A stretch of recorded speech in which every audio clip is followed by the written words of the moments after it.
Good morning and welcome back to the Rising Super Stream. Today, decidedly not streaming. My name is Liam, and today we're going to be doing a little deep dive into the Nintendo Direct featuring the Switch 2 that came out yesterday. For anyone who has not seen it, Matt and I did a reaction video to it. I will try to link that here somehow. You might see it on the screen right now. Maybe. We'll see. Go check that out first. That I think will be a good companion piece to that. Because it was genuinely a lot of fun. I did a lot of yelling when Kirby Air Ride was announced. Full spoilers, by the way. So I decided not to do this last night. Actually, yeah, after the thing was over last night, an hour and 2 minutes, I was like, you know what? My throat is so shredded. I can't make myself do this right now. And yet, I still needlessly stayed up an additional like hour and a half last night just looking at all the Switch 2 news. So, you know, I ruined my sleep anyway. I could have just stayed up and done the fucking deep dive then, but oh well. I am rested. Maybe not well rested, but I am rested and ready to face the day. So we're gonna hop right into this. There was a lot of information announced last night, so we're gonna go at this in a sort of slapdash order. Oh, you know what? Okay, let's start with the hardware. Actually, I'm deciding. Uh, I have some websites open here. Oh no, we want the U.S. website. Yeah, U.S. website. Um, So we're gonna start with the hardware. I'm gonna try to use those chapter things on YouTube. Click around and find the stuff that you want to watch. This is gonna be a long video, I reckon. Hardware. Nintendo Switch 2 hardware comes out June 5th, was it? And here's our price tag: $449 for the default one. This is the U.S. website. Previously had the Mario Kart. There is a Mario Kart bundle as well, for $500. Shit's not cheap. I think that was kind of the big takeaway for a lot of people.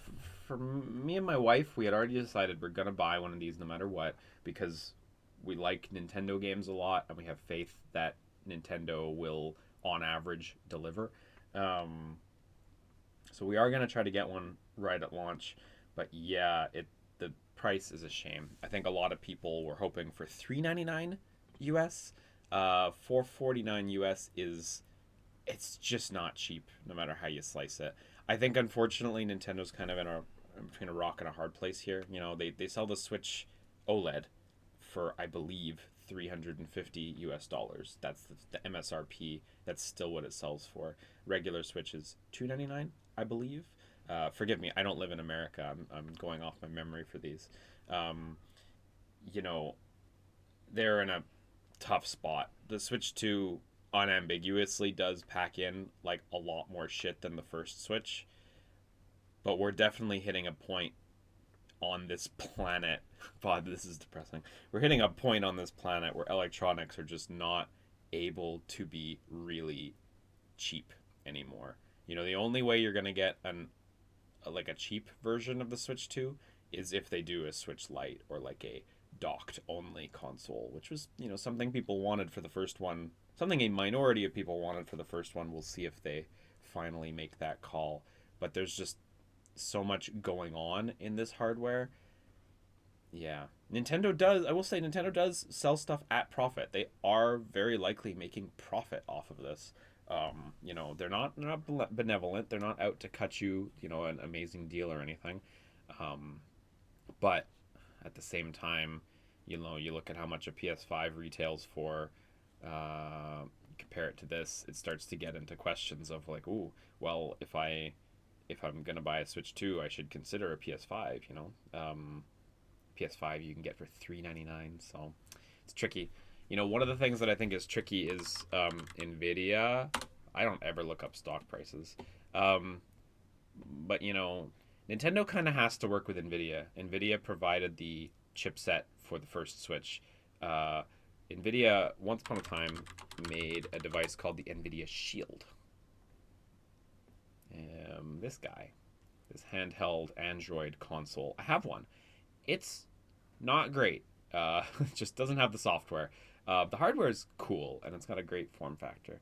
But they made that, then they eventually made the Shield TV. This thing, this got a port of Metal Gear Rising: Revengeance, and it's really neat, even if it runs quite badly.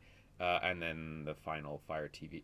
No, sorry, the circle one, the cylinder one. Anyway, the internals of this device, a slightly modified version of that, is what powers the first Switch. Fundamentally, that's what powers the first Switch. And, you know, hang on.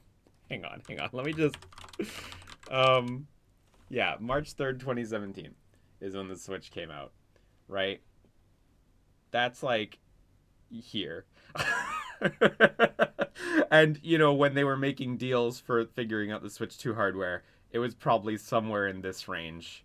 You know, when Nvidia was mainly a consumer GPU company.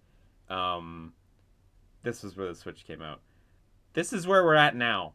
This is the company that Nintendo has to work with. A company who seems to care more about making hardware for crypto and AI bullshit than, you know, making consumer GPUs. Indeed, their latest consumer GPU line, the 50 series, right?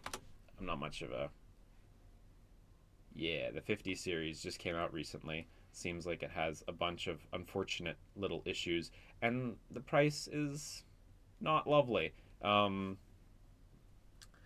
yeah, so, you know, Nintendo having to play ball with Nvidia. I mean, Nvidia is going to provide them the best possible product and the best possible compatibility with Switch 1 stuff. So it is worth it, strictly speaking.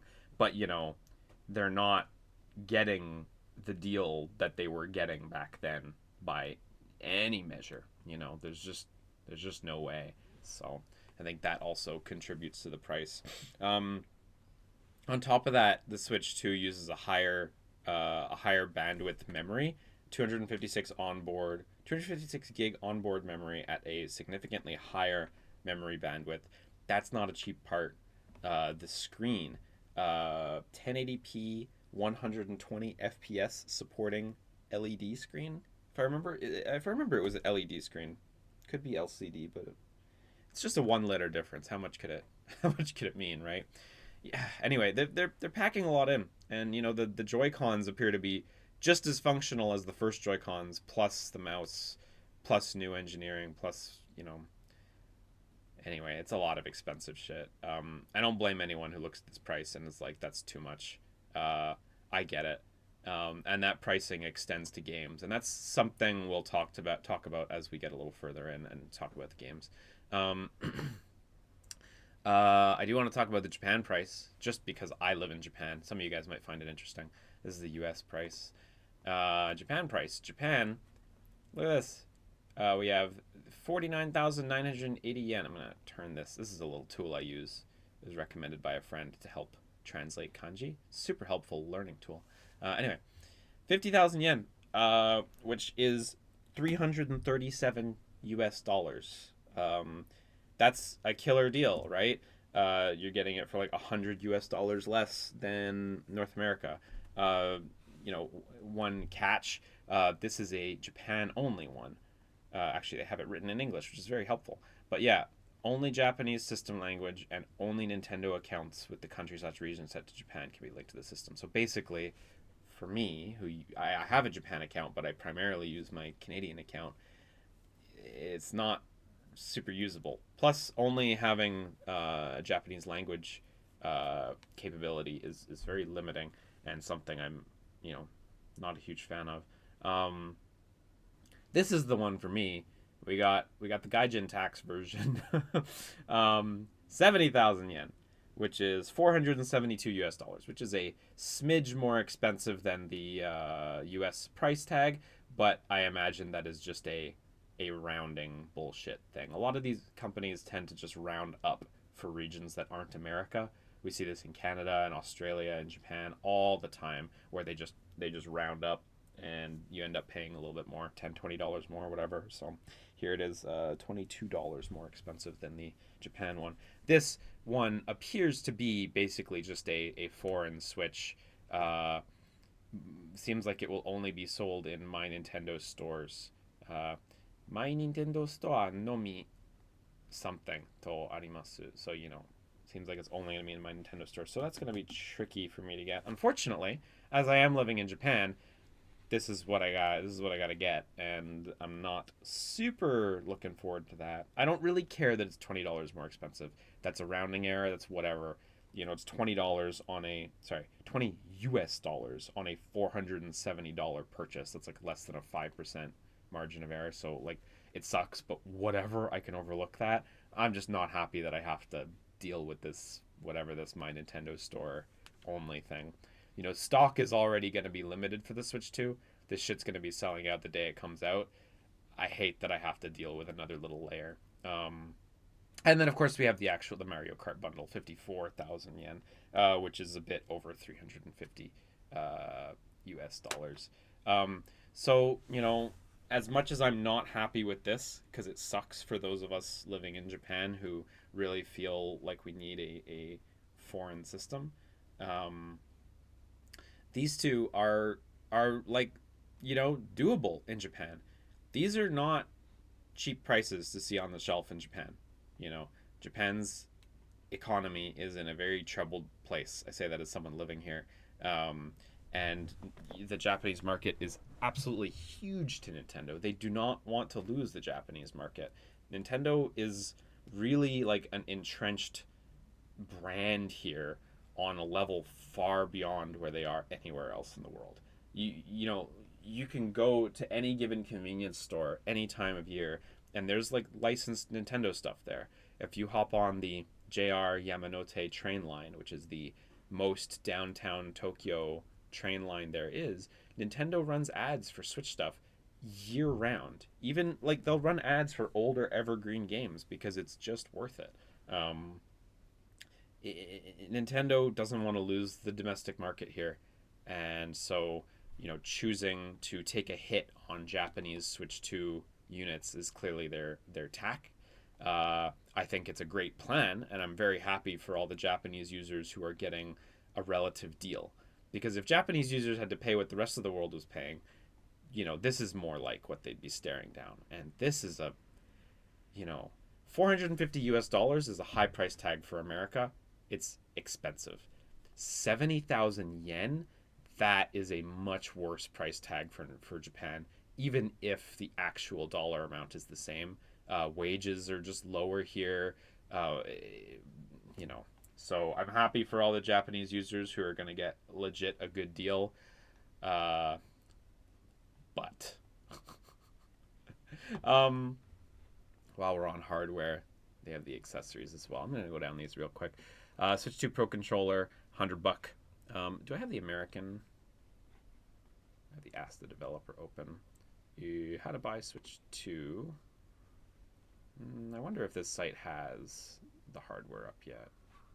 It might. I don't know. I'm not going to futz too much with this.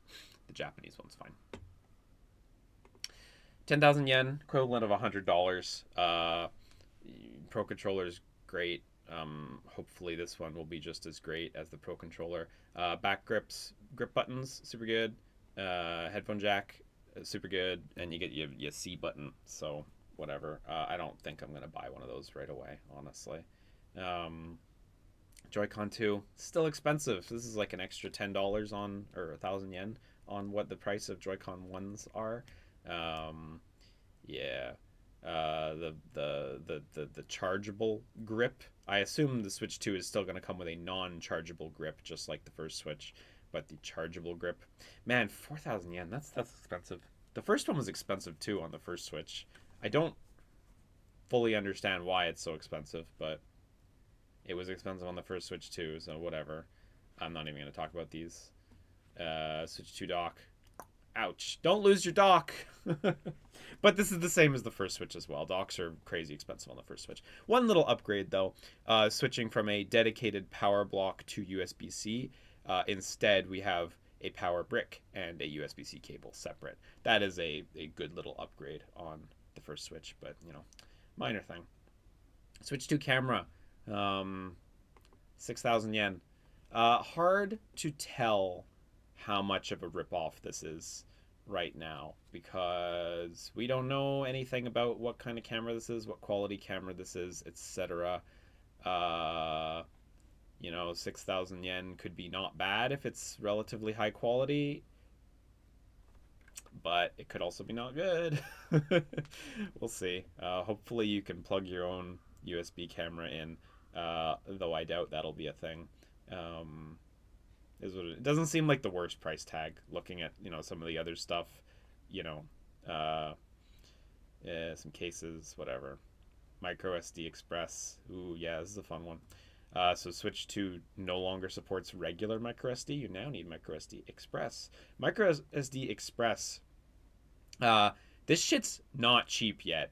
SD Express was previously really only used for like photography and stuff at the high end. You know, people who are taking 8K photos and 8K video and stuff like that, who need faster read speeds for their device. You know, this was a very limited audience, and just not something that has ever hit general use.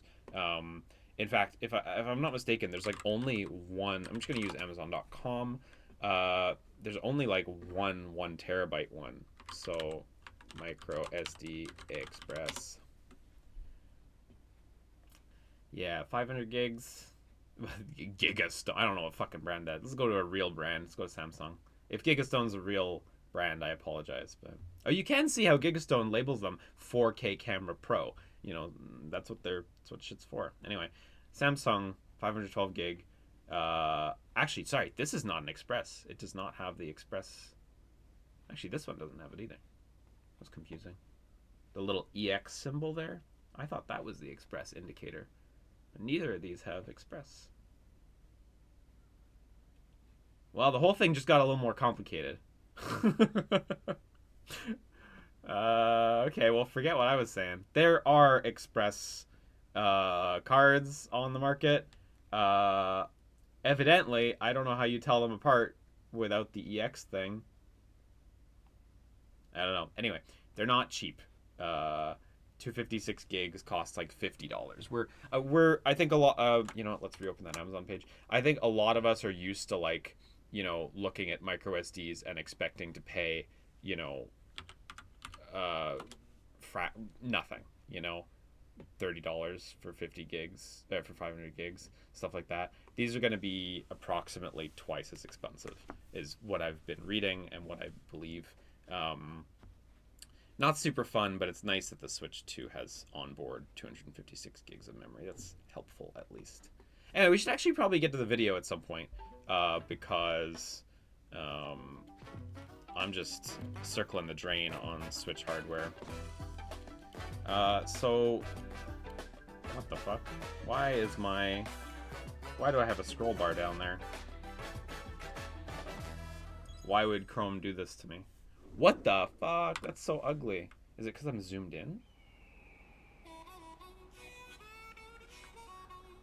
Well, I hate this. We're gonna just jump to the hardware real quick, just to continue that conversation before we get to games. Again, feel free to jump to the bit that you actually want to see and hear in the chapters. Switch 2 system itself. Nintendo Switch 2 system itself. That's what we're here Please for. take a look. God, this scroll bar, what the hell? At 7.9 inches, Switch 2 has a bigger built-in screen. Here's how that compares to Nintendo Switch. The system's thickness remains the same. You know, I like that it's gonna have a gorgeous big screen, but I'm a little sad that it's so big. Switch, you can enjoy games you know, the Switch is already basically not pocketable. You know, you really realistically need a case or a bag to carry it around, and now it's like, oh, bigger than that, actually. The screen supports up to... I do really like the Switch Lite, though, which with like a clamshell you actually can pocket, so we'll see with Switch 2 Lite, whenever that's a thing, if that's more pocketable. But this is surprising. 120 FPS screen. You know, I feel like those screens, we only really see them on smartphones and stuff. I have a hard time thinking... Oh, he said LCD screen, so I guess it's not an LED screen, whatever the hell I said before. We don't really see 120 FPS screens at that size. Like we see them. I guess on tablets, I guess on iPads, but like, outside of Apple's proprietary stuff, we don't really, because it's largely the realm of phones, that sort of stuff. That sort of high refresh rate screen. Keep the controllers firmly attached to the system. I still don't fully understand how electromagnets work, so I'm interested to learn. Controller easily by pressing the release button on the back. Yeah, so the release button's now not just a little nub, it's a whole button thing. And as we saw in the previous little preview, when you press in the button, this little cylinder here that's poking out, this also protrudes to give it a little shove off. Clever little design. Bigger, slisser buttons. SL and SR buttons. This is nice. When I played with the Joy-Con alone, I would usually slide on the little grip, which had the bigger sort of buttons on it. But this has been a long time complaint for people on Switch, just that these buttons are kind of weeny. If you don't have the strap attachment with you, these are kind of tiny, a little tricky to use. So it's nice that they're increasing in size so dramatically. I mean, these are like 4, 5, 6 times bigger. So that's actually a really good improvement. For greater comfort and control when playing with a Joy-Con 2 held horizontally. I don't really have a read on larger control sticks, honestly. Like, I am fine with the sticks, even they don't have much to say about that. This I'm excited about. We'll get to this when we get to software, but I'm looking forward to this a lot. There's some things about the way the Switch 2 handles mouse that a computer mouse doesn't do, so...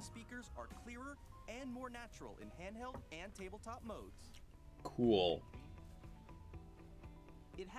I hope developers can use the mic as well. I hope it's not restricted to game chat. Because a mic is a fun input device. If you think it's not, go play WarioWare. Even if you don't have a surround sound system. This is cool. I got nothing bad to say about binaural audio, honestly. I assume this is equivalent to binaural audio anyway. I don't know if there's like a difference between the two technologies that I'm not quite appreciating. But if it's anything like the PS5, the 3D thing, the 3D audio thing, it tends to work really well. Really happy with the new stand being like this big. I know the OLED Switch already has a bigger, better stand. And that's great. I'm still rocking a launch Switch with its tiny stand and it falls over all the fucking time. So yes, I use the stand that often. I really do, actually. My wife and I both play games, so when she's using the TV, I want to play my Switch games, put it on the table. This is kind of clever, though, doing this. Because this situation right here has happened to me with the first Switch where I'm playing in tabletop mode, and it's like, oh, well, can't charge. All I can do is lie the Switch down and let it charge and, like, kind of hover my face over it. Neat. Adding a second USB-C slot is not the thing that is causing the Switch's price tag to balloon, so I got nothing bad to say about that. That's good. Especially like if for their camera ambitions, it seems necessary. This is good. Obviously, on the Switch, Nintendo was very restrained with the file size of their first-party titles. Part of that is because they're making exclusive games, they can afford to optimize that stuff so much more. Part of that is because the hardware is so limited, there is a necessity to restrict stuff so much more. You look at games like Breath of the Wild and Tears of the Kingdom, which have texture resolutions in many cases way lower than the type of stuff you see in AAA games on other platforms, and that stuff really comes into play. It adds up. Textures are probably the single biggest thing as far as like gaming file size is concerned. Textures and like pre-rendered video and stuff, but pre-rendered video is always stupid, so try not to use pre-rendered video if you can avoid it. It's always stupid big, I should say. But textures are the real villain. They increase in file size quadratically, which is a whole other. If you don't know what that means, please Google it. But basically, you have to. Oh man, this is complicated. When you're making a game, you really have to use power of 2 textures. So textures with a resolution of like 256 by 256, 512 by 512, 1024 by 1024, 2048, 2048, 4096, 4096, etc. 4096 is the so-called 4K textures. You have to stick with those. Computers are better at crunching the numbers when you have these nice power of 2 texture resolutions, right? Thing is, when you go from like 256 by 256 pixels to 512 by 512 pixels, that is not a double increase. That is a 4 times the pixel count increase. So the file size increases, quadratic. It goes real fucking fast. Is what I'm saying. Nintendo was able to keep stuff down, and they had to as well because their cartridges were so fucking expensive on the first Switch. Hopefully they'll be able to do the same on the Switch too. I'm hopeful that we're not, whereas on the Switch 1, most Nintendo games are like 16 gigs or under. Even Tears of the Kingdom, I think, is 18-ish gigs. On the Switch 2, I'm hoping we don't see that number balloon up past like 32. I'm hoping they're able to keep it largely where they're at. 8 times that of Nintendo Switch. We'll see. For storing your game downloads, save data, and more. Man, the screen size difference is just so stark when you place them side by side like this. They're very much doing this on purpose. Obviously, this default Switch is the one that most people own, so I actually do think it's a fair comparison. But the OLED Switch, it brings out the screen quite a lot, and it would make for a less favorable comparison. So using the tiny original Switch screen, this is the one that I have. It makes the most sense for the comparison. But boy, the actual screen real estate seems like it's bigger than the whole bevel area for the first Switch. Crazy. Reading and writing data is also faster. One thing they seem to have gotten rid of, the home button here. On the first Switch, the edge, if I remember correctly, is actually transparent plastic. And when you have like an alarm set on your Switch for like a fitness game or something, and that alarm goes off, if I'm not mistaken, the home button flashes various colors. Seems like it has become a hard black bit of plastic. I will say, obviously, not a lot of games used this feature. I'm not sure what other ways the Switch is allowed to operate the glowing home button, so I don't think this is a bad change or anything, but just a little difference I noticed. Just while we have Yoshi's Crafted World on the screen, this is a game that I really hope gets a patch for Switch 2, because it looks a little soft and it runs a little slow on the first Switch. So this was an early Unreal Engine 4 game on Switch, so before like Fortnite really overhauled Unreal Engine 4 on Switch. That's not a joke, actually. Like, Fortnite's development on Switch has really helped all developers on Unreal Engine 4 ship higher quality Switch stuff. Switch to dock to connect to your TV and enable up to 4K resolution. Okay, so no more US. There used to be a USB port in here. Unfortunately not there. Nice that there's a Ethernet port right there. Okay, we got 2 USB slots on the side though. No problem then. USB slots on the side. Good enough. HDR is also supported in TV. This is good. This is just good. I personally expected it to support 4K. Because nowadays, like, that is the only standard that most TVs come at. Back then 4K was still kind of a new technology. So Nintendo supported 1080p. I think sadly their timing made that quickly become a dated choice. It was bad timing. But this is pretty great. This is a very durable decision here. I think it's nice. You get a little look at the updated Switch 2 OS. There's not a lot to see here. You see the more rounded Joy-Cons. You see this new UI style with these like rounded edges for a lot of stuff. You see these rounded edges, nice and uniform with that sort of curvature. And then this new language as well of this cursor having this sort of rainbowy look. Maybe rainbow is the wrong way to describe it, but color gradient look, I should say. The Nintendo Switch 2 Yeah, fan on the dock too. The first Switch, there's no fan on the dock, as far as I recall. So, you know, this machine's gonna be able to get pretty fucking warm, and it's probably gonna get pretty fucking warm. The first Switch could get reasonably warm as well, but it'll help to have an external fan. You can play Nintendo Switch 2 games, as well as compatible Nintendo Switch games. Physical and digital games are supported. Good. Unambiguously good.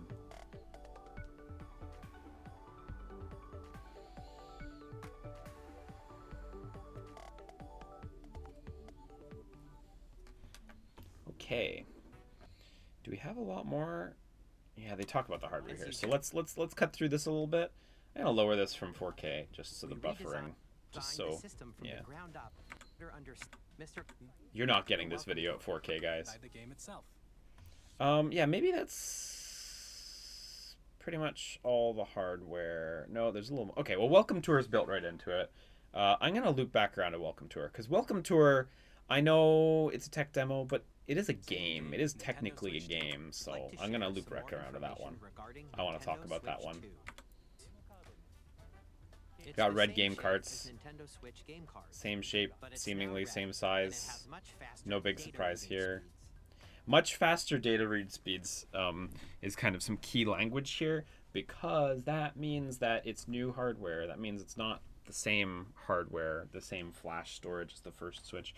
First Switch game carts are expensive. If you're manufacturing game carts for the first Switch, like the most expensive game carts, the 32 gig ones, they go 4 gig, 8 gig, 16 gig, 32 gig.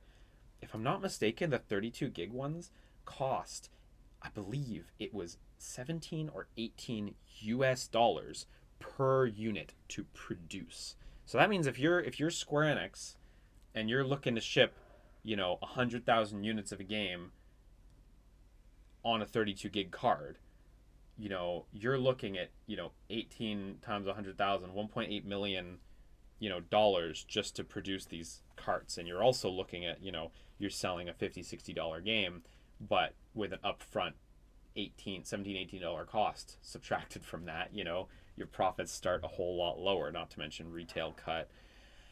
Physical's in a dangerous spot right now.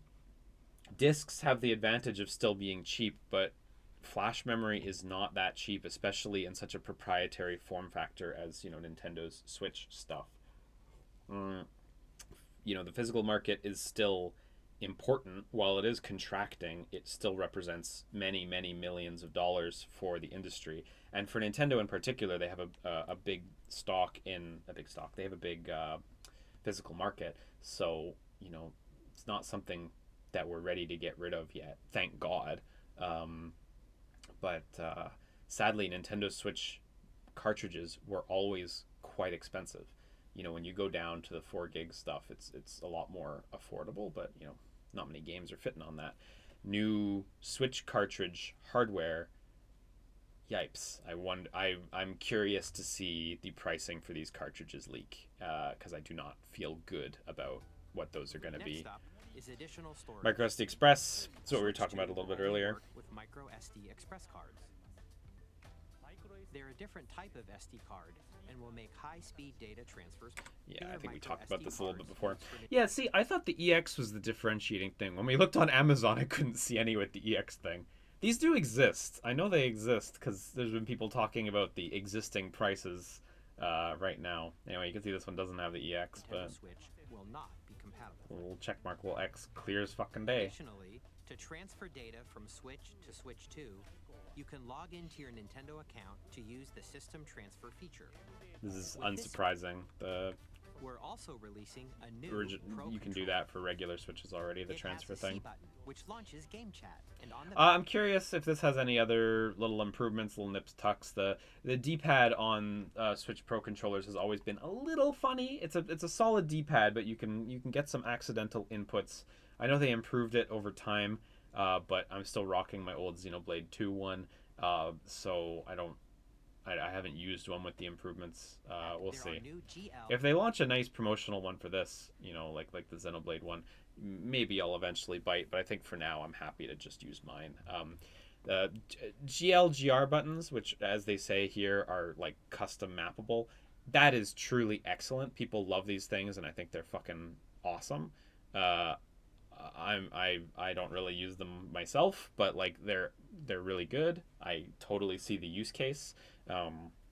So those are cool. Having the C button on the front is good, though I imagine you'll be able to get to it just by hitting the home button and accessing it manually if need be.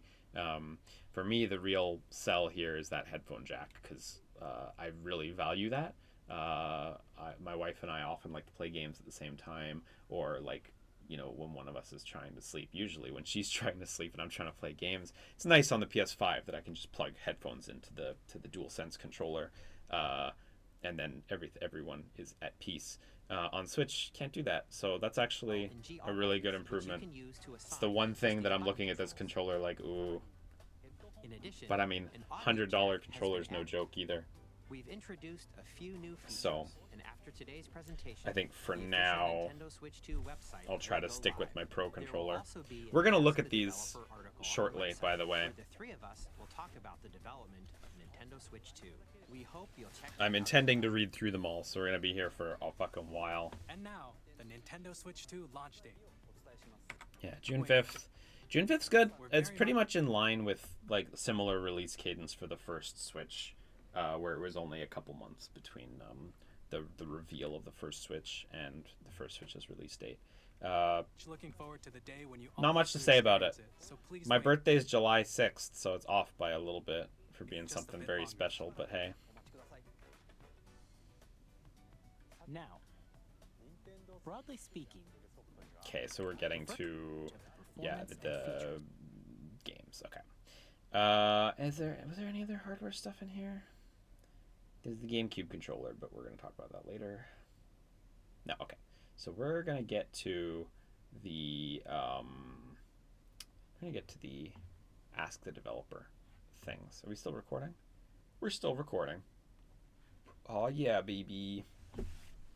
Ask the Developer. Nintendo Switch 2 Part 1 has been translated. Let's do it. So, let's see. So there's 4 parts. So please feel free to jump ahead. So who are these people? Producer, Entertainment Planning and Development Department, Koichi Kawamoto. Senior Director, Entertainment Planning and Development Department, Takuhiro Dota. And General Manager, Technology Development Division, Tetsuya Sasaki. Okay. Don't really know any of these people very much. Not to say they haven't done a lot, but I don't know. How am I going to do this? Am I just going to read? Let's read and look for the interesting stuff. So here they're just kind of introducing themselves. This Dota fellow here said he usually works as the tech director for games like Tears of the Kingdom. That's cool. For this project, he's used that experience to share ideas with others on what kind of dedicated game console we should create. Okay, that's good. Having your man on the ground who knows how to make games. This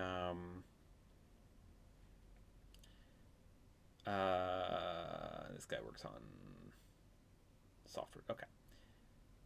This will be Nintendo's first dedicated gaming console in 8 years since Switch. When did you begin development on Switch 2, and how does development of a game console start? 2019 was when they started.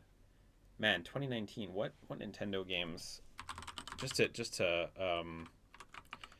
list of Nintendo published games, just to like sort of place it in time for all of us. Nintendo Switch 2019. Did he drop a month in there? Around 2019. No, okay. 2019. So New Super Mario Bros. U Deluxe, Yoshi's Crafted World. Oh, Labo VR Kit. Mario Maker, Marvel Ultimate Alliance 3, Fire Emblem 3 Houses. So just to place this in time, this is quite early in the development, or in the lifetime of the Nintendo Switch. Geez. Yeah, even Animal Crossing, like pre-pandemic. So we're talking, they started the Nintendo Switch 2 in a different world from the world we currently live in. Shoutouts to whoever updated this like overnight, by the way. Good stuff. Okay, so we knew we would make one, of course. Yeah, if we didn't start early, the SDK wouldn't be ready in time. This is so fucking true.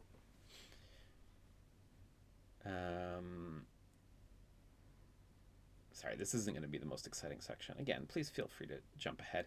On Xbox One, I worked on Thief on Xbox One. That was like very close to launch. It came out in February, and Xbox One came out in November.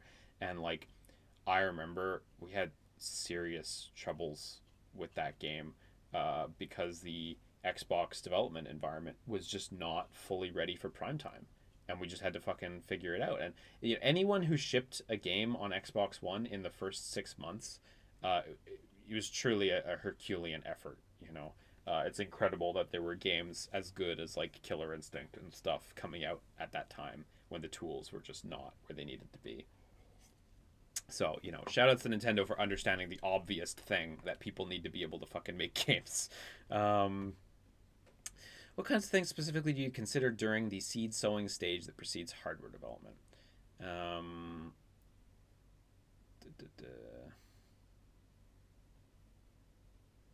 So they just needed more. Were there moments that made you wish the processing speed was a little faster? Zelda Breath of the Wild was originally developed for Wii U. Yeah, so we want a stronger machine. This all makes sense. This is a pretty boilerplate stuff right now. The Switch 2 system's improved processor performance has allowed us to realize new types of gameplay that haven't been seen before. To give you some examples, in Donkey Kong Bananza, great name by the way, you can experience the exhilaration of being able to destroy anything you want in the game without restrictions. Oh, cool! So it's really, really as free form as it looks. We will get to Donkey Kong Bonanza.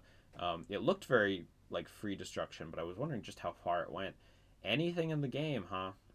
Mario Kart World, all courses are now connected seamlessly in a single world. Yeah, the best. Yeah, I mean, you can definitely see how the scope has expanded. Yeah, I will say, you know, you look at the first Switch, you look at games like, you know, Doom Eternal, The Witcher 3, Nier Automata.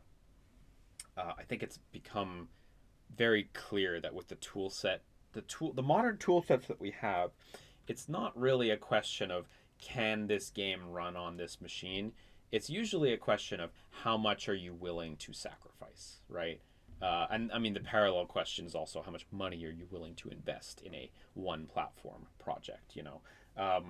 But I definitely think maybe not literally any game, but you know, most games you could port to the Switch already. But definitely when you're looking at especially newer stuff, maybe like a Grand Theft Auto 6 type of new level stuff, you know, that would probably be a nightmare to get on the first Switch. You probably really would need to. The sheer asset volume would probably necessitate a Switch 2. You know, when I look at Donkey Kong Bonanza and Mario Kart World, I can't help but think that some version of that could definitely work on the Switch 2, but definitely not at that level of fidelity. That's for sure. So, so you increase the processing capability to allow new kinds of development experience to be created. Looking back at Nintendo's past consoles, I think many people would expect to see something more unconventional, much like how Wii and DS have control schemes unique to Nintendo. During the development of Switch 2, was there any discussion about taking a similar approach? So like a similar hardware gimmick is the first thing. With Switch, we made that less of a priority. We prioritized implementing something that could be used with any kind of software. Okay, yeah, well, the handheld TV.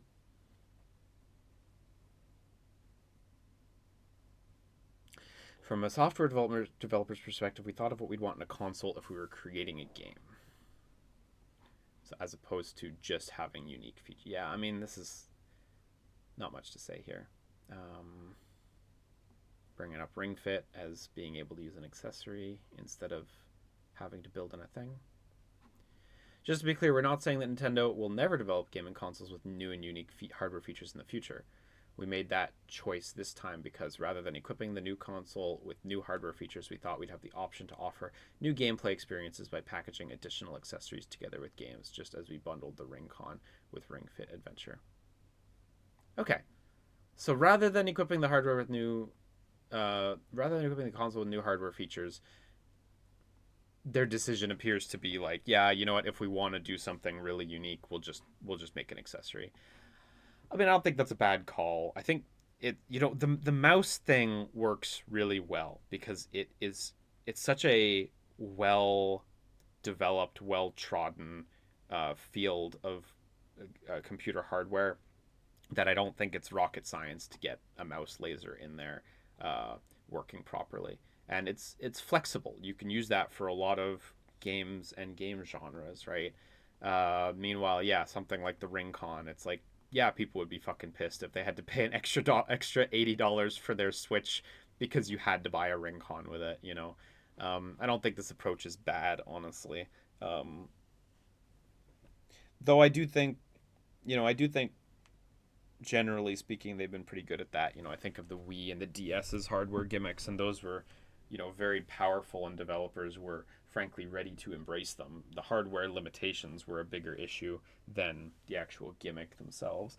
Though I will say with 3DS, the hardware gimmick was much weaker, even if it is very cool. And Wii U, I mean, it's just a disaster in a lot of ways. But okay, not much going on in this first one. Part 2. Redesigning everything from scratch. Which elements specifically have been enhanced? Larger screen size. Whoa, that screen's huge. It's true. It is really big. The whole machine's just so big. Too big. Still smaller than a Steam Deck and shit, right? I'm pretty sure, so that's good. The thickness is a big difference for sure, because a lot of those handheld PCs, not all of them.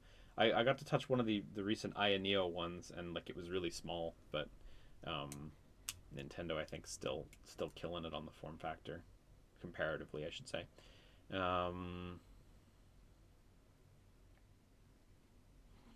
The tech-savvy among you might already be aware, but Nintendo has always developed each new gaming system with a focus on its system memory capacity. This time, we were particularly aggressive in pursuing increased memory size. Aside from the processors, also, yeah, well, they're definitely right about that. Going from 32 gigs to 256 gigs. I did not expect them to go up to 256 gigs. I thought we'd get a built-in like 64 or something like that. I think on the Switch, Nintendo's reliance on micro SD cards was very comfortable for a lot of people because micro SD cards are just not that expensive. But definitely now, when we're looking at the price of micro SD Express cards, which are going to be like double the price really. In a world where electronics are just generally more expensive compared to the consumer world of 2017, I think it was very good of them to try to bundle in 256 gigs right out of the gates. We don't know a lot about game file sizes on the Switch yet, but we do know like Street Fighter 6 is at least 50 gigs on the Switch. We'll get to that later, but definitely indicating that 256 gigs is good. If that can hold all of Street Fighter 6, that's good, but it does make me shiver a little when I think about the file sizes for other announced games like Cyberpunk. That's going to be big for 256 gig on board. Definitely, if you're going to want to engage with games like that, I definitely think using a micro SD Express card is going to be a necessity. I do think Nintendo's games are generally going to stay smaller still, for a variety of reasons, largely because they can basically target a single hardware factor and go from there. But anyway, battery life. We made various efforts to ensure the battery life wouldn't be reduced significantly, such as increasing the battery capacity to 1.2 times that of the Switch. Okay, something to talk about here. I did see the battery specs last night posted. They estimate between 2 hours and 6.5 hours. That's a wide range. Obviously, what that means is, 2 hours is when you're playing, your Cyberpunk 2077s on the bus. The highest end, most demanding graphical configuration on Switch gets you 2 hours, and that 6.5 hours, I don't know, probably just fucking idling in the menu. I don't even know. Maybe just the lowest end games. If you're playing Garden Guardian, the Switch 1 game, famous Switch 1 game, Garden Guardian. Do you guys all know about that? I don't know if I've talked about that on this channel. I'm gonna do the hard shell, the super hard shell. I made this game. I developed this game. I shipped this game. It's like a really good Game & Watch game. Actually, I'm very proud of it. It's just a Game & Watch game, so if you don't like Game & Watch games, you probably won't enjoy it. But it is a very good one. I'm very proud of it. You can buy this on your Switch, and it'll run on your Switch too, probably. So go do that if you're ever like, what's Liam up to? This is what Liam up to. I'm making a new game now, but I have nothing to show yet. So. Anyway, playing Garden Guardian probably gets you 6.5 hours of battery life on your Switch. So, we want to switch to. We want to switch to be a dedicated game system with performance that can stand the test of time. Yeah. Yeah. So because Switch has been accepted by many players and played over a long period of time. Yeah. So they're addressing here that the Switch had, frankly, unprecedentedly, can you say that? Anyway, the Switch was popular for an unprecedented duration of time. Usually, consoles do not last as long as the Switch. Usually, the replacement would have been out like 2 years before, you know. But yeah, as he says, because it was accepted by many players and played over a long period of time, clearly they have similar ambitions for the Switch too. Building hardware that can stand the test of time for the Switch. For the first Switch, they wouldn't have known that, but for this device, you know, with the power of foresight, maybe they shot a little higher on spec for that. I don't know. But the key thing, we believe we've managed to create a system that players won't feel as outdated later down the line. I do think there's truth to that. I think the fact that you're looking at this machine and you're seeing games like Cyberpunk, you're seeing games like Elden Ring, you're seeing, you know, you're seeing games like Final Fantasy VII Remake Intergrade, and they look totally reasonable on Switch 2. They don't look as good as PS5 or PC, but they look totally reasonable. Like, I think that's a good sign, because, you know, games that are going to focus on stuff like path tracing and ray tracing and stuff like that, they're going to need alternative solutions to really excel on Switch 2. But games that are using more traditional, more established graphics pipelines, more established rendering pipelines, I should say, they're going to look fine on Switch 2, assuming they're using also like the same sort of tech we're using now, you know, our Unities, your Unreal Engines and stuff like that. You know, the way developers make games outside of like ray tracing and path tracing is largely kind of staying the same. So I do think there's some truth to this, that they believe they've managed to create something that'll not be outdated down the line. For the Switch, the timing was sort of odd. You know, it came out into a PS4 world and it was already kind of dated in that regard. And nowadays it's quite dated compared to like the PS5 and stuff, you know, really held up by Nintendo's own ingenuity and capabilities in developing their first party games more than the tech itself. So hopefully this will work. Because we envisioned hardware performance that would persist over time, we did impose some restrictions. Switch 2 games will have larger file sizes, and in order to load data while smoothly processing the game, a certain amount of access speed is needed.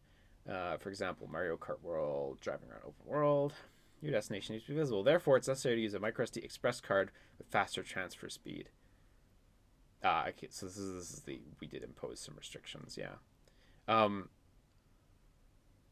So they did talk about this in the Direct, how, yeah, you actually cannot use a regular microSD card. You actually need to have an express, which is unfortunate. It would have been nice if you could optionally use a regular one and just play Switch 1 games off of it and use it as sort of a cold storage for Switch 2 games you want to store away for later. On PS5 also has a much higher memory bandwidth memory, and you can plug in an external SSD, and if it's of the right certification level, you can play your PS5 games off of it. But if you plug in like an old HDD on your PS5, it'll actually let you run PS4 games off of it, no problem. And you can store your PS5 games on it. You just can't play them off of it because the read speeds aren't fast enough.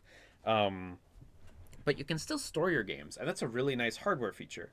Because for me, it's like I only have the built-in, 680 gigs you get on the launch PS5, and then I have a 1 terabyte old hard drive plugged in, like an old PS4 era hard drive. And it's nice to be able to just, I'm not playing this PS5 game anymore, or I need to clear up some space. Let me just copy it over to the hard drive. I won't have to re-download it later. I do have to copy it back, which is slow, but like having that sort of local cold storage is nice. And it's a shame that because you can't use a regular micro SD card, you don't get access to that sort of local cold storage. You need to opt into the expensive Express standard or else. That said, if you can buy a Switch 2 at the price that it's at, you can probably afford a microSD Express card. I do agree with what he's saying here. Having 256 built in, I doubt most people will need a microSD Express immediately. That's true. I think a lot of us cutting edge people are like, oh, we have to have all the accessories, have to have a Pro controller on day one, have to have a this that. I don't think that's true. I'm not going to get one of these Pro controllers on day one. I'm probably not even going to get the fucking GameCube controller on day one. It's too expensive. There's too much to buy. Too much stuff. It's going to be expensive enough buying the fucking machine. Okay, talking about striking the balance. Did you also make changes or enhancements to the Joy-Cons? We redesigned everything from scratch for Joy-Con 2. Okay. Control sticks are larger and more durable. I would love to know what this means. Just the rubber? Sure, but I really hope they've gone for Hall effect or something equivalent. Stick drift was a big problem for Nintendo. To be sure, they ran into real legal problem with stick drift. They were taken to court over stick drift, and they I'm actually not sure if they lost, but they at least did make huge concessions. If you have Joy-Cons that drift like right now in your house, Nintendo's service websites, like to get your machine serviced and warranted and whatever, they offer free Joy-Con repairs like in like every region. If you have Joy-Cons that are drifting, legit go on their website and go find the free Joy-Con repair site and just do it. I did it in Canada. It took like 2 weeks or something, and I got a new pair of Joy-Cons back, and they were fixed. Obviously, it's not a given that the fix will last forever, but I'm just saying, like, if it sounds like a painful thing, or you think you'll have to pay money to repair the drift, you don't. It's free, because they got sued. They made this huge concession that you can just get them repaired for free, and I'm gonna be blunt, you should do it. You should take them for all that they're worth on it. So, Joy-Con 2 is also bigger to match the console. Yeah, if we simply stretched Switch's Joy-Con vertically, they'd end up being very difficult to hold. That would be extremely true. That's why we lengthened the L and R buttons, rounded off the bottom corners, and experimented with various placements of the control sticks and buttons. Right down to the millimeter or less. The micrometer? Jesus. I mean, I believe it, but crazy. It's true, though. You look at it, the Joy-Con 2 stick appears to be closer to the B button than before. Though that could just be because of the larger size. It's hard to tell with the perspective of this image. The shoulder buttons are definitely longer, though, the way they go around the edge. Controllers, yeah, this is super real. Having to find small-handed developers, that's kind of funny. HD Rumble 2. We did not ever hear this term anywhere in the video, as far as I know. Has been changed to allow for a wider variety of vibrations. HD Rumble 2 not only provides stronger vibration, but also feels more realistic and has quicker response times. Cool. This will be in Welcome Tour. Cool. Dope. I'm keen to try Welcome Tour. So, HD Rumble was good. So, better HD Rumble? Sure. This time they attach magnetically. Okay, how do electromagnets work, guys? Okay, so this was an original idea from the first Switch. That's interesting. He took the prototypes to Iwata. Unfortunately, the Joy-Cons would wobble when attached to the console using magnets due to the weak connection, so they decided to scrap the idea. That's fair. The rails they do feel really reliable. By the way, if you have wobbly rails on your Switch, as a lot of people do, there's these screws along the rail that just like are perpendicular to the Switch's screen.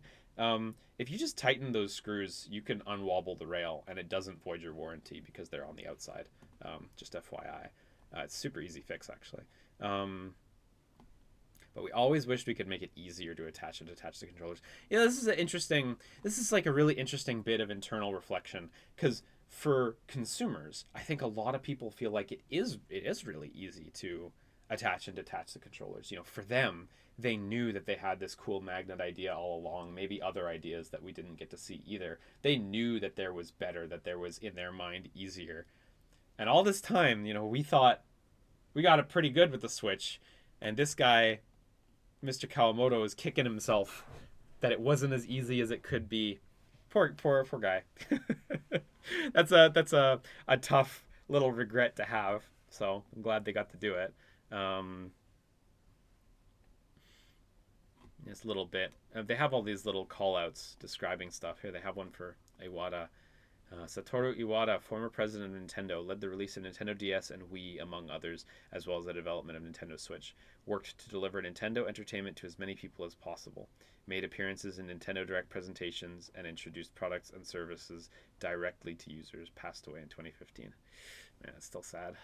The way they put quotation marks here, grammatically they didn't have to put quotation marks here, but I feel like they put the quotation marks here to remind us of that. The way he said it, the motion that he did, everything, you know. Ugh. You know, I know he was just like a big game company CEO, but I do feel, even just reading that, I do feel a little melancholy about it. Rip. Okay, let's try to continue on.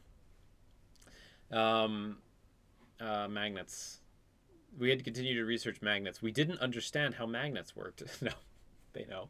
I don't know.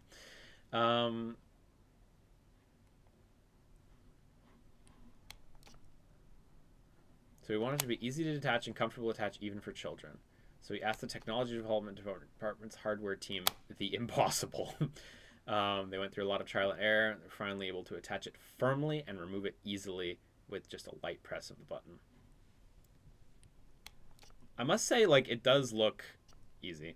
So you can actually see, we talked briefly about how when you press the latch, there's a little cylinder that protrudes. You can actually see right as he presses the latch here, right as the user presses the latch, see, it clicks out just a notch. That's the cylinder forcing it away from the machine. And then the user's force pulls it the rest of the way. It's nice how the magnet just sucks it in, though. That's good. But yeah, you see it really is a two-step process when removing it from the machine. You have the little, when you press the button, it bumps itself away just a notch, just enough to, and that's like very instant. And then you pull it away yourself.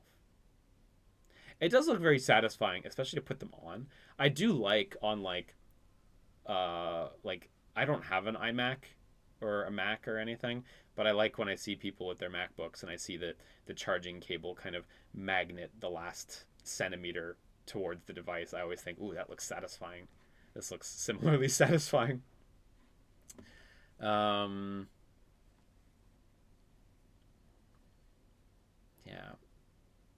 In the end, everyone on the technology development team fine-tuned it right down to the satisfying snap feeling when you attach it to the console. I think this has become a key element that symbolizes Nintendo Switch 2. Yeah, definitely. You know, for the Switch, we had the snap with the Joy-Con going onto the device, and they're definitely trying to make that happen a second time with this. I mean, it's never going to be as iconic as the first time, honestly, and like we'll see later when we get to the game trailers, they have that new Switch logo with the controllers snapping onto the side. It's never going to be the same as the first time, but it's neat, I guess. If you've been nurturing this idea since the development of Switch, you must have been passionate about this for over a decade. That's funny. I like this. Just accepting that, yeah, he refuses to give up on it. Joy-Con 2 controllers could also be used as mice this time. Is this also a feature that's been nurtured for some time? It wasn't in the initial planning, but when I was playing a PC game using a mouse, the idea struck me that maybe the Joy-Con controllers could also be used as mice. Okay, cool. So yeah, it wasn't an early thing. Nice that they're actually playing games outside of Nintendo stuff. I know that sounds like a silly thing to say, but once upon a time there were rumors, I think well-placed rumors, that like Nintendo built their online infrastructure without any references to PlayStation Network or Xbox Live or anything like that, and that was very much to their detriment back then. So it's not a given, but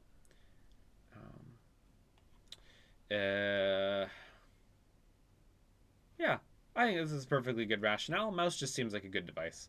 I think everyone looks at the mouse and the Joy-Con and is like, aside from like whether it's comfortable because of the way you have to hold it, that just seems like a good idea. Yeah, this implementing mouse controls that's widely used nowadays in the Joy-Con controllers isn't that costly. Yeah, the parts are cheap. That's great. I think that's exactly what lateral thinking of withered technology is all about. This is excellent. This is Nintendo's MO. Using stuff that's old and established and understood and doing creative new things with it. Oh, this is funny. I thought it was a really great idea. I proposed it to technology development department, and they were like, "Oh, we've been thinking about that for ages." That's so funny. Here's the lateral development thing. A development concept advocated by Gunpei Yokoi, rest in peace, former general manager of Nintendo's Research and Development One department, who led the development of various electronic toys, Game & Watch, and Game Boy. So Game & Watch, of course, is based off of calculator parts, the LCD device. So, really using old hardware in a clever way to get a nice new result. And I think this is a very natural extension of that, because yeah, everyone knows what a mouse is. Everyone knows how mouse work. Just makes sense, honestly. So neat that they still have this as part of their MO. Yeah, so the tech guy's like, yeah, we assumed it would come up eventually. That's funny. I think we're able to propose a solution at just the right moment. And, it's really good that they did, honestly, because I do think this is, like, the one big hardware feature where people are looking at it like, ooh, that's actually pretty cool, If you put the mouse aside, I don't know. I don't think people are really talking about the hardware having cool features otherwise, whereas the Switch, got to coast on, it being hybrid, plugging it in, undocking it. That's old news now. I mean, it's still cool, but it's old news. So I think the mouse is really sort of the defining hardware gimmick for a lot of people. And I gotta say, yeah, having Metroid Prime 4 launching right at this time is really excellent timing for showing off the mouse. So you can use the left Joy-Con 2 to move your character around with the control stick while using the right. Who would be enough of a psycho to use a joystick on the left and a mouse on the right? Who would be enough of a psycho to be like, yeah, WASD mouse, but with a stick? We all know who. No, it's a good idea. It's always been a good idea. So, it's cool. Yeah, by using two Joy-Con 2 controllers, we can make games like Drag X Drive. We can even create experiences. Yeah, I actually wish they showed off more games that used two Joy-Con 2s in this mouse way. We'll talk about this later, but I have a lot of positive thoughts on the mouse, and I've been thinking about it for months. Like, I would love to make a game that uses the mice, but I don't think I'm going to get access to a dev kit for quite a while, so, yeah, but whatever. Let's see. As you may know, the Switch screen supports touch controls, but it can only be used in handheld mode and tabletop mode. When you change TV mode, touchscreen function is not available, of course. Here we go. I think mouse functionality can also serve as a substitute for the touchscreen, as it allows you to pick a spot, to point to a spot on the TV similar to cursor for Wii Remote, although it's not quite the same thing. Yeah, that's a good point, actually. That wasn't really something I had totally considered. I'd been more thinking about like general gameplay uses, but it's true. Getting to use it as a pointer in that regard is interesting.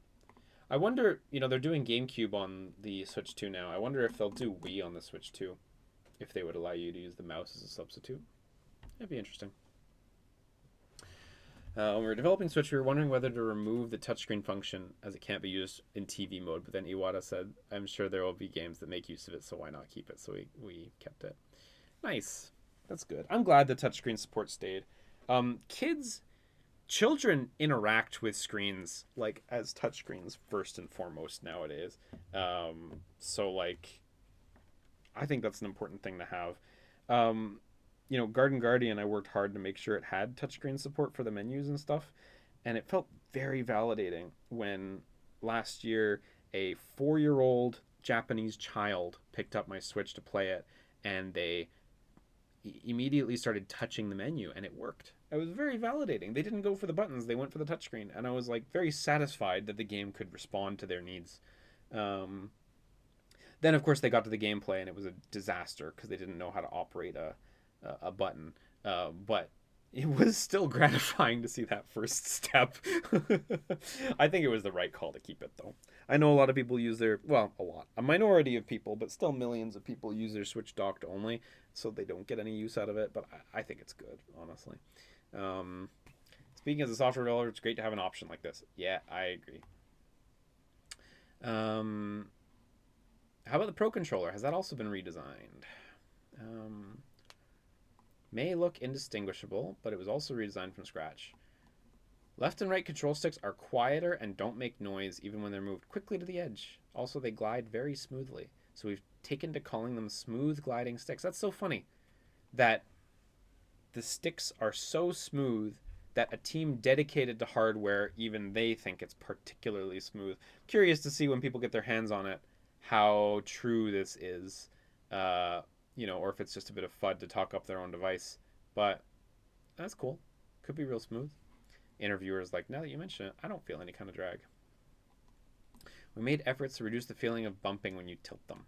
In fact, there's been a long-running project at Nintendo with the grand ambition of developing the pinnacle of all controllers. Yeah, it's funny. Find the fucking one piece of controllers.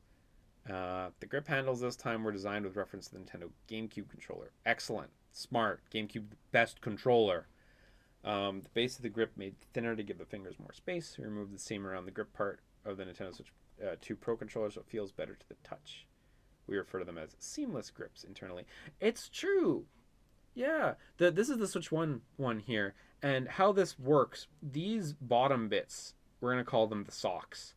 There's a screw here. If you unscrew this screw, the sock can be pulled down off the Switch, and then you can, using the seam and some screws, you can take it apart. It's true. Where's the seam gone? How do you open up this controller? I need to look at a good 360 view of it to figure out how you open up this controller. Yeah, I hadn't appreciated that they actually got rid of the seam completely. Must have a seam somewhere. Audio jack, GLGR, those are good. Those two buttons aren't on the Joy-Con 2. Yeah. Well, they said they were just remappable buttons. So,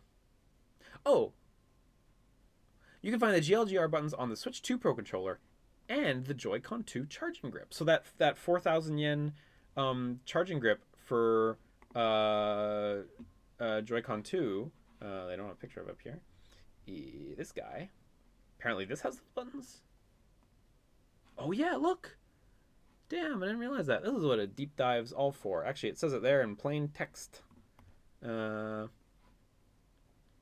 I didn't realize that. That's actually like legit. That makes this a more compelling piece of hardware, even if it's a little pricey. Neat. Oh, good stuff here. If you assign the capture button to GL, you can use it to take screenshots. Hey, that's good.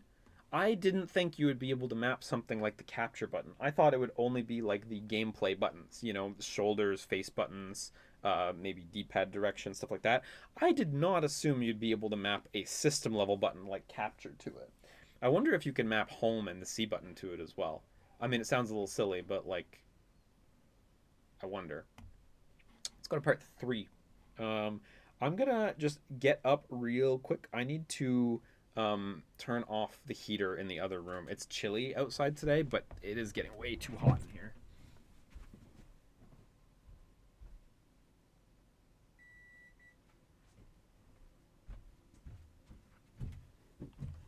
Okay, I have overturned. Part 3. Inherently added value. When talking about how the Joy-Con 2 and Nintendo Switch 2 Pro controllers have been updated, so far we discussed changes that aren't obvious at a glance. Some more noticeable updates. I'm curious about the newly added C button on the controller. What do it do? Game chat. We haven't gotten to game chat yet. We'll cover that after. With the Switch system's processing capability, it was difficult to implement a voice chat feature without affecting games, so we decided to offer it within via a smart device. Yeah, the Switch 2 has a very, very discrete OS footprint. That's actually true, and that was a big goal for the Switch. That's something we know.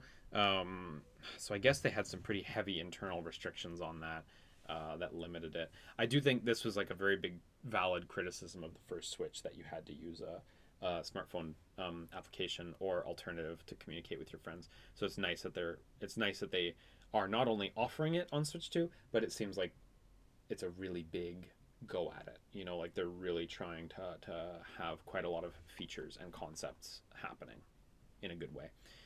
I'm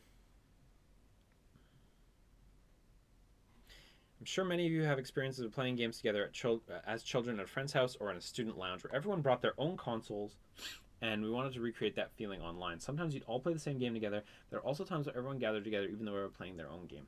This is super real. You know, I've experienced that as a child. I've experienced that as an adult.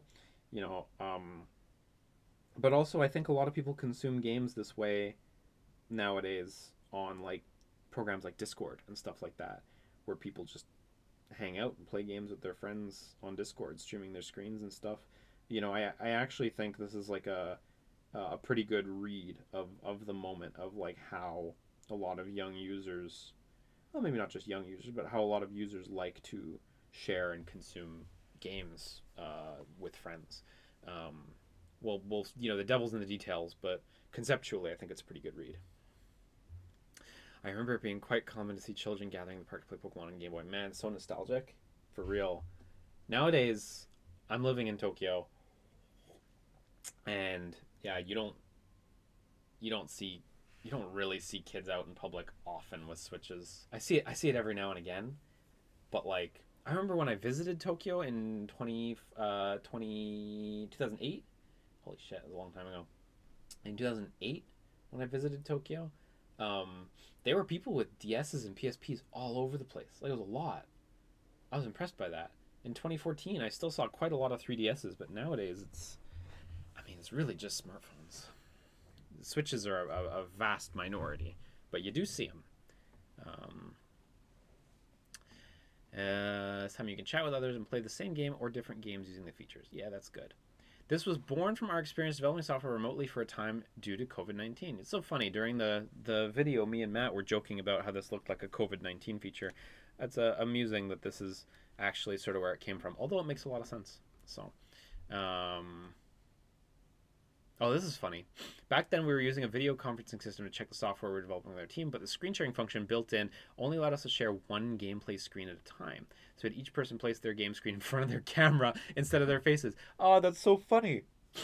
When we did that, it felt like we were all in the same place, each bringing our own console to play the game together. It was a lot of fun. That's really cute, actually. Based on this experience, we propose adding a feature to Switch. That's super cute, the origins of this. Super cool. It's nice to see their sort of lived experience there lead to this. And I do think I think a lot of people will use this feature. I don't know about the webcam stuff, but the sharing stuff itself, I think a lot of people are going to use this feature. I can see myself using it, frankly. Yeah, we want to minimize the resources used by the console system software. Yeah, of course. We thought it was an important feature of this hardware that would add immense value. I do think it's true, honestly. When software developers heard about the new chat feature, did you see potential in it? Let's see.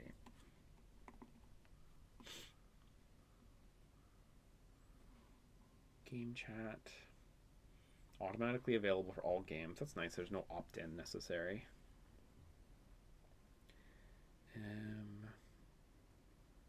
Yeah, they don't really say anything about specific developers having any comments or anything. That's not surprising. It seems like it's a totally game agnostic feature. you know, just something built in that's just going to work for everything. So,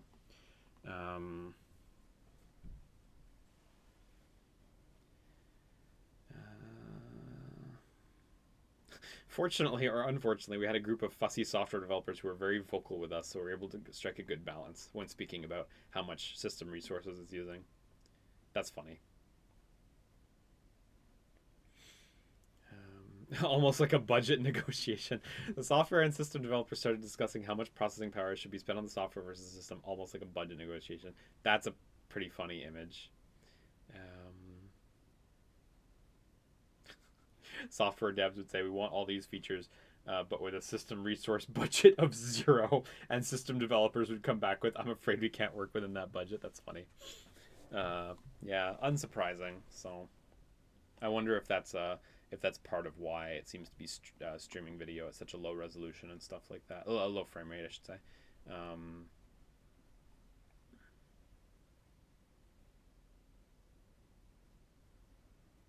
I like this. If you connect the Nintendo Switch 2 camera, your face will appear in your game. What I found interesting was it makes you feel a bit like a live streamer. This kind of pleasant moment was not something we anticipated in the early stage of development. You know, I had kind of the opposite reaction where I saw it and I'm like, oh man, I don't know if I'm going to want that camera at all. Because when I am in front of a camera playing games, I do think, oh, I'm streaming or I'm creating video content, right? And it's like I feel like I have to be on. I have to be like aware, presentable, you know. And it's like I don't know if I want that feeling when I'm just playing with friends and stuff. Yeah, mic on the console, which is interesting. I'm very curious to hear how the quality of this is going to be. Recently I was playing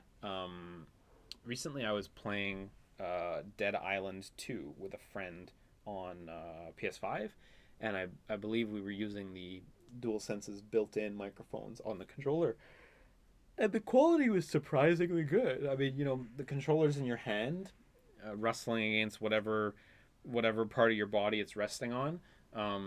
But the quality is pretty good. I wonder how this is going to hold up, especially like when docked on a TV that could be, 6 to 8 feet away from you, kind of thing. Yeah, this is real though. The noise filtering stuff's really good nowadays. Like Discord's really good at filtering noise. Like a lot of stuff's good at filtering. I'm not worried about noise. I'm more worried about just the quality of the voice coming through.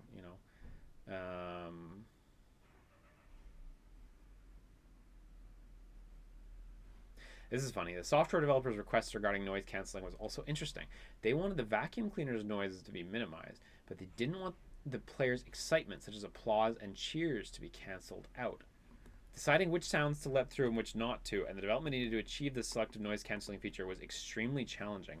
That sounds like super real. It's never something I've ever had to work on in any capacity, and frankly, not something that I would like to. It sounds like a total pain in the ass. But it's interesting, and I can totally see why devs would want to maintain, as they say here, the emotions or the lively atmosphere being conveyed. So,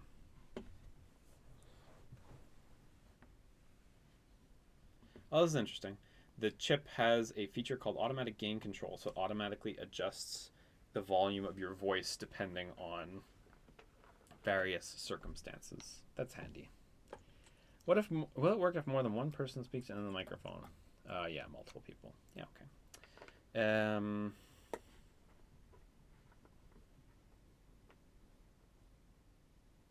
Yeah, so, okay, using your Joy-Cons. One of the major features of the Switch was sharing Joy-Con controllers with others. How was this feature changed on the new console? So, using them in, like, a local play thing as the main controllers. Oh, wait, here they're talking about just sharing games in general in that regard. Just like on Switch, you can share Joy-Con 2 with others. When developing Switch, we wanted to implement a feature that to share gameplay with other systems in addition to sharing Joy-Con. In the past, GBA and Nintendo DS had a feature called Download Play, where you could send a portion of the game to friends to play together. Fucking amazing feature. I used this so much in high school. Me and my friends would play like Metro Prime Hunters and Mario Kart DS on the bus, like to and from school. Absolutely fucking kicked ass. We looked into the possibility of having this feature on Switch as well, but the data volume of Switch games is so large that it takes a very long time to transfer data. Very true. We thought by taking advantage of Switch 2's system's processing power and using the same streaming technology that Wii U uses to send images from the console to handheld Wii U gamepad, we could share gameplay instantly without having to take time to transfer the software. Really nice. You know, this was I should just open up that bit in the Direct again real quick. This is the bit where they show. So I guess they're using. So they are using streaming in the end. This is games.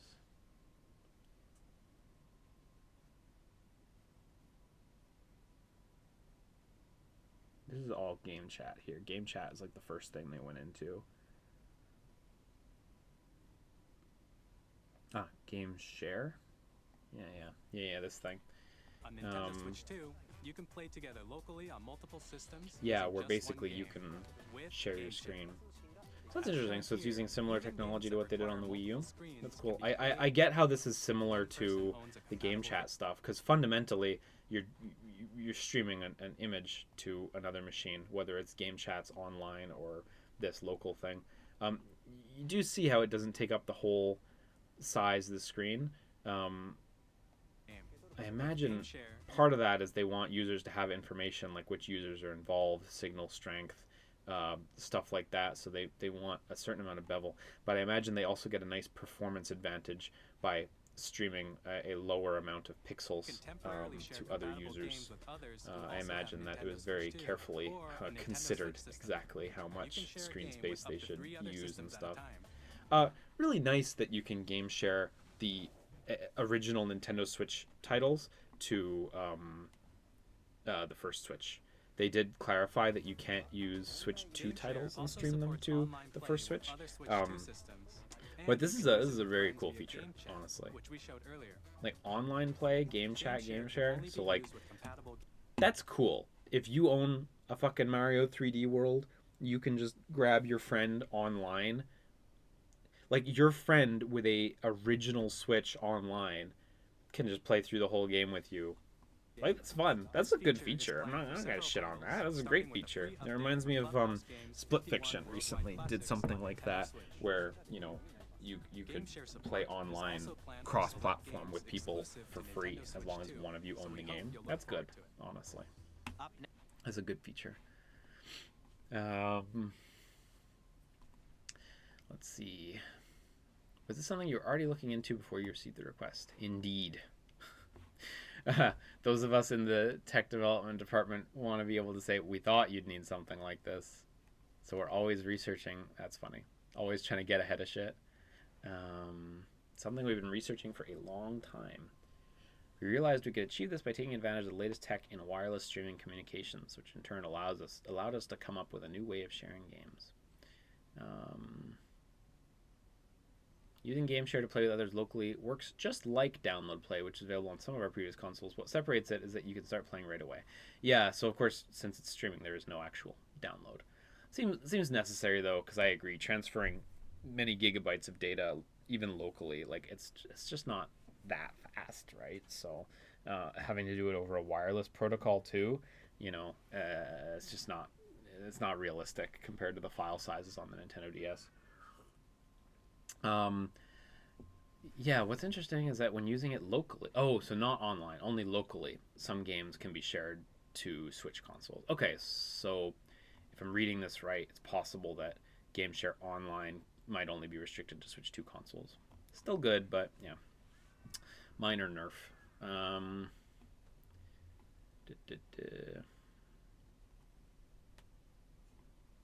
Yeah, I agree with this. Even if you decide to purchase Switch 2, your old Nintendo Switch could still come in handy. Yeah, very true.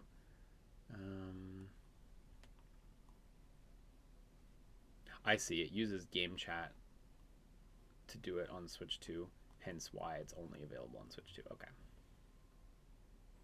From what I've heard so far, it sounds like you achieved a lot of things fairly smoothly. Was that really the case? Smoothly would be a gross exaggeration. That's funny.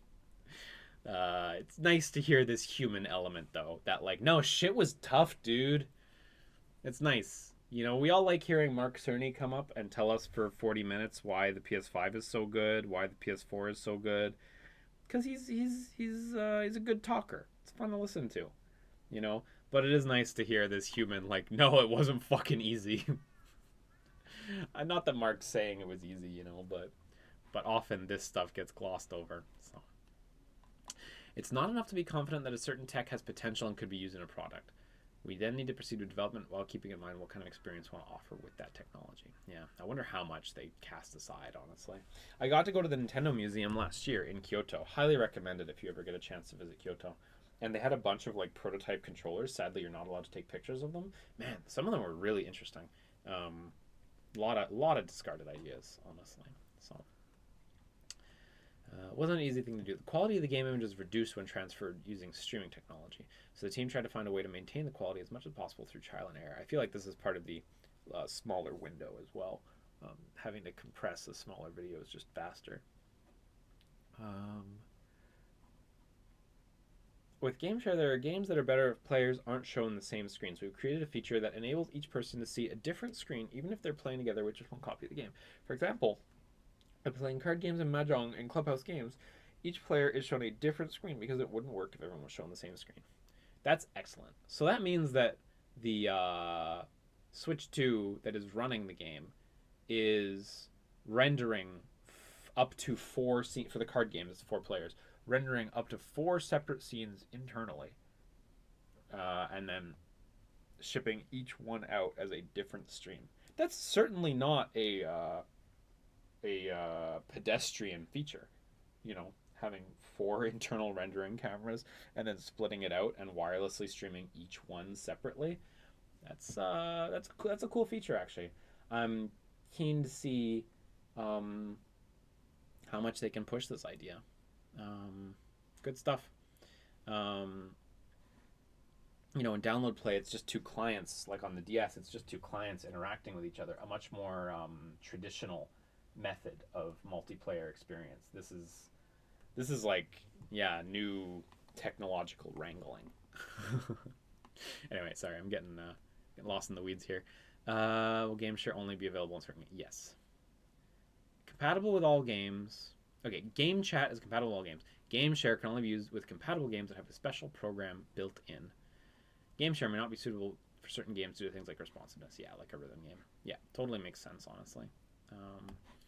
Actually, just to go back, yeah, they were very clear about that here.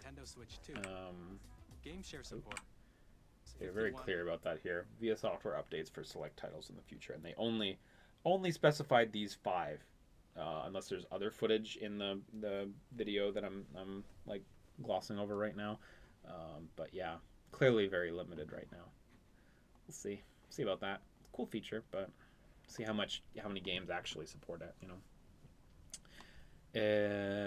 A new standard. This is the final part. I'm sure that those who already own Nintendo Switch games will be delighted that they can play them on Switch 2. Did you already decide on the functionality when you were planning the development of a new dedicated game system? Yeah, of course.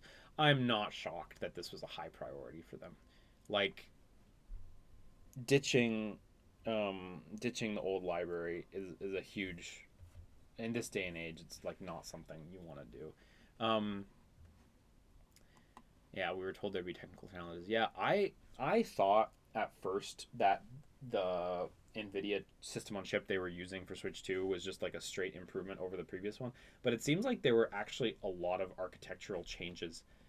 So it's really more like going from like one console to another console this time. It's not quite as straightforward as like PS4 to PS5 or like swapping out the GPU in your computer, like within a GPU family. Let's see. When we first started Switch development, focus was on enhancing performance and hardware. Compatibility was a lower priority. I mean, it makes sense, sadly. It was difficult to achieve the same level of compatibility with Switch 2 because the hardware design approach was different from those systems. It's tricky to explain. Maybe the easiest way to understand is that the methods used to achieve compatibility between DS and Nintendo 3DS and Switch and Switch 2 are completely different. Yeah, this is very blunt here. Simply put, those systems were compatible because 3DS contained DS hardware and Wii U contained Wii hardware. However, Switch 2 does not contain any Switch hardware. Yeah, hell of a distinguishing factor. Actually making sure your software runs on different hardware. So that means Switch and Switch 2 aren't compatible at a hardware level? Exactly. Yeah. If we tried to use tech like software emulators, we'd have to run Switch 2 at full capacity. That would mean the battery wouldn't last long. So we did something that's somewhere in between a software emulator and hardware compatibility. So I imagine like an interpreter kind of program, something like that. It's getting a bit technical, but the process of converting game data for Switch to run on Switch 2 is performed on a real-time basis as the data is read in. Yeah, a little bit technical. Let's see. Not much to say here. Yeah, being able to say Switch games will run on Switch 2 is one of those goals we want to aim for. No big surprise there, but yeah. Man, this is interesting. We consulted with Sasaki-san again, one of the fellows who's doing this interview, again and again, saying it'd be great if it works, but what do you think? And even he was like, I don't know about that. This is a surprising level of frankness that even internally they were like not sure if they could pull it off. So, there are some games that ran well due to the Switch system's hardware configuration. Switch 2, on the other hand, has increased processing capabilities and expanded memory capacity, which could theoretically cause some of those games to stop working. Yeah, so like an example of that is like if there was a game that like the game was designed. This is a super silly example, but if there was a game that was designed to run at like 10 FPS on the Switch, but the actual frame rate cap was 60. And then you pop it into the Switch 2, and the brute force of the Switch 2, makes it run in the 50s or 60s, and the game logic is like multiplies the speed by 5 or 6 times. It's possible you could run into bugs that would cause the game to stop operating. Obviously, a very silly example, but this is what they're talking about when they're talking about like expanding the hardware could theoretically just cause some games to fuck up. Like, yeah, games that don't. Games that didn't have limiters in place and stuff like that could, in theory, be adversely affected. And it's going to be a minority of games, but it's going to happen. Does that mean you're checking each game from the library to make sure all compatible? We're checking them all one by one, more than 10,000 games in total. Holy fuck. Where's this asterisk? Is that all the way down at the bottom? For details, please check them. Oh, yeah. So I saw this last night, actually, so we'll talk about that. Actually, this might be a good place to talk about that, depending on what the next topic is. Even with all those checks, it might not be that all Switch games run perfectly in time for the launch of Switch 2, but we'll continue our efforts so we can support as many Switch games as possible. Good. I hope Garden Guardian runs. Of course, it's not physically possible to support certain games like the Nintendo Labo Toy-Con kit, which was designed to fit the dimensions of Switch hardware, as the sizes don't match. Yeah, this one's already an issue with the OLED Switch, which sports a bigger screen, right? So when you put it into the VR headset slot, since the screen is bigger, they're not aligned quite correctly. It does work, strictly speaking, but it's not as good already with the OLED one. Let alone with the Switch 2, where the actual body is also bigger. It's just not gonna fit. So is what it is. It's a shame. It's a shame Labo didn't work out, but is what it is. Yeah, we assume player. Yeah, well, kind of obvious, honestly. Everyone wants backwards compatibility. It's too good. Can't not have it. Excuse me. Are there situations where playing Switch games on Switch 2 will enhance the gameplay? Actually, compatibility is a good time to jump to the compatibility page. I saw this last night. So, status of compatibility tests for Switch games on Switch 2. Updated April 1st. Next update planned for later in April. So soon we should get a new update. I didn't see that bit last night. So Nintendo games. So Red is not compatible. As you can see, there's a sliver well below 5%. Tiny amount not compatible. Orange, issues were found during startup. Some sort of boot issue. Don't exactly know what the specifics of that are, but some sort of issue. Game is playable with issues in certain parts. Again, tiny sliver. No issues found. I'm skipping right to this one, which is 99% of first-party Nintendo games, and no issues found for partner games, over 15,000 games, currently 20-something%.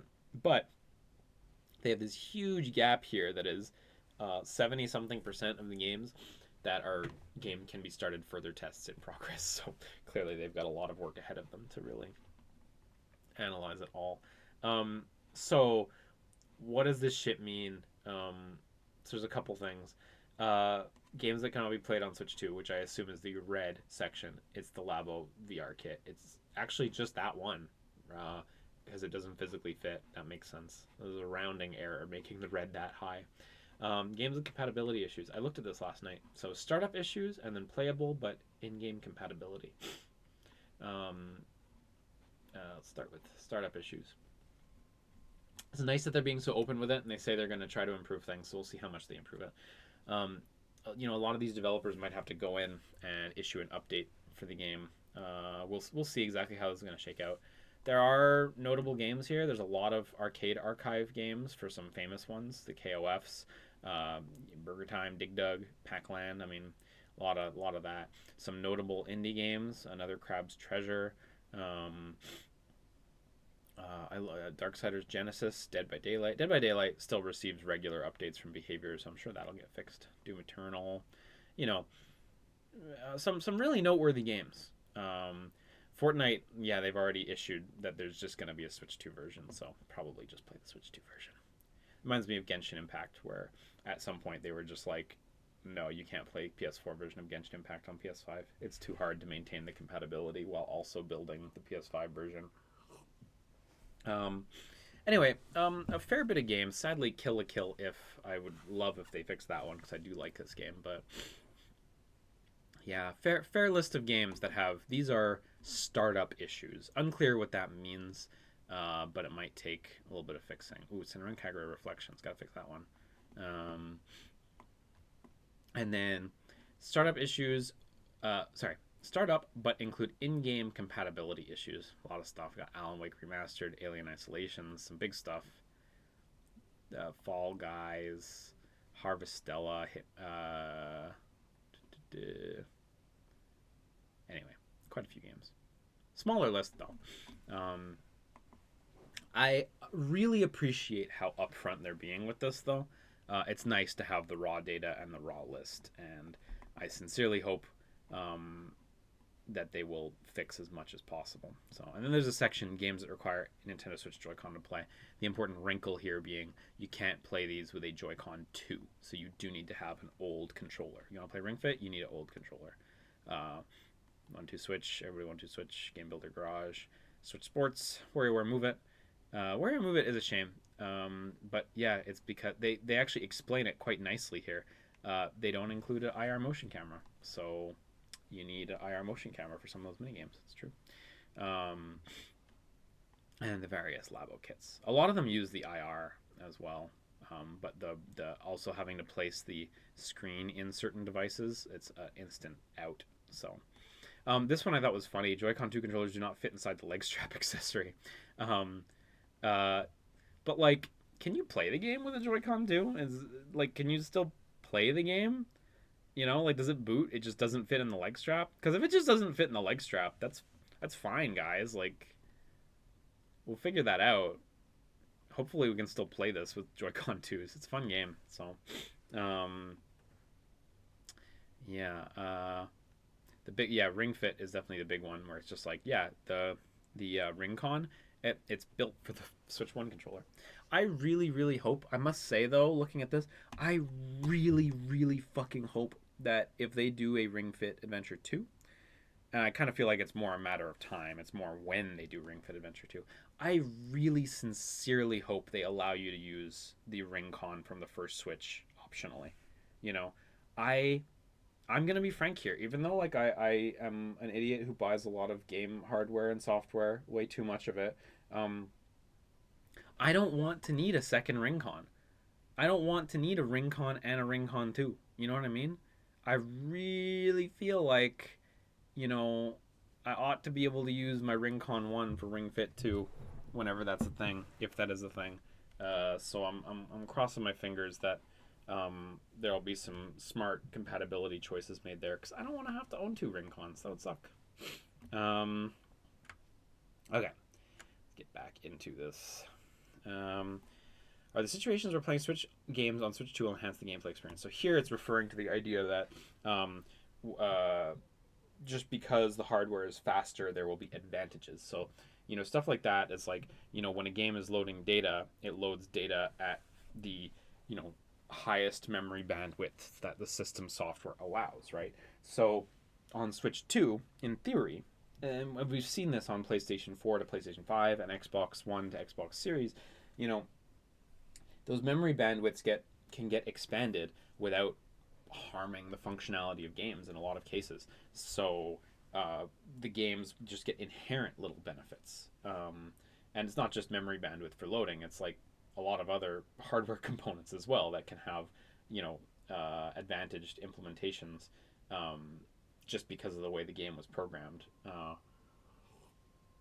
So when we tried running Switch games on Switch 2, there were some where loading times became faster or game performance became more stable.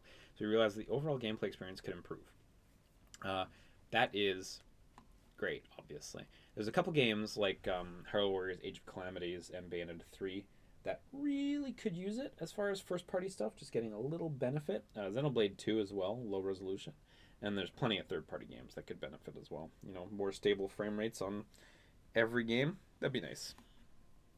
I think this is kind of an obvious thing. We all kind of saw this one coming, but it's great to have that confirmed that this is going to be real. So,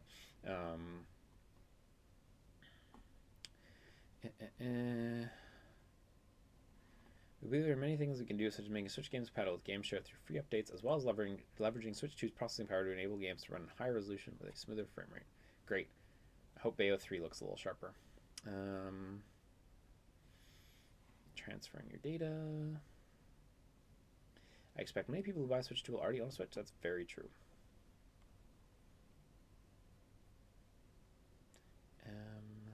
Virtual game cards. Oh, is this the... Yeah. I saw a picture of this.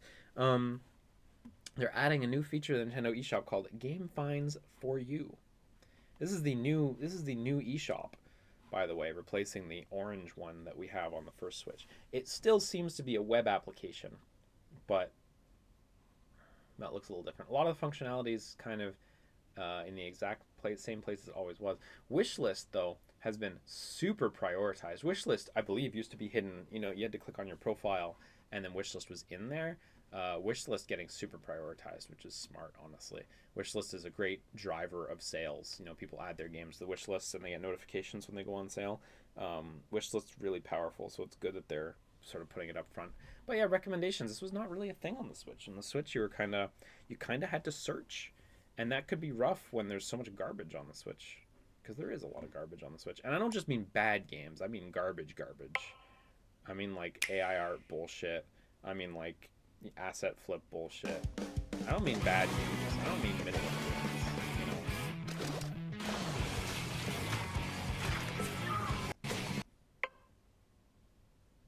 Yeah, I mean that's an eShop layout. You know what I mean? It's just like a cleaner version. Oh, Sonic Generations, nice. Oh, okay, these are a bunch of original Switch games. So the this week's recommendation thing, it seems to be just like a little like scrollable list. I wonder if you can actually view it as a menu before going into it. Did they show yeah, when you hit A to find games, it just pops you right into the video for the first one. I don't know if I love that, but it's whatever. As long as the other functionality is better, it's all that counts. This feature, I think players will easily be able to find something interesting without having to search every nook and cranny of eShop. Yeah, that's good. The first Switch, of course, has very limited OS memory. So the first Switch's web app eShop runs, frankly, not that good. So this is going to be a big improvement, I'm sure, as well in that regard. Just getting a performant fucking web app, you know. Not that much to ask for. How did you land on the name Nintendo Switch 2? Hey, that's a big one. There were a lot of ideas for the name, and we really struggled to find the right one. We even considered ideas like Super Nintendo Switch. However, Super NES, which came out after the NES, couldn't play NES games. Since Switch 2 can play Switch games, it didn't feel right to use the same naming convention. Oh, that's interesting. Yeah, I also think for me, the name Super Switch, I've always kind of felt like it's like, who's this for? Because it really seems like more of a nostalgia focused name than something forward facing. You know what I mean? It doesn't mean a lot to consumers, and it also puts Nintendo in an uncomfortable position where it's like when they're approaching Switch 3, how do you follow that up? It's the same issue Microsoft has, where they went, Xbox 360. Where are you supposed to go from there? Seriously, where are you supposed to go from there? 720? That's silly for its own reason. But like, no, you go to Xbox One, which is silly for other reason. And then from one you go to two, obviously. But then no, then go to series. Mess. And then where do you go from series? Series 2? Yeah, I fucking doubt it. Anyway. But naming this thing Super would just put them in an awkward position, because then on the next Switch they'd be like, okay, what is it now? Ultra Switch? Then you start to get to people like, what's better, Ultra Switch or Super Switch? How can you tell based on the name alone, The number is just an elegant choice. I think adopting a convention more comparable to Apple's, phone naming conventions, where it's just a number, I mean, it's the right choice, I think. So, yeah,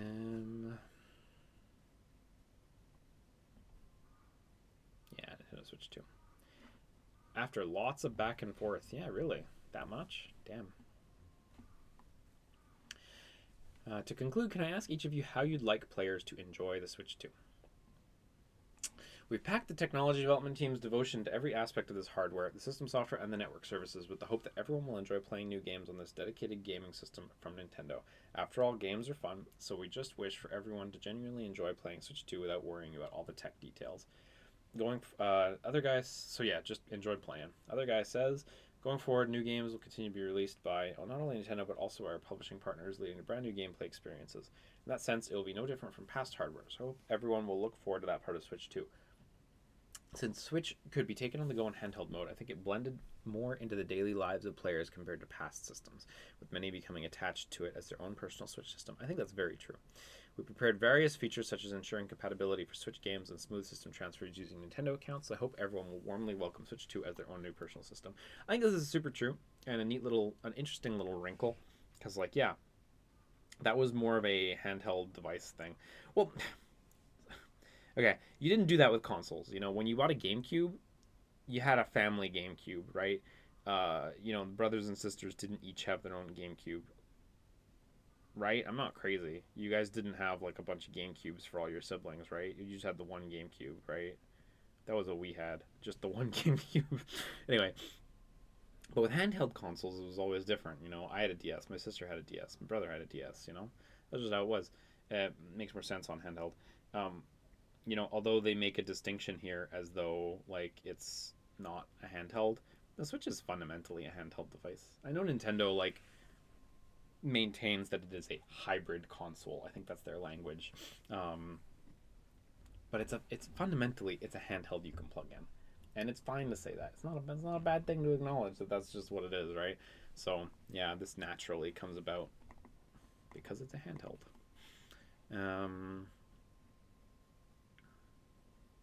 Sounds like current Switch users will also be able to enjoy these benefits on Switch 2 with their existing libraries of games, allowing them to get more enjoyment out of their own system. Yes. Kawamoto says, I'm repeating myself, but since Switch 2 is a new dedicated gaming system, I'd simply like everyone to thoroughly enjoy the games. As a person who makes gaming systems, there's nothing more important than this. I hope players will enjoy games like Mario Kart World and Donkey Kong Bananza, which are made possible because of the Switch 2 system capabilities, and games like Drag X Drive and Super Mario Party Jamboree, Nintendo Switch 2 Edition plus Jamboree. Holy fuck, that's a title. That's too long. Super Mario Party Jamboree, Nintendo Switch 2 Edition plus Jamboree TV.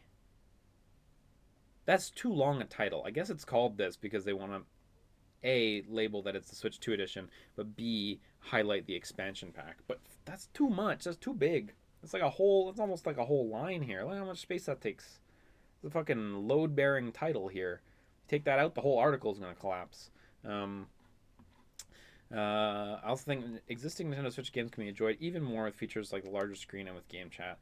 I hope that this new system, Switch 2, which supports both capable Nintendo Switch games as well as Switch 2 exclusive games, will become the new standard. Which once again goes to show why it had to be named Nintendo Switch 2.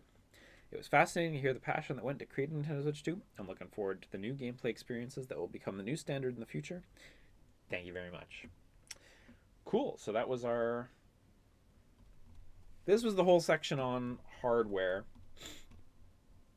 I guess I will jump into game chat,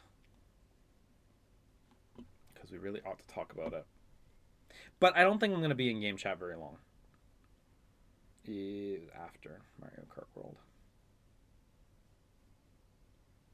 Oh man, I totally glossed over this, that there's going to be a Mario Kart World Direct on April 17th.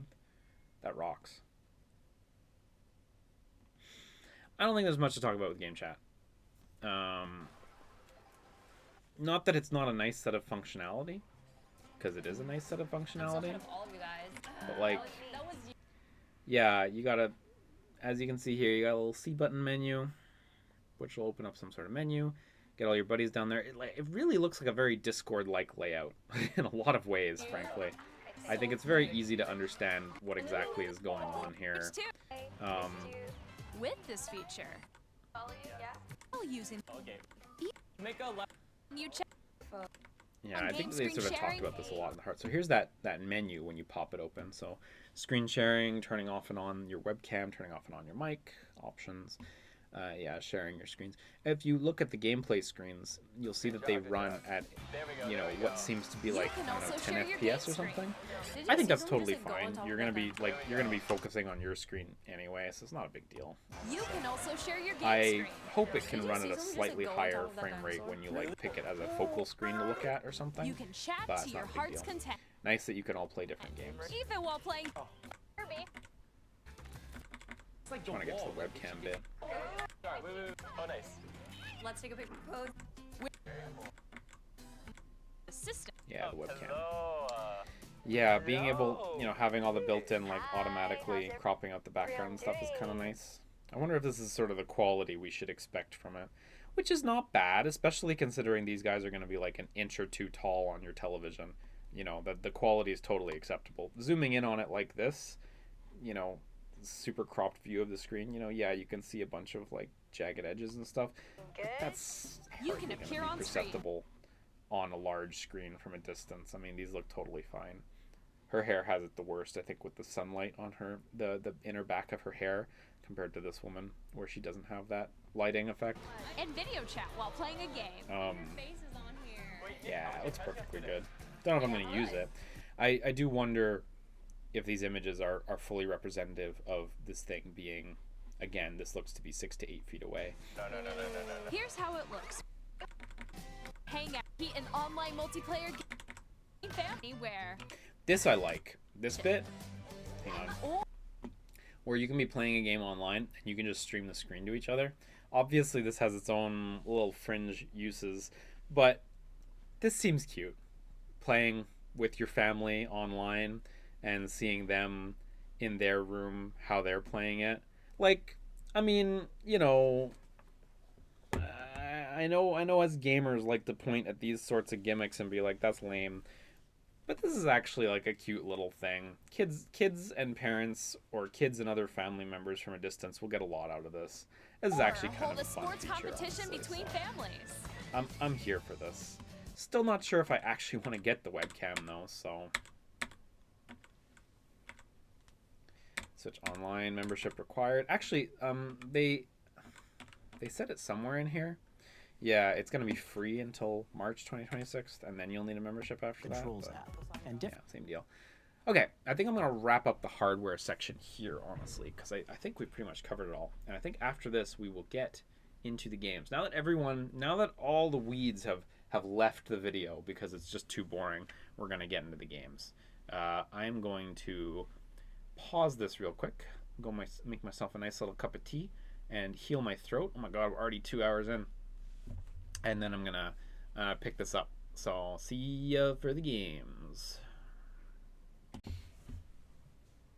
All right, back at it again, etc., etc. We're going to talk about Switch 2 games now. I'm equipped with a mug of tea to follow the earlier recording and last night's extended hour-long direct. My throat is shredded, and I'm doing my best. I'm following Ultra David's old fighting game commentator advice of just drink honey. So I have a thing of honey here, and also tea absolutely filled with honey. Honey helps. It creates a protective layer on your throat. If ever you need to do something voice intensive, it helps. So we're going to get into it. I think we're just going to go at the games in the order they come up in the direct. And yeah, we'll go from there. Sorry about this little fucking bar on the bottom. I don't know what this is. Shoutouts to Chrome. So we got Mario Kart first.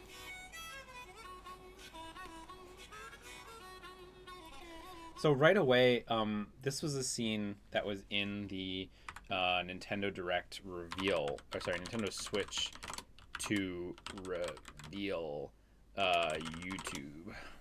This guy, the first look trailer. This gas station or equivalent was in this trailer. And the reason I'm bringing this up is because there's a difference. There's a change already.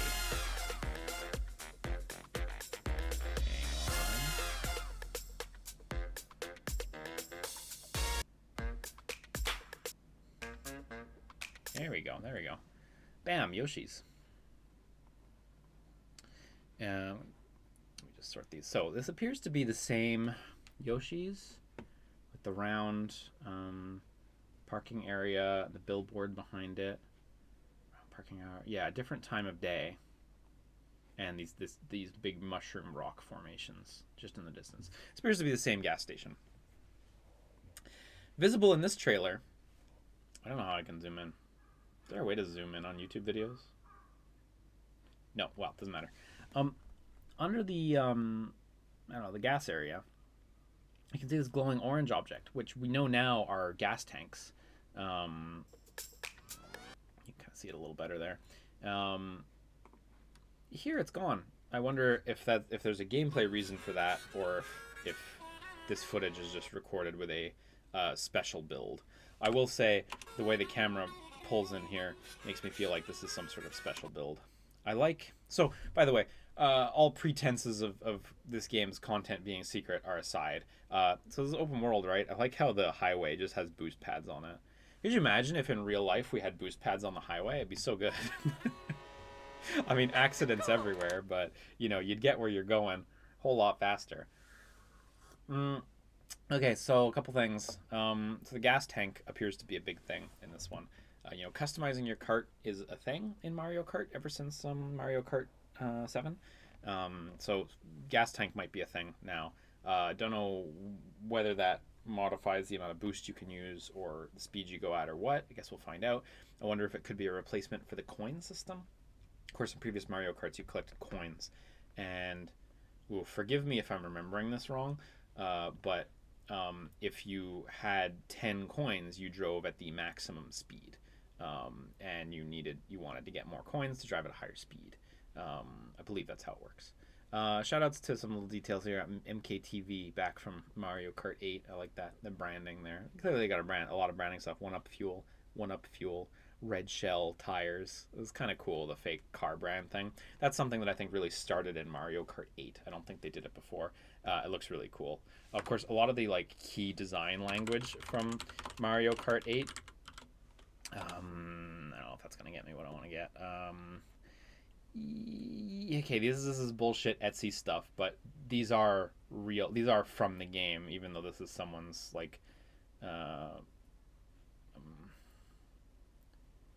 okay, these are textures from Mario Kart Tour, and they have some of them as well.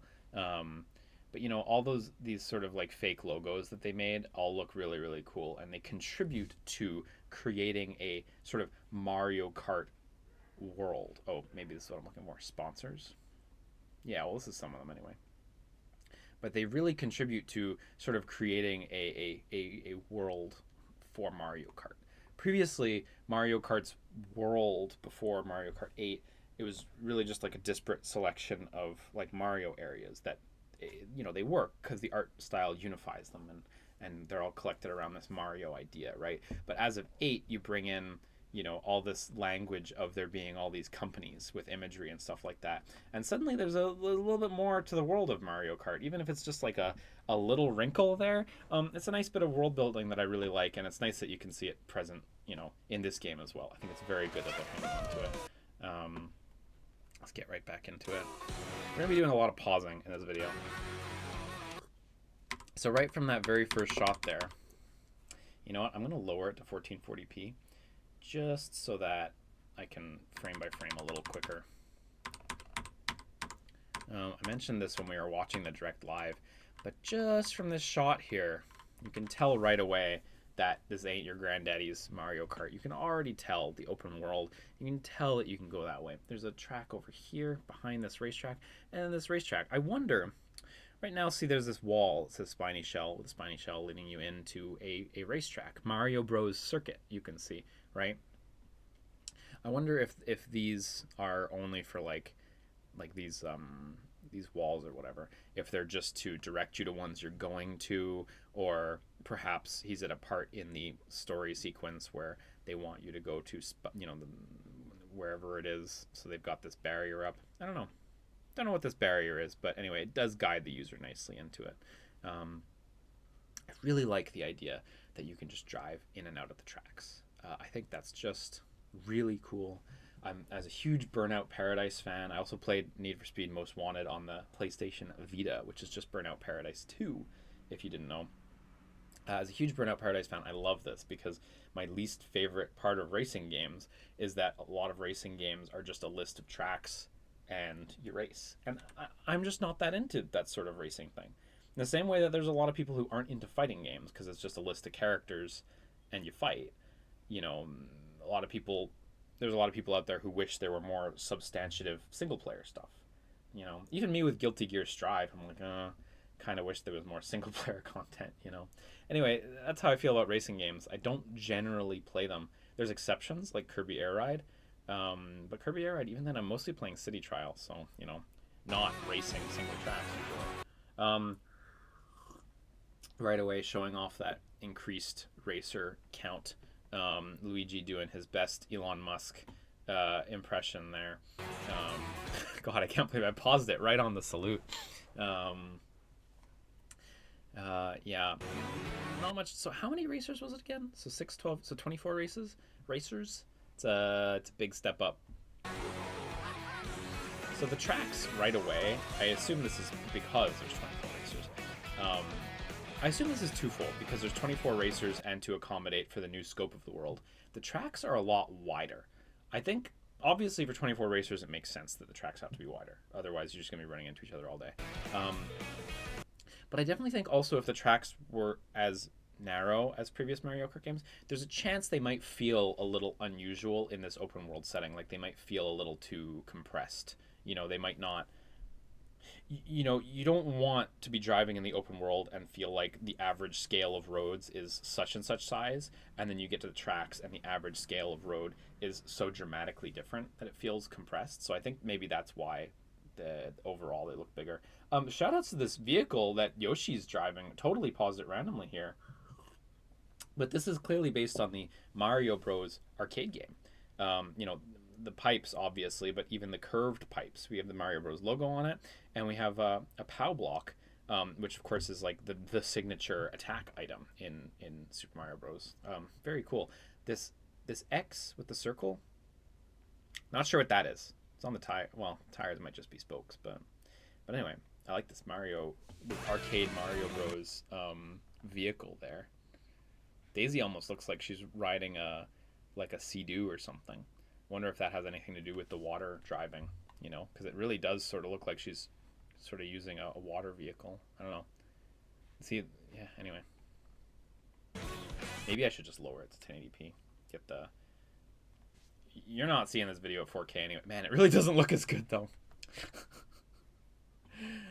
This shot's interesting, because it looks like there's so many places you can drive on. You know what I mean? Like, up here, there's a coin. Maybe you can grind on this? You know, because there's a new grinding feature. Over here as well, there's this upper area, but this area also seems accessible. And here, this cloth draped over the edge of this ledge that design language suggests that you should be able to land in there and get in there. You know, and there's a ramp up here. There looks to be a ramp on the top of this as well. I do think, given this is open world Mario Kart, you know, I do think there's going to be lots of collectibles and side missions and stuff to do in the open world. And I think, you know, this sort of design language in the level layout definitely suggests that that's going to be a supported set of concepts. Also, we get a great shot at her Sea-Doo. We happen to land right on it. The Dory, which is very cute with the eyes and everything. Yeah, sure looks like a Sea-Doo. I wonder if water vehicles are different. Do you need a water vehicle to race water areas? Are other vehicles just slower? I don't know. Hopefully we'll get our answers at some point. Yeah, there's a big ramp. Oh yeah, and look, you could probably grind on that, but you could probably also just go down there if you wanted to. One of the babies here looked to be using a regular vehicle on the water. I mean, obviously I can't 100% tell. But here too is we got a snow vehicle. You got aviation, but I assume these just pop out. Oh, whoa, this track. Look at this track. This track is like 75M from Donkey Kong, you know, from the original Donkey Kong. The barrels come down, you know what I mean? Whoa, that's so cool. And look, they're taking a 90-degree turn to get onto it. Man, that's going to be like a bunch of brutal hairpins. And I assume... Oh, there was another shot of this track later. Dude, this is so fucking cool, this track. So into that. Oh, look, there's a big mecha DK up there, too. Wow, cool. So I assume you go up, and then you come down out through here, and you go back out that way before looping back? I don't know. Oh, we got City. Though not distinctly New Donk City. So, of course, they've chosen to use Pauline here, which I think is a logical choice, given that you know, she's associated with cities as of Super Mario Odyssey. Whether this is actually New Donk, though, can't really tell. God, this is a great shot as well to demonstrate the open world-ness of it all. So many good shots of distant tracks and stuff. Really love it. Really love it. Also, I'm not gonna lie, seeing the chairlifts and stuff makes me very nostalgic for growing up in Quebec. Like, I got to ski a lot because we lived near a lot of ski hills. So that's just a personal aside. Not much to deep dive in on that, but yeah, here as well, just another lovely shot. Man, the world looks so pretty. Oh, hey, is that Rob? Is this Rob working on a box? No, now we do need 4K, don't we? To see our robotic operating buddy. No, that appears to just be 3 boxes. That's funny. Maybe I should have it at 4K. Fuck me, I guess, right? Here we got a bunch of little buffalo following along. So yeah, one thing you can also see a lot is that they have a lot of like regular enemy types driving with you in this game. Hammer Bro, Goomba, Shy Guys. Actually, those Shy Guys appear to be AI, like driving across the track, so forget that. Seems like there's a lot of enemy types. I wonder if that means they're, choosable racers. I think that's kind of the obvious thing. But B, I wonder if the different enemy types will be racing you in like side quests and events and stuff like that, challenging you. Like Koopa the Quick in Mario 64, right? Except here, Koopa the Quick's got a car now, and he's gonna run you down. That sort of thing, though. Especially so that, when you're in different biomes, the different sort of associated Mario enemies can be the challengers, I'm hopeful for it.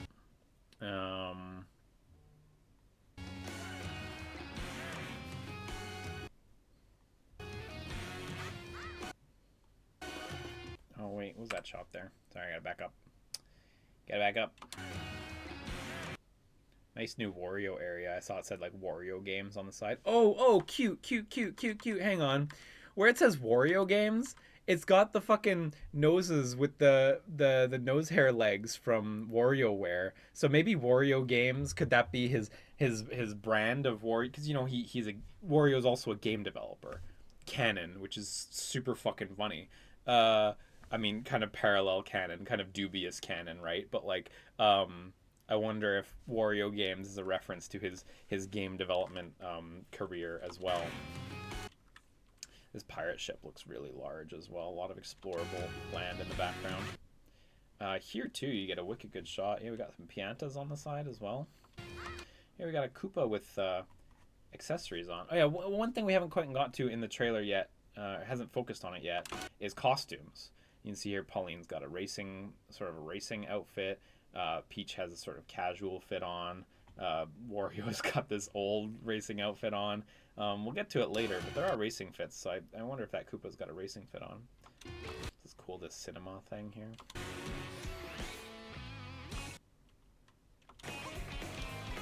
Yeah, so grinding comes in. This is a hell of a feature. This is very fun. This reminds me of the sort of racing mode thing that they put in Fortnite recently-ish, last year, I guess. Made by Psyonix, the Rocket League people. Very cool racing mode, actually, where there's a lot of like acrobatic stunts and shit involved. This reminds me of that in all the best ways, honestly. This, I think, is that 75M stage from before, as obviously the girders and stuff all look very construction themed, and you can kind of see the track coming upwards on the outside, I think, there. But also the oil barrel and the ghost are from Donkey Kong, the original Donkey Kong. So this is just the fucking best thing ever. Like, Moo Moo Meadows, very like iconic Mario track, right? Having one of the cows get to join the race. I mean, come on. And look at his vehicle. It's a little fucking radio. It had a little cow printed on the other side too. I'm gonna frame reverse, but because it's in 4K, it's slow. Just gotta reverse 5 seconds. Gotta eat the whole thing. Look at that little cow on it. So cute. Seemingly also like a pull cord to power it or something on the back there. Maybe it's just an antenna actually. Anyway, super cute. But, you know, like I was saying before, I wonder if these are going to be, you know, also side quest characters in this region, you know, not just race characters, but like when you're in the Moo Moo Meadows area, like, are there a bunch of cow NPCs? We'll find out. These floating boost rings to fly down the hill, man. Looks nice. Yeah, so new items also, by the way. So we got some sort of mushroom that actually increases your size and lets you crush. We got hammers, we got coin block, bullet bill returns, of course, not too surprising. I want to make a quick call out. Oh, I backed up too many times. I want to make a quick call out to right here. Yeah, up here we got a little vehicle driving alongside you. And look, there's gas at the top. Again, not sure what you do with that gas, but clearly mechanically important. This is cool. This like stage gimmick. Alberto goes in. That seems to just take over for a bit. Yeah, I don't know what the deal is with this one. Mario ate like a burger. A little hamburger. See? Huge hamburger, actually. Looks delicious. Love like his fingers clipping right through the tray. But it doesn't matter. This is the type of shit that I appreciate from Nintendo. They do a lot of these like little shortcuts that it doesn't fucking matter if Mario's fingers are clipping through the tray. It doesn't matter. Nobody cares. I'm the only person who cares because I paused it here, and I don't care. You and I, we don't care. We understand. Bam. I don't understand what this item is because it seemed to just change his outfit. Do outfits have different, give you different racing parameters? Otherwise, what is the purpose of this item? Is it purely cosmetic? That would be an odd item to get in a race, you know what I mean? I wonder what exactly the place in this game, this burger or food item bears. This Bowser, I jokingly referred to him as Skylanders Bowser. I don't think he looks the same, but yeah, here we go. So Skylanders Superchargers had a Bowser and a Donkey Kong. So there's the Donkey Kong over there. And they rode in their own cool little vehicles. These, anyway, so I thought like he kind of reminded me of Skylanders Bowser. Clearly quite a bit different, especially the goggles and stuff, quite a bit different, but still funny. These are actually really neat figures. So they're Skylanders toys, right? They have the NFC chip for Skylanders scan, but they also have the NFC chip for Amiibo. And how it works is, there's a dial that you twist, and it reveals on the bottom either the Amiibo logo or the Skylanders text, and it tells you which mode it's currently in. Really funny little, unique, quirky toy. It's an odd one. Anyway, we got Skylanders Bowser. He looks good, though.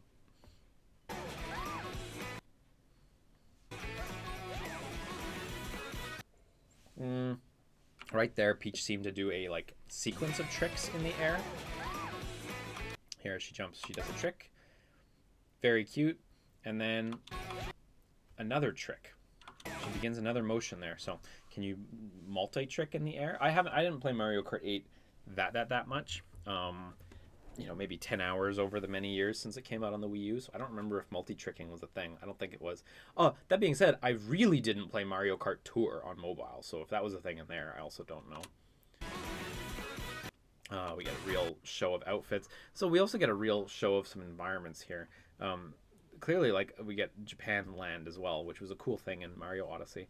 Peach gets her yukata, or kimono, whichever, which she also has in Mario Odyssey. And I love the little plastic Boo mask on her head. That's so good. There's also this koi vehicle that looks like it's made with ceramic.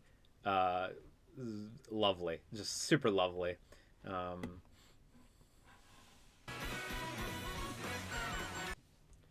Look at a fucking... come on. Surely these guys are NPCs too. There's a Charging Chuck over there as well. I love how the verticality on display here. Mario Kart 8 has some nice verticality that you can sometimes appreciate, but it's often masked by Mario Kart 8's key sort of feature, like the gravity system, right? Where the cars, by necessity can just drive on whatever surfaces the designers want them to, right? In this case, the gravity system, to be frank, just doesn't seem to be there, at all. At least the vehicles we've seen and stuff, we haven't seen it. It's well possible all these wheels could just turn 90 degrees in gravity, just like in Mario Kart 8, but it appears to be a different design take.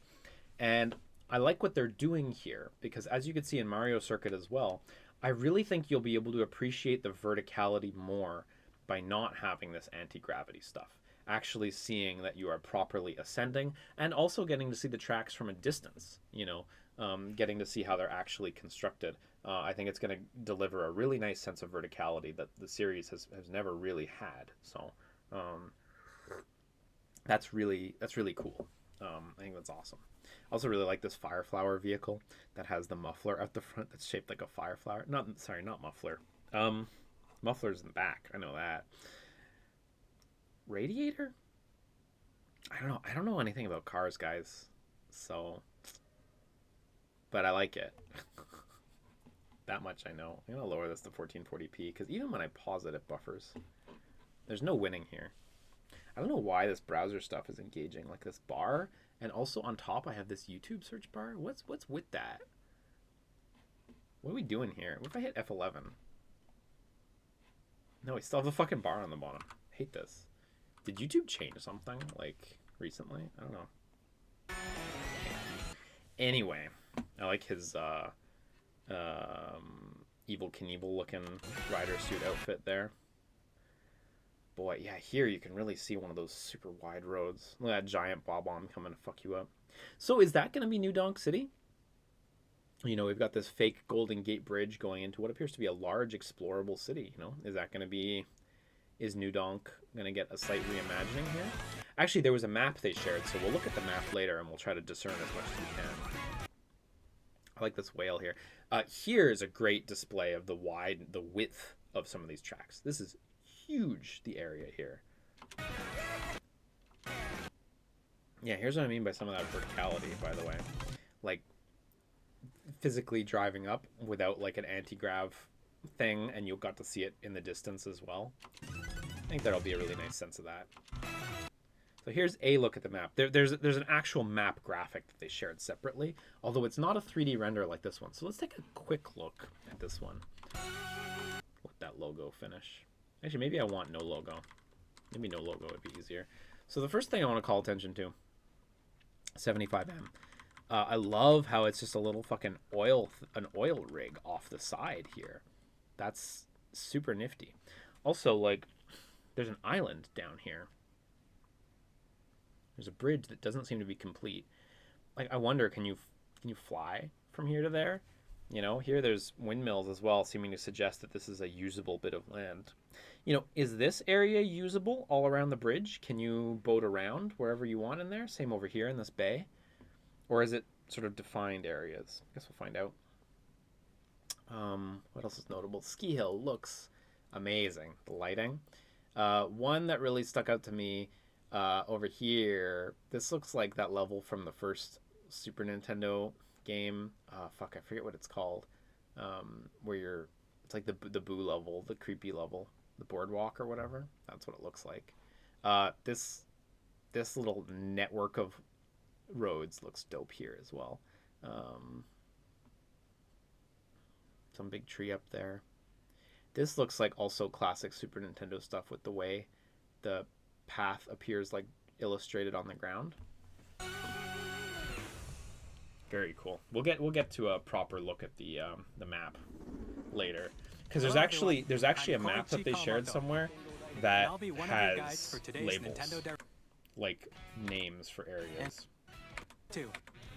A brand new entry in the Mario Kart series is I'm gonna let launching them talk a little more exclusively here. on the Nintendo Switch 2 system. Welcome to this vast world. Yeah, maybe this. No, this wasn't the map. The map I saw online had actual labels on it, which was cool. The tracks are all pretty like equidistant from one another. It might be a little hard to appreciate here without labels, but the one with the labels, it was very clear. Kart races are held throughout various regions. Man, here this area really shows off like all the different places you can drive on, all the surfaces and stuff like that. You know, a full parking garage, like so much real estate to physically explore when you get to the open world that stuff. Span the globe. You know? Whoa, this is cool. I didn't really appreciate this during the actual event. This like huge peak. Whoa, and you get to jump off of it too. You must be able to fly so far from there. Like this like chili over here as well. This little glacier shaped like a chili. Whoa, and an airship as well. Man, was this visible on that map? Because this is like in the air. I don't know. Depending on the time of day and weather conditions, the Home of the Rainbow Fragment. The Rainbow Fragment. Could that have something to do with Rainbow Road? I wonder. The atmosphere will. I like this this King Boo outfit. These are like pretty terrible traffic signals up here. Course ahead. Course ahead makes sense. So watch out if you're you know piloting a regular motor vehicle. If you're just going to work, watch out for course ahead. Are you ready though? I mean, that's not really helpful. Neither is nice drive. Motivational banners are maybe something we could use more of in the world, but like not helpful infrastructure.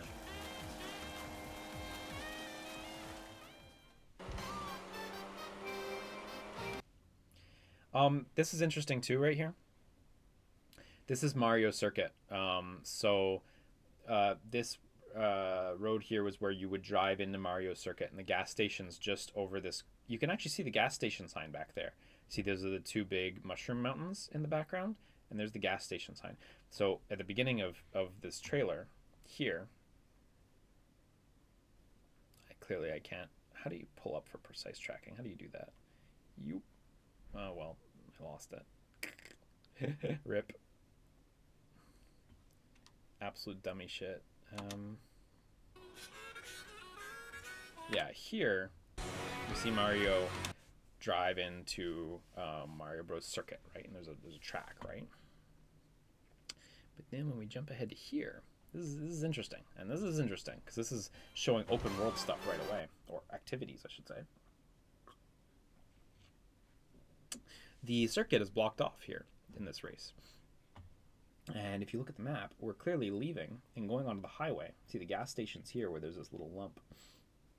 Going onto the highway and seemingly doing like a what's the word I'm looking for? Not like a circuit race, but like a single track race. There's a name for that, but I forget what it's called. Though it does seem to indicate that there are 3 laps still. So maybe there is some way to turn around at either side. Not sure. We got Monty Mole. We got a fucking bee. We got a... What are these guys called? Side Hopper? Mario Side Hopper? Are they called Side Hoppers?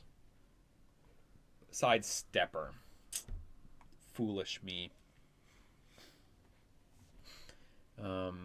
Great little selection. We got those little fuckers from 3D World as well.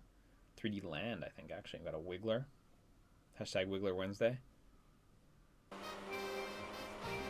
Yeah, look, so this event right here is not held on the actual track. So yeah, like open world events. You can go off the racetrack and drive virtually everywhere in this world. Awesome.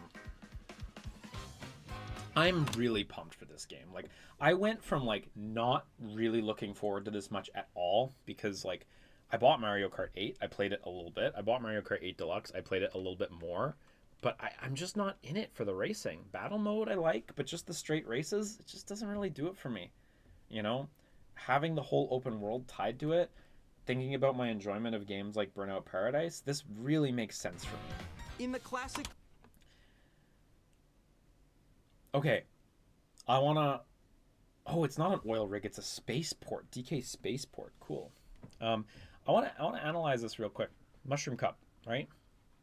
The cups like Mario Kart. You can actually see, I guess these are all the different cup indicators. These are the traditional icons they would use, right? Mario Bros. Circuit, Crown City, Whistle Stop Summit, DK Space. Oh, Crown City. Okay, so not New Donk. Yeah, okay. You see they have these little tracks between them?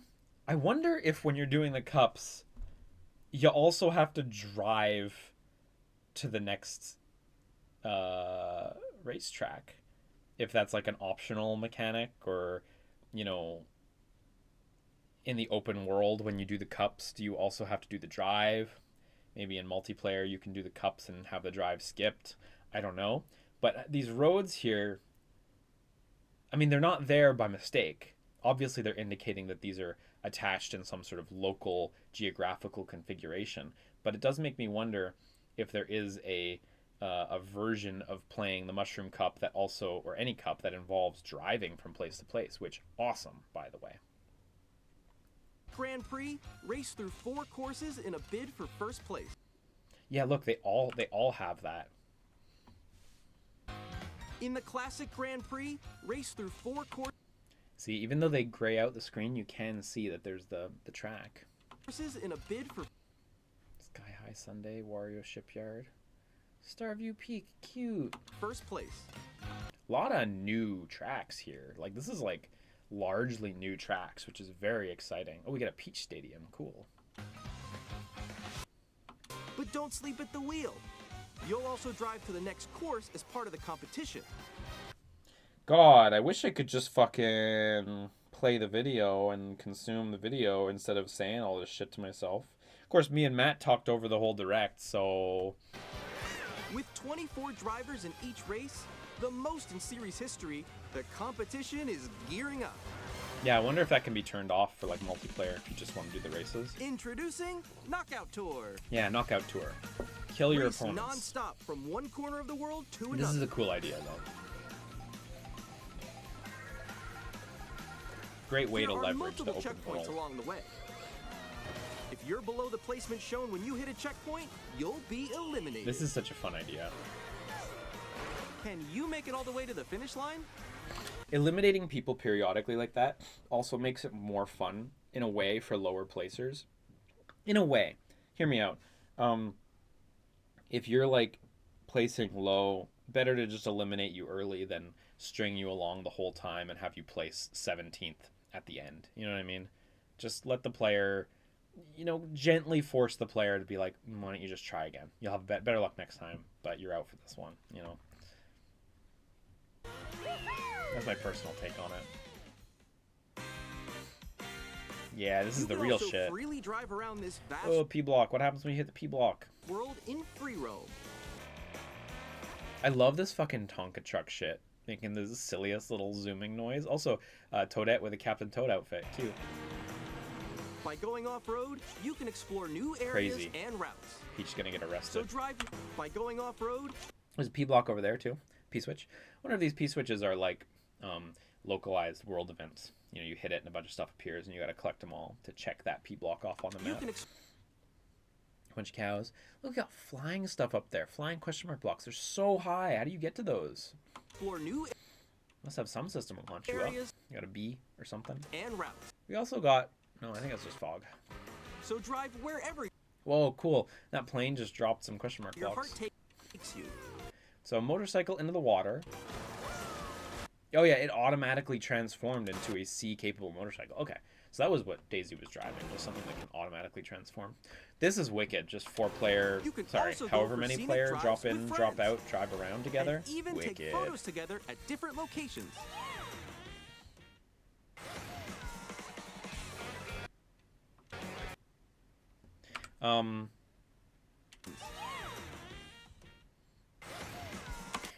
Yeah, man, this looks fucking dope. The height here too.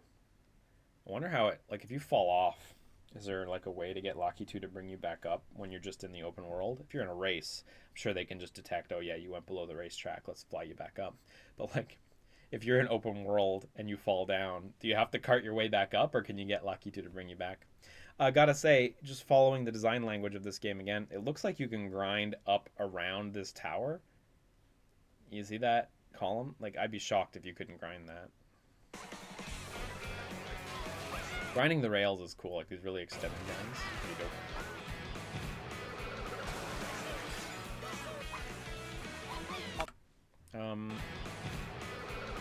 Call out in here. Mario's got this cute little Japanese outfit on. And one of his poses here, I know it's kind of generic looking, but this is like a very Japanese art culture pose that you see characters in. I wonder if they have poses that could be specific to outfits, or does Mario just have a very Japanese pose for all all outfits? A brand new race across the entire world starts here. God, it looks so fucking cool. Mario I know I'm Kart just periodically World. saying it looks so fucking cool, but it does. Look, we got a fucking penguin. We got, what are these guys are called? Donkey Kong is eating a burger. We saw the updated Donkey Kong design when they revealed the Switch 2 hardware, but I do like how he looks, honestly. And it sort of follows the Donkey Kong Bananza game that got announced as well, which is cool. The star has actually kind of an updated look with the little blue tips at the bottom. Usually the star is very uniform, kind of gold, and it uses, rainbow imagery to illustrate its power, and sometimes the color emanating from it is rainbowy. But actually having the body of the star incorporate a sort of shimmery rainbow look, I think that's a new design language for the star, which is neat. There's another little P-switch up there, communicating that the P-switch matters. I love this almost wide-angle lens shot that they have here to get the whole world in the background. It's cool. The game launches on the same day as Nintendo Switch 2. More details about I didn't realize they were doing a direct soon. title will be Or at shared least in I the forgot. upcoming Mario Kart World Direct. So soon too. So Cool. be on the lookout Keen for to see more that. information in the future. Mario Kart World. Okay. So we do have other stuff to talk about with Mario Kart World. A couple things. The map must be on this site. I don't know. Yeah, where's that map at? It's not this one in the background. Ah, here we go. This is the map. I don't know if I can just grab it. Hey. Yeah, so as you can see, they seem to be placed fairly equidistant from one another. Actually, like, viewing the map without the icons on it actually is kind of more fun. Because when you look at this one, it's like, oh, they're actually really like, they seem like sort of calculated out mathematically, which is kind of less fun than just looking at the map and being like, oh, look, this whole world. Here it's like, okay, let's measure about this distance between every track kind of thing. So, you know, whatever. So I wonder if all these roads are, how should I say this? I wonder if all these roads are like designed routes. We worked on a designed route from here to here. You can obviously take the grass or take an inoptimal route, but there is sort of a designed route. I wonder, especially because some of them, like Moo Moo Meadows to Crown City, intersect a lot. So maybe, maybe not. I don't know. Might just be showing off. But how many tracks? 1, 2, 3, 4, 6, 7, 8, 9, 10, 11, 12, 13, 14, 15, 16, 17, 18, 19, 20. Did I count 30? 30, is that right? Maybe I counted 30. I don't know. That's all. It's a large amount of tracks, though. I tell you what. I think that's a large amount of tracks anyway. I have no complaints with that. Impressive scale is what I'll say. So, you know, one thing that people are talking about with Mario Kart 8. Scrolling. Is this. $79.99 MSRP. Okay, well, what are these 3 asterisks? Let's find 3 asterisks on the page. MSRP. Okay, so nothing. Okay. So there were some like pricing leaks and, well, not leaks. When the press releases came out last night, right after the direct, they were going up kind of disparately around the world. And one thing we saw was that in Europe, at one retailer, they had the game priced at €80 digital, €90 physical. I have a couple thoughts. So, sorry, let's just look at €90 to USD. That's 100 United States dollars. This is 80 MSRP. You would not, I don't think you would use the term MSRP to describe the digital price of a game, because Nintendo are, in this case, the manufacturer and the distributor for digital. I assume this is $80 physical, which is expensive. It's fucking expensive. Look at this. Whoa! Wow! And then you take that, and in Quebec, 15% taxes. Wow! 131 Canadian dollars after tax. It's fucking expensive. The other thing we saw on that European site was that Donkey Kong was priced $10 lower. Let me just see if the US site corroborates this. Wow. Do not have... Okay, no, there we go. About this game. Man, some web designer spent a fucking long time on this.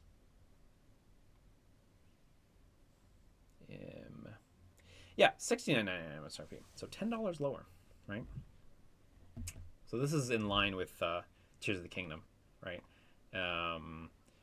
This is the most expensive physical non-collector's game ever released. Maybe? I don't know. Let's talk about this. Switch games tend to retail at the high end for $60 US. I'm going to use US dollars for this whole thing. Nintendo themselves do variable pricing, though. They've priced games at $40 US, they've priced games at $50 US. Depending on the product, they have priced it appropriately, and I think generally they've been relatively tasteful with that. I think it's good. I much prefer that to everything being 60 for no reason, when, you know, games like MEO and stuff could be comfortably a little bit cheaper. Tears of the Kingdom, of course, broke that trend, pricing at $70 US, which coordinated with PlayStation, of course, were the ones who took this first jump, and PlayStation priced, you know, their PS5 exclusives like Demon's Souls and Returnal at $70 US. Obviously, this is expensive. For Tears of the Kingdom, a lot of people, myself included, can't help but wonder if part of the reason they priced at $70 US was because of the need to use a larger cartridge size. On the Switch, I mentioned this a little bit in the earlier section, but there are 4 gig, 8 gig, 16 gig, and 32 gig cartridges available to developers. They each cost a different amount of money per unit you produce. The 32 gigs infamously cost like 17, 18 US dollars per unit you produce. So you think about a $60 copy of The Witcher 3 Assassin of Kings on a store shelf, right? $60, less 10 for the retailer's cut, so $50 to CD Projekt, less 18 for the cost of the cartridge, so you're down to $32, before even factoring in shipping and any of those other fees. It's like, you look at a $60 game and, shipping on a 32 gig cart, you're looking at kissing away, half your profits to the retail distribution and the actual cost of the cart itself. So a lot of people wondered, so Breath of the Wild fit snugly under 16 gigs. Let me just remind myself here. This Reddit user says just under 15. There we go. Nintendo, 14.4 gigs, right? So it fit snugly on a 16 gig, but 18.2 for Tears of the Kingdom. As pointed out on all these places, the largest Nintendo Switch exclusive title, the largest Nintendo software ever, Tears of the Kingdom, unfortunately, since it didn't come in under 16, had to ship on a 32 gig cart, meaning, Nintendo had to stomach a much more expensive cart. A lot of people wonder if they priced it $70, if they added $10 to make up for the price of the cart. I actually really don't think that that's unreasonable, like an unreasonable theory. I think that's a super reasonable theory, that because the manufacturing costs were just straight up more expensive, they were like, yeah, extra $10. I'm not saying as a consumer I enjoyed that, but I think that's, personally, I actually do think that's why it is. Donkey Kong shipping at $70 US, Mario Kart World shipping at $80 US. So there's a couple things to consider. First thing to consider is the possibility that they're just tacking $10 onto the price for the bigger Switch 2 titles. We have yet to see sort of smaller packaged Switch 2 titles. I'm talking stuff like, Emio or Rhythm Heaven or whatever. As far as we can tell, those games are still going to ship on Switch 1, which is great for Switch 1 users, for everyone actually, if the pricing is anything to go by. We haven't seen the price of a smaller Switch game right now. We've only seen these two, big, ostensibly AAA-esque titles, So the first possibility is they're just tacking $10 on for Switch 2 games. That's a real possibility. It sucks, but it's a possibility. Second possibility is we do know, based on what they said earlier in the Direct, that Switch 2 cartridges are new hardware. It's a new flash memory, right? Higher speed flash memory.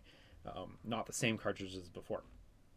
So what that means, assuming they're offering the same size distributions, 4, 8, 16, 32, they're going to be more expensive per cart if it's new shit.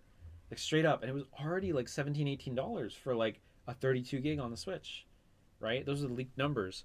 So on Switch 2, it's like, what? Are you looking at $20+ for a 32 gig cart? Possibly. Also, like, 64 gig cart, is that a thing? Or is it so prohibitively expensive that we're just not going to do it? Because I could believe that too. Anyway, when you look at Mario Kart World, let's get another figure here. Mario Kart 8 Deluxe file size. Let's get a figure in here. Nintendo quotes it at 11.3 gigs on their official website.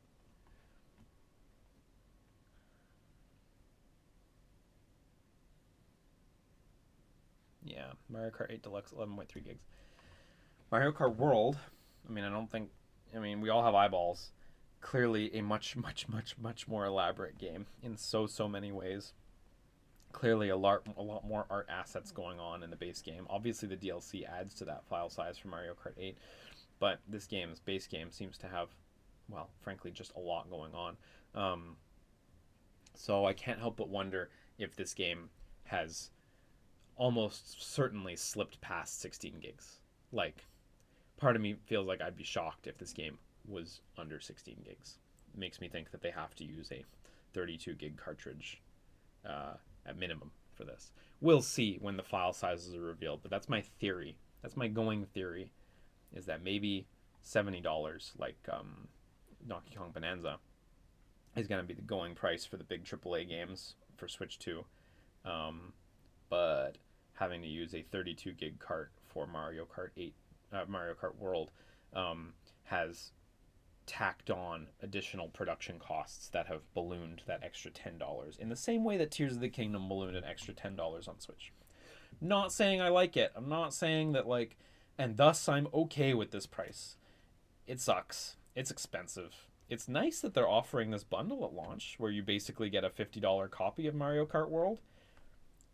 I don't think anyone's going to argue with the idea that getting a $30 rebate on Mario Kart World on day one, if you're willing to get a digital one, that's not bad, honestly. That's pretty good. Like, that's a pretty good offer, especially considering this game is the one that they're going to want to sell an insane amount of units.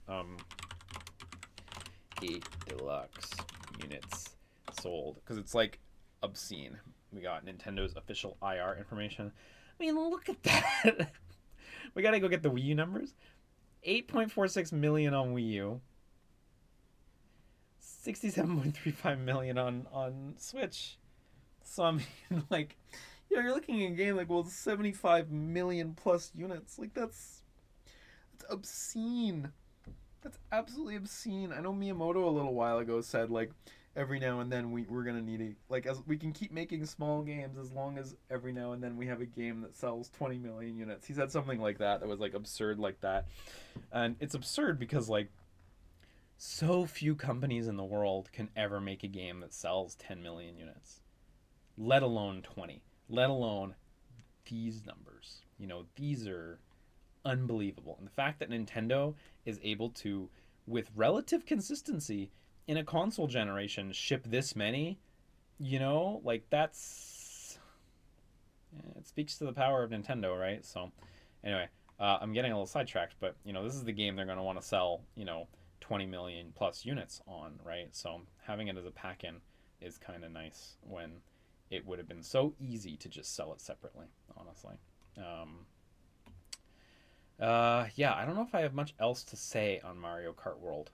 It looks really good. I'm super pumped for the open world stuff. Yeah. Oh, you know what? Let's go to the Japanese website, because there is actually one interesting little wrinkle. Japanese website actually has like a slightly different layout. Oh yeah, here's all those brands I was talking about before. Uses the background here. So cool. Some of these I think are new brands that weren't in 8 though. Anyway, if we scroll down here, we get to the Japanese price tag. Somewhere. The American one was right here. Right? Yeah, the American one was right here. There we go. Okay. Download version, 9,000 yen. Package version, 10,000 yen. Ouch. That's rough. 9980 JPY2 USD. 67.64. So it comes in, wow, sizable discount. I will say this is normal in Japan. Nintendo's packaged software in Japan is like always cheaper than it is elsewhere in the world. Like, I'm not exaggerating there. Like 100% of the time. Like, if I go to their website and we go to game software, let's pick Xenoblade Chronicles X. Let's pick Xenoblade Chronicles X. Let's pick Donkey Kong.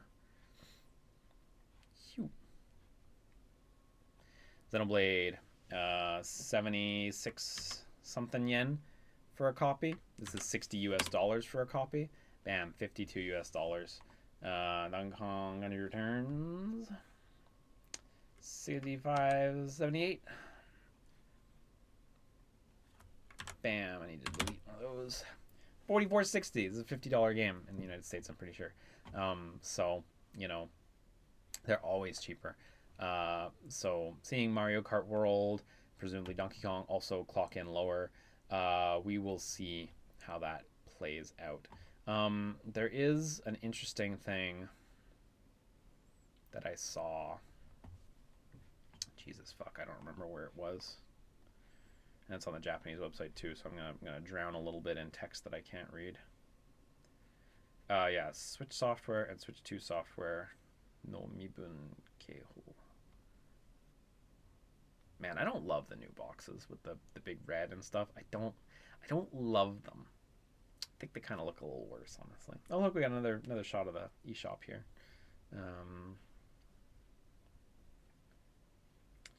There was a page. Okay, it's buried somewhere. I'm not going to find it right now. There was a page somewhere that was basically like a little Q&A about like what are the deets on Switch 2 interoperability in other regions and stuff. We talked about this a little before, but in Japan there's going to be the Japan only Switch 2, and there's also going to be the international version available, right? There was a bit of text somewhere that was asking about can software purchased abroad be used on the Japan Switch 2? And my Japanese is not perfect, and Google translates Japanese is not perfect in a different way, but it basically said, in a very sort of like legalese kind of way, it basically said like there is no guarantee of usability of foreign software on the Japanese Switch 2.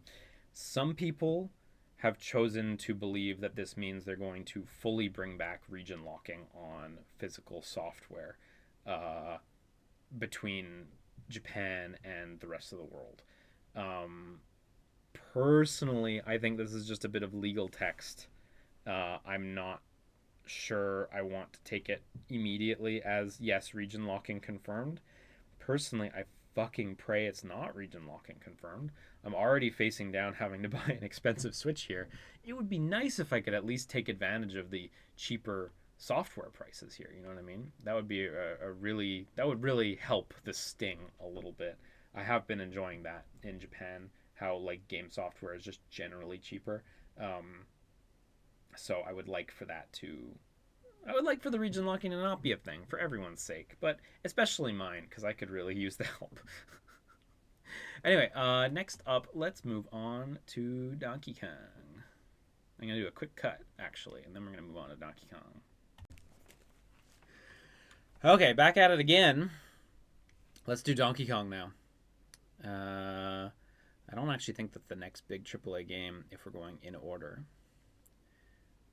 sorry, not AAA, the first-party Nintendo game, if we're going in order, I think the next one is that little sample tech demo thing, this guy, which we will get to. But we're going to start with Donkey Kong. Where the fuck was Donkey Kong? Much further in the direct, eh? After all the third-party stuff? Oh yeah, it was the very end, wasn't it? It's true, it was the last thing. Okay, so for Donkey Kong, I think we're going to let it play out, honestly. Oh yeah, you know what? It's a good opportunity to talk about this Switch logo. So yeah, they sort of tilt, snap in together. I'm not sure it's quite as iconic as the little slide up, down of the Joy-Con, but it's whatever. Not a real complaint. Should I let this one play out in full first? I don't know. There's already so much going on in this screenshot. So like, you know, you can like break stuff, right? That's like the whole thing of this game is everything's destructible. I mean, like shit's got like cracks and unevenness all over it. Here, these big tree branches or whatever, they've got these thorns. I don't know what those are. Do they stop you from grinding or climbing or something? Are they meant to be blockers until later in the game or something? There's so much going on in this screenshot. Oh, look at that. Man, I should just let it play out. These enemies they look like they're bombs. See, they've got a fuse on their butt. See? Maybe you can pick them up and throw them and stuff. Let's let it play out. I'll try to control myself.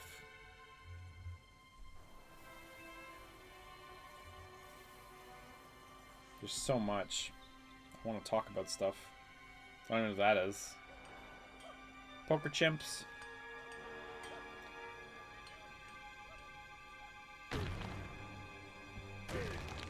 Man, DK's new look. Boom.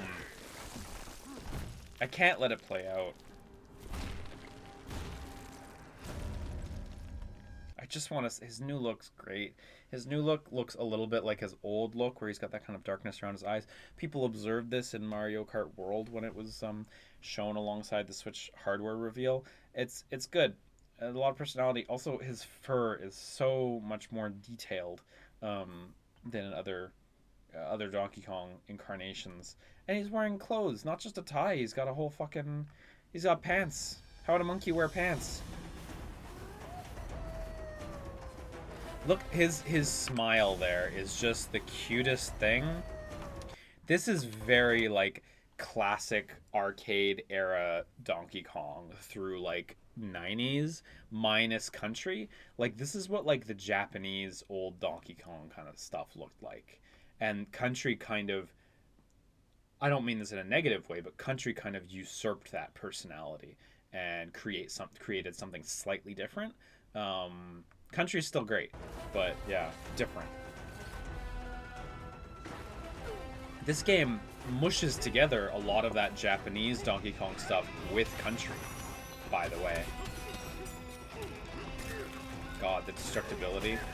So, in that interview we read earlier, they alluded to the idea that you can destroy everything in this game. I wonder if it's truly everything, or if it's just like the land masses. That seemed like he fucking destroyed a character there. Oh, the skeleton inside these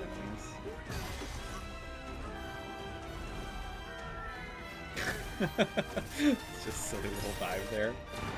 God, it's so cute. Here, I want to pause this as well.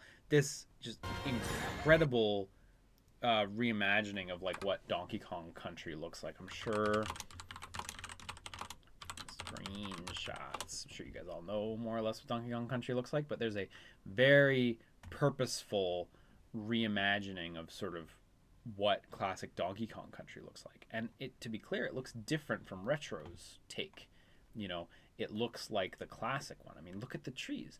The way, you know, I don't know what kind of trees these are, I'm going to be honest, but like the sort of palm tree-like stalk, the tree, and the trunk, I should say. Stalk. The tree stalk. Tree trunk. I know what a fucking tree is. And then these sort of palm leaves. Maybe they're just palm trees. I don't know.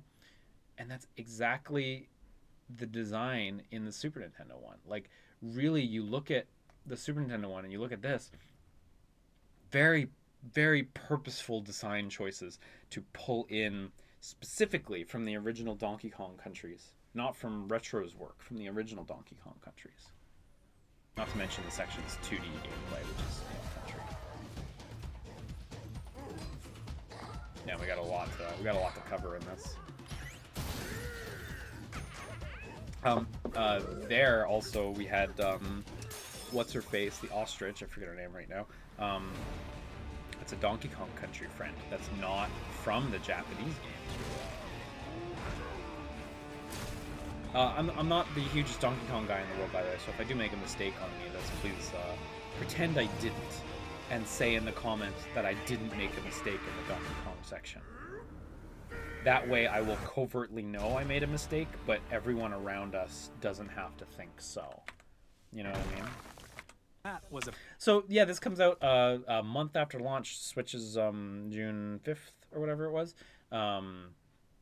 1 month after launch. That's pretty tight. It reminds me of ARMS. Not mechanically or anything, but that came out like a month or two after launch for the original Switch as well. So, yeah, we got a lot to go over here. That was a brand new 3D platforming action game starring Donkey Kong, called Donkey Kong Bananza. With incredible strength, smash through enemies, walls, the ground, and just about everything as you demolish your way through a massive underground world. Or can, whatever. More details will be shared in the future. We hope you're looking forward to it. Yeah, massive underground world, they say. You don't really get the impression that it's underground, but I guess that's the trick. Okay, we're gonna go over this a little more granularly. I was actually thinking I should open the trailers because it'll be easy. It'll be easier to. Oh, I closed the direct, didn't I?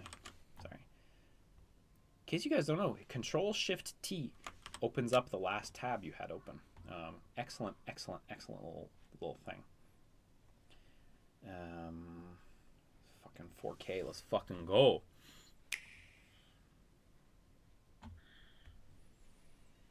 So yeah, right away, again, they got these little bomb enemies here. Clearly you can use them to explode shit too. Lots of different enemies. Like there's a spiky dude over here. There's these flying guys over here. These ice people who actually don't, or I shouldn't say ice. They're probably a gem. You know, might not be an enemy. There's like some plant you can interact with over there. See? There's coins. There's some sort of platform, like maybe a boost panel or something. There's so many things in this screenshot. It is a target-rich environment. Not to mention, seemingly, you can just destroy all the ground. Here we got a fucking giraffe. This looks like it's one of those gem guys as well. In the previous shot. Oh yeah, hang on. This screenshot tells us a lot about some stuff, actually. Yeah, I'm going frame by frame, but it is too slow. There we go. See these little eyeballs on this gem? This is a very neat thing. Oh, look. Okay, look over here. There's one shaped like a house with blue and yellow. And anyway, and it's got the little eyes as well. So these guys can come in all sorts of different shapes and sizes. The reason I say that is because, yeah, here there's the giraffe, but there's also the house, which I saw, and I was like, wait, what the fuck is that? Cute. So that's a really clever... I assume these are like, quote-unquote, friendly characters you can talk to or something. They don't look hostile anyway. Their language really doesn't say hostile. I wonder if you can talk to them or what, you know? Simply not sure. I assume the house one is some sort of recurring one. But really smart design idea to be able to sort of build them into whatever shape and then just slap googly eyes. Like really taking that out of Rare's playbook. Funny, because Rare were the ones to make Donkey Kong Country. So, yeah, I wonder how absurd their forms will get, you know. We got a minecart here. Again, another one of those turnip-looking guys here, too. I saw these in one of the shots as well. This little slate with some sort of language on it. I wonder if these are instructional in some way, or they tell you about a place, or what. They certainly look very... the design language is very, like, ancient civilization made this. You know what I mean? The scale here looks really cool. All these different big islands. We got a construction site up there. And there's some sort of animal-shaped building or something over there.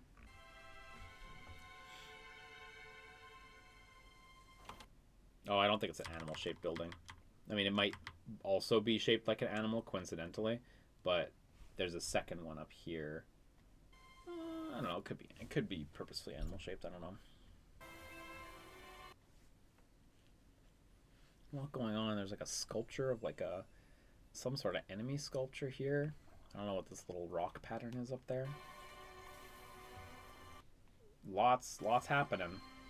God, this field looks gorgeous. So another thing, actually, by the way, we don't currently know who is making this, strictly speaking. I am inclined to strongly agree with the speculation that this is probably the team that made Super Mario Odyssey. Probably. It looks a lot like Mario Odyssey in terms of their rendering and sort of their art, their execution on art. So I'm inclined to think that's who's working on it. I guess we'll find out the hard way. There's this thing over here with a little open mouth. I guess you dump something in it. There's this rainbow goop over here. Something floating up there. Whatever these are.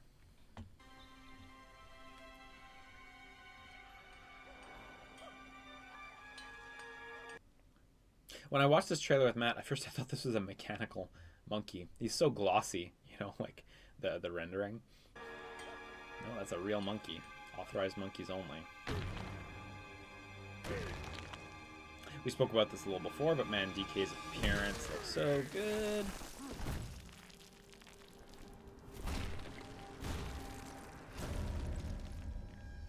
Like, in his neutral pose, he's fine. He looks cool. But, like, when he's running, when he's smiling, he's so dynamic. So here you got a buddy on your shoulder who I think had those same eyeballs as before, by the way. This rock over here, this banana rock, look at it. There's a big split here, and you can see on the inside there's some sort of purple surface. I wonder if you can smash it up, honestly. And there's these gold banana formations that look like the chiral formations in Death Stranding.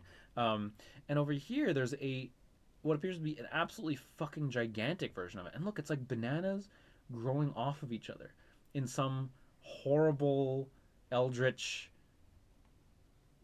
thing, some awful banana mineral growth. It's kind of gross, kind of scary. And there's ones in the background over there too. Wonder what that is. Here's your buddy. Actually, his eyes are a totally different design language from those other ones from before. DK appears to face points of interest as you walk past them, as indicated there. God, this smile's so cute. Yeah, so look, we got a guy right here. Question mark guy. And when you get real close to him... So it doesn't start as a question mark. Okay, so we saw one of these in one of the earlier shots, the sort of round one. So the round ones turn into question marks. Neat. I assume they're for talking to or something.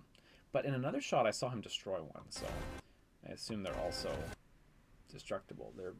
Looks like there might be a shop over here. This one appears to have a balloon and a bag of chips, which is cute.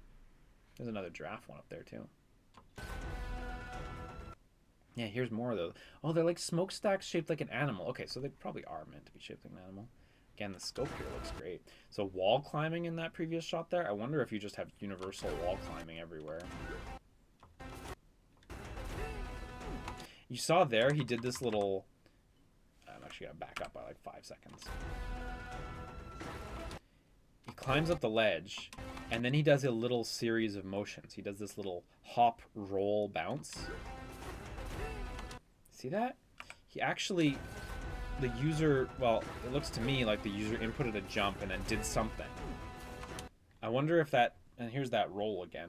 I wonder if that's something like, you know, in Mario Odyssey, there's advanced stuff like the cap and the cap dive, and, you know, I wonder if it's some sort of advanced movement thing like that. Here there's what appears to be a fossil or something sticking out of the wall. And he goes in for this big, we see this later in the trailer as well. Damn, right into the ground. I wonder if the height that you're at changes how deep you can go also. Love how when he punches stuff, all the grass immediately gets all shaken off of the ground. It's cool. Probably good for technical reasons, but also probably, but also has like a cool image. Finding all this gold in the ground too. Actually, not just gold. He found something else there. There's all this gold looking stuff, but there's also, you see, there's like a little coin or like a stopwatch. You see that? There's something there. What's that? Don't know what that is, but there's something. This shot, we got more of those veggies. Look, there's one of the boss characters. I assume they're boss characters. Over there. Yeah, getting to shove your hands in and just fucking rip the ground apart. That's so cool. Apparently you can do this just about anywhere. But yeah, the way... God, his face is cute. Like, he hits it, and in real time it all gets deformed. And it looks pretty good. Then we get a bunch of particle effects. And then we get some more effects appear on the ground, the cracks there. More particle effects. And then, yeah. And then we spawn in his hand a holdable rock and completely displace the ground into a crater shape. You see right there? Actually, there's a funny little artifact here on the edge where when it gets displaced into a crater, there's this one little odd little point here. See, there's this sort of odd little imperfection to it there, but I mean, you can't fucking tell in motion. Looks great. And then being able to swing it, being able to wield it. I mean, that's so fucking cool. Damn. Being able to just dig down, like... All of this stuff we're seeing here just begs the question. How much? How far can you go? How much can you destroy? Everything? All of it? Also, here's where he destroys that NPC. Bam! Demolished. Yeah, here's that explosive enemy, the bomb. He hits him into that enemy, and he explodes, as bombs are known to do.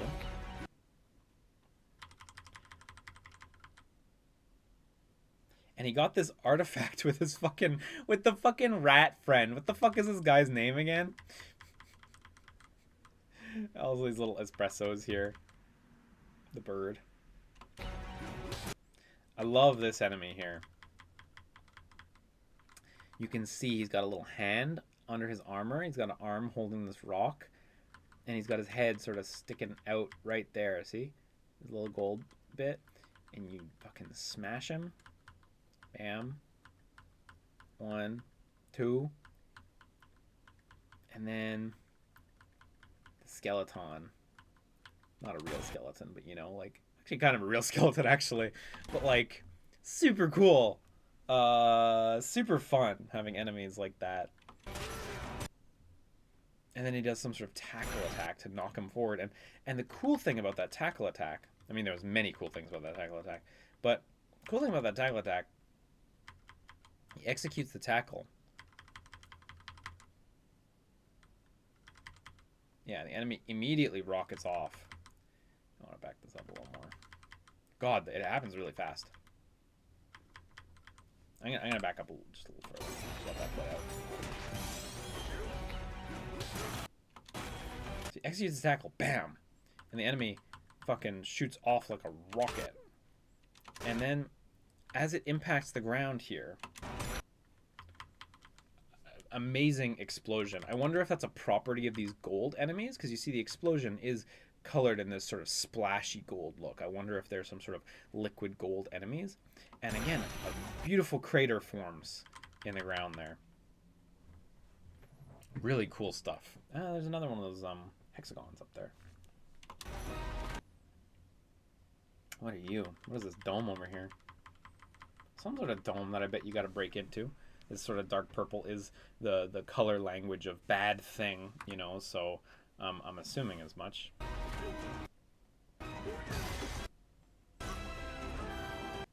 Right there, the scope of that level is really visible.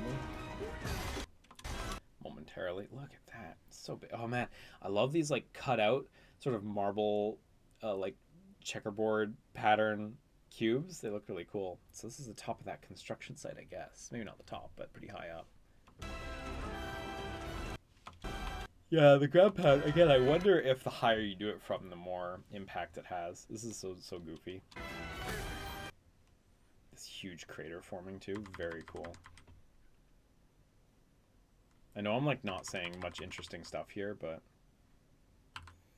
again, just to back that up. Yeah, all the foliage just gets demolished instantly in one frame. Tons of particles. And then the crater comes in. Super cool.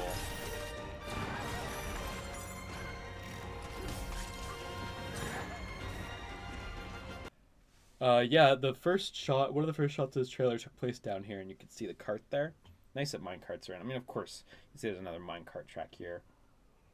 You can see also from here that, like, oh, there's the boss. There's one of the boss's faces, the little scrunt-looking guy. Here's his teeth. There's his eye. There's his eyebrow going up there. You also see there's, like, little parts of the level underneath, so I guess you could tunnel through and stuff. Oh, there's another monkey face right here too. See, there's the big hair there. Is this all the main villain land or whatever? That's the hot girl monkey, right? Oh, there. You got a really good look at the these fellas, these buddies, who seem to be buddy with some sort of are these monkeys? Are these tusked? I can't tell. But anyway, you see they change form as they need. Oh, these are zebras, I see. The form changing is really smooth. It looks good.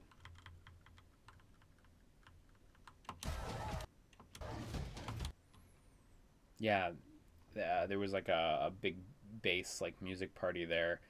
this character has headphones on and big speakers. I wonder if that plays into that. This banana looks all cracked. Is it gonna get shattered? Did you just reassemble it? I assume it's gonna get shattered. So I assume that's one of our like partner characters. Maybe that's Donkey Kong's Navi equivalent, judging by how it was so present. This is super cute. This little wink here, so cute. This fish has a stoplight, red light, green light. I wonder what that is exactly.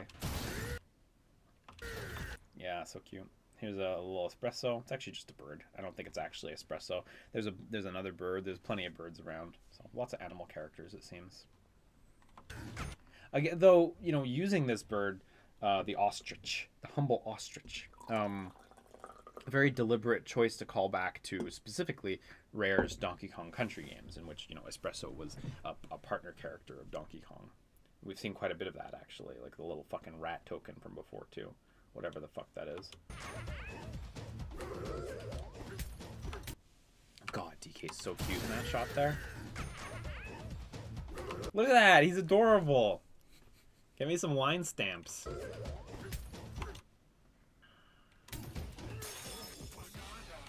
The way he shattered that and then it went into the celebratory pose. Look, the shattered chunks have this little star pattern on them. I wonder if these could possibly be the, like, in Mario Odyssey, like the moon equivalent, you know, or like in Mario 64 or Sunshine, like collecting a star. I wonder if these glowing bananas could possibly be equivalent to that. Again, just the way he goes right into this celebratory pose, which looks excellent, by the way.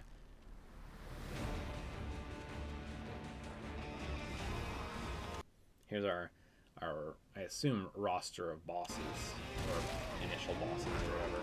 This guy, this construction ape. Oh, that was really cool. Yeah, look, there's all those glowing bananas, by the way, so I do think maybe that's a thing. Look at this big fucking guy. So, look, this is also built up of those skeleton things. Look, it's got a skeleton, like a skull, like jaw from a monster gripping this weapon. Super cool. I assume you break into him. Yeah, here, look, a bunch of those star equivalent bananas. Here's that one boss critter. Man, look, he's got... Is that a phone? What is that? You see, he's got a banana that's half peeled, but you can see it's mechanical. It's got a pink button on the front, and at the sides, the banana peel bits, they clearly peel/flip down.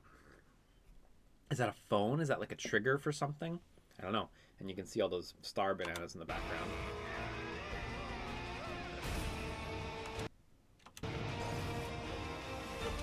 God, this one's design is... someone went fucking hard. Let me tell you, someone went fucking hard.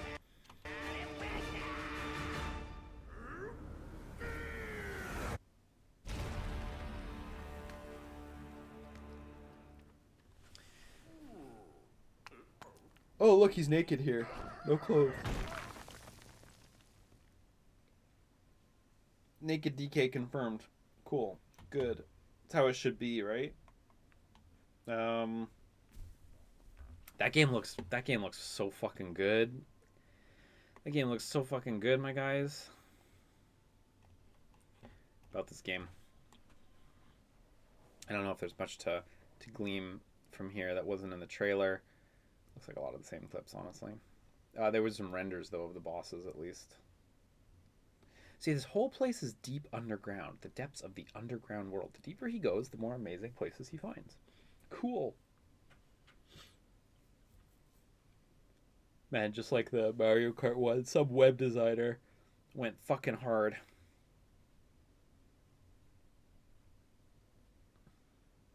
These baddies are up to no good. Behold the golden bananas. God, if I could just read, I wouldn't have to assume everything.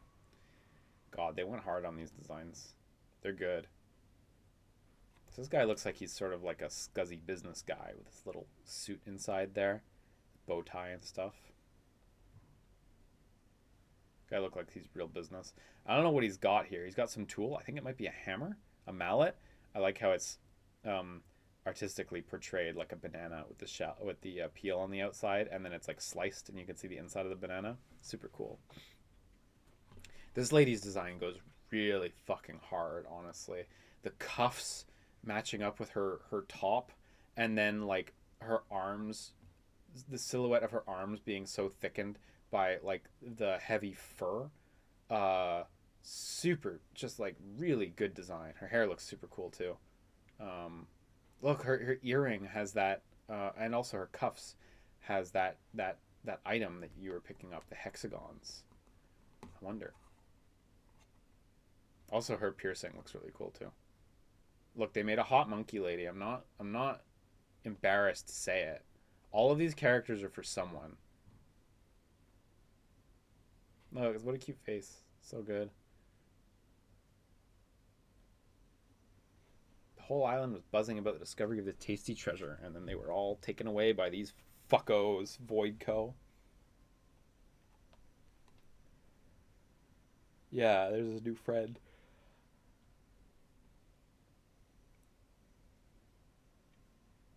This key art's cute.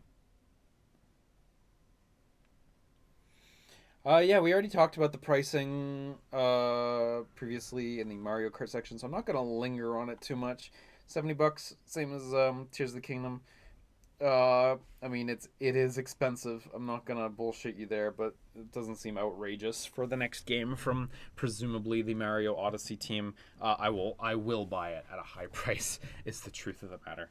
This game just looks so fucking good. Like, I don't know which one I like more between Mario Kart World and this, because Mario Kart World, I'm only into it because of the open world thing, and it looks kick-ass. This game just looks kick-ass overall. I'm just not the biggest DK guy, you know. But they both look so good for different reasons. Also, I must say, now that I'm thinking about it, you know, probably a pretty smart call to have a big Donkey Kong game here featured alongside Mario Kart World, instead of having, you know, for example, Mario Kart World and a 3D Mario where you've got, you know, Mario, you know. Even though Donkey Kong is basically just Mario adjacent in a lot of ways at this point, I think the difference in branding is kind of nice, honestly. Not just two Mario games next to each other. Yeah, it looks good. It just looks like such a fun, energetic game. Like Mario Odyssey, but like more chaotic. Kind of makes me think a little bit of stuff like Wario Land. A little bit. I mean, it's different, obviously, but it's also just like a very different flavor for Donkey Kong, too, you know? Like, you think about, you know, OG Donkey Kong. Granted, he was mostly a villain. You didn't really get to play as him. But you think about what he does in those games, not much. You think about Donkey Kong Country, which, you know, pretty strictly platforming, jumping on enemies. Donkey Kong 64, you don't have to think about that one. You think about Jungle Beat, where he gets to fight a little bit. Barrel Blast, where he gets to race a little bit. King of Swing, where he gets to spin a little bit. But he never, you never really got this sort of direct, punchy, full control action Donkey Kong game where he really is like an ape. You know, even DK64 is probably as close as you get to it. I mean, like, it you know, the character could be anyone. You don't really get to exhibit his tremendous. It doesn't really exhibit his like tremendous strength like in this game. You know, so I think this is really cool. I'm impressed with this. This has like, there was rumors that they were doing a 3D Donkey Kong game. I don't remember where they came from, but they've been circling for the last close to a year. I must say, like, I did buy into them to a degree, and I am impressed with the result. I always thought it would look good, given that the rumor was it was the Mario Odyssey team, but I think it looks better than I anticipated. So, you know, maybe I shouldn't shock me. Maybe I should give him more credit. But, you know, hey, is what it is.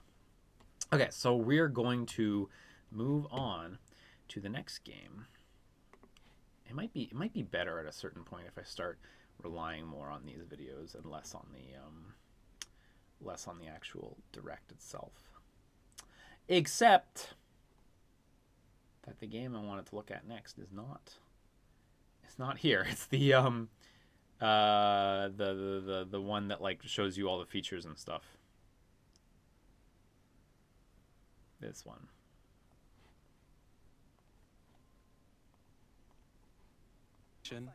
Is actually inside the game itself. Okay. So we got this game. I'm going to show you one thing before we even talk about this one, because we need this information up front. What is this? This just opens the video. That's not helpful. New games. That's the same page. Okay, I need the Japanese page. See, they're all different. The Japanese page has a little bit of info that the Western one doesn't. That little bit of info is this. 999 yen. Not an expensive game, but let's just put a pin. Let's just put a pin in that there is a price on it. And let's hop in. So, this game, as far as they told us, is supposed to be like a demonstration of the Switch's functionality and stuff like that, right? I assume you start here at the escalator that goes Nintendo Switch 2 Welcome Tour, and you explore from there. You see a little path across to Area B that is locked by something. Clearly you have to do some sort of progression. There's these kiosks where you get info desks, people to talk to that are separate from the little info giving characters. There's a quiz down there. There's a little demo box. There's a demo box over here. There's a door on one side, so I assume the door is on that side. There's a thing to Area H, whatever that is. This is Area B. I assume this is, Area A. A lot going on, and then over there to Area F, which might be in the Nintendo Switch controller. 2 Welcome Tour, exclusive to Nintendo Switch 2. I'm standing over here. This character. Okay, everyone, join me inside the game. There are a lot. Like Astrobot, it appears to be that sort of, combination tech demo / game, and I will actually stand by the sentiment. This game is a game. Like, as much as you want to just call it a tech demo, it's clearly much more than a tech demo. It's, clearly a whole polished thing. I've seen people say this is a manual. I don't agree that it's a manual. I don't agree that it tells you how to use the console. With magnets. This to me seems like a super fan's document of everything about the machine. You know what I mean? Like, this is not the kind of info you'd get in a manual. This is just for this is the Discovery Kids book, everything about the Switch. So that's how they attach you know what to I mean? The system. That sort of thing. A magnetic circuit is formed between them, so they won't easily detach. How does this work? How do electric magnets work? I don't know how electromagnets work. I'm the target audience here. Oh yeah, look, you interact with one and you get a little check mark on it. Through examining signs like these, you can discover all sorts of secrets about Nintendo Switch 2. Another example, the Joy-Con 2 controllers have mouse controls. And when a lot of this combined stuff with is the very gyroscopes, basic. you can even do something like this. Well, the info boards anyway. You can adjust the info boards aren't what seem interesting. Clearly, this stuff, the tech demos that have been brushed up into mini games, these seem kind of fun. the position of the golf club and aim for the cup by rotating the Joy-Con 2. I don't know, that's the kind of stuff I'm into. By combining the mouse controls and gyroscopes, things like this are possible. There are secrets to discover even as you're playing mini-games and tech demos.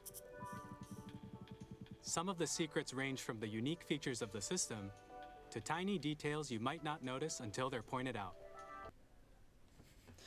It's interesting. It's like trying to explain a wrinkle of how HD Rumble works, and it relates specifically because it's attached to the back of the controller. This is the type of thing where clearly they worked closely with the hardware team to really absorb every wrinkle. And it's really not just a manual of the console. It's really sort of an in-depth, this is what the hardware really is and really can do on top of the tech demo stuff. You know what I mean?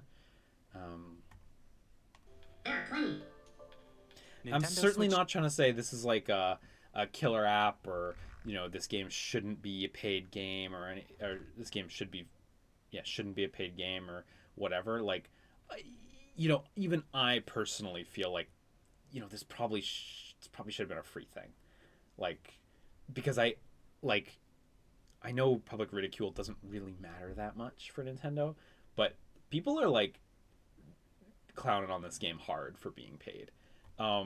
2 Welcome Tour will launch as a paid digital game on the same day honestly. as Nintendo I think Switch it's 2. kind of a shame So because please check it out if you're looks like a interested. really cool thing. And I bet any amount of money, actually I'm not much of a gambler, I don't like gambling at all, but I bet any amount of money, invisibly, that like, you know, on day one of the Switch, you're going to have streamers playing this game and being like, whoa, chat, this is a real game, whoa, this is actually a real game, guys, I had no idea. It's like, well, yeah, no shit, look at it. It does look like a real game. I mean, it's just about the Switch and a bunch of tech demos, but like, you know, it's certainly not a game manual like some people are saying. And I kind of feel like, again, I'm not sure it should be a paid application. I think that's definitely bothering a lot of people. Even I would prefer if it was free, because then I wouldn't have to pay for it. And I think also it would be beneficial because users would have a better understanding of the device they just bought and, you know, its capabilities and stuff. But like, it's cool. I want to play it. I will buy that. I'll buy it at a low price, you know. Again, Now, I'd like to share some more kind of think it ought to be free, but, you know, for 1,000 yen, which 1,000 yen is like, what, 6 something US? We're using US dollars today. 672? Like, you know, this game's probably going to be 10 US dollars. Maybe 5 US dollars if you're lucky, but probably 10 US dollars. I'll fucking play this game, you bet your ass. I think it looks really cute, actually. Like, I'm totally down, you know?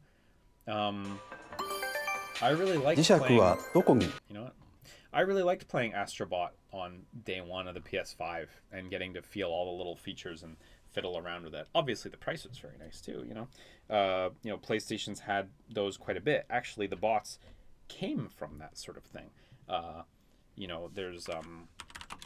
the Playroom PS4, this old software made by Asobi. This was where the Astrobots were first, the bots, I should say. This was where they were first introduced. They look a little creepier. They look a lot creepier standing around inside your controller like that. See, you could use you demo the webcam and have them running around, and there was the ninja minigame. There was the VR one too, the Playroom VR, which was super fun. Actually, I think there's old best friends footage when we did our extended PSVR like launch stream. I think there's footage of me and Wooly playing this together. He played. I think he played the like sort of prototype thing that turned into Astrobot called Robot Rescue. PS4 Robot Rescue. If you're curious about the origins of this, in Playroom VR, there's a mini game called Robots Rescue, and Robots Rescue it's just fucking Astrobot. Look, there's this article on Upload VR. Would be one of PlayStation VR's best if it was a full game from 2016. The team would then go on to make this exact game into a full game, and it won a shitload of awards, and they would go on to make Astrobot into a non-VR game and would also win a shitload of awards. And I'm getting sidetracked. I'm getting incredibly sidetracked here. I think this looks really cute. If you think it's too expensive, I'm not gonna argue with that. Like, I get it. I do get it, and I kind of do think it ought to be free. At the same time, I don't care. I want to try it. So let's translate this. This seems like a lot to read right now. So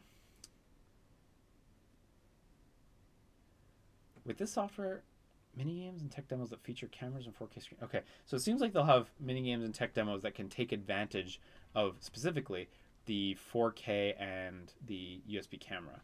So it seems like if you do buy the USB camera, there's going to be more going on here for you as well. I think a lot of people are going to spin that in a bad way, or take that in a bad way. If you want to see everything in the game, you need to pay. You need to have a camera and also a 4K monitor. You also need to have a house for your 4K monitor. You need an electric bill, an electric company. You need everything. I like how you get to go in the controller, though. Clearly points of interest, and you can go deeper and stuff. It's cute. I like that sort of stuff. So I don't know. I'm looking forward to this one.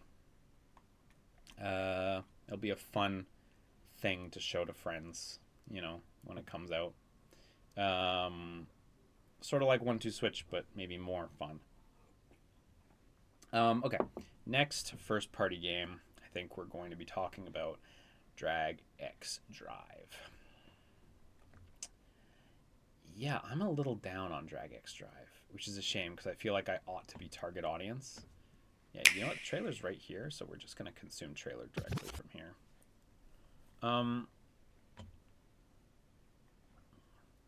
I love what they're going for here. The dual mouse thing, great. It makes a lot of sense for this sort of thing. It's fun too because you don't, as much as like every PC under the sun has a mouse now, you don't see games that take advantage of using two mice like that, despite the fact that you could make it, you know. Nobody does. So this is actually like genuine, like cool little control innovation, and it maps so well to this sport, wheelchair basketball. Like, it genuinely makes a lot of sense for those sort of like I'm gonna call them tank controls, but that sort of like tank control setup. It just makes sense. Lifting the mouse to toss like that, like, perfect sense as well. You know, everything I see here. Oh, it's not called Drag X Drive. It's actually Drag and Drive, or Drag and Drive. Like, everything I'm seeing here just makes sense, and it looks like it is probably fun, but like this, it's so plain looking, isn't it? Like, it's very drab, isn't it? You know, like this course, you know, this sort of like rough asphalt level, like, makes sense as a level, but like, is this as colorful as it gets? You know, when I think about what I'd be looking for in a game like this, I feel like I'd be looking for something that looks more like Nintendo Switch Sports or ARMS. You know, there appears to be some amount of character customization too. You can see characters had different helmet accessories. This guy's got like a little football helmet looking one. Another character had cat ears on their helmet. But it's like, is that the extent of the customization as well? Just sort of colors and little accessories? Here's the cat ears on this blue helmet. You know, doesn't feel like enough.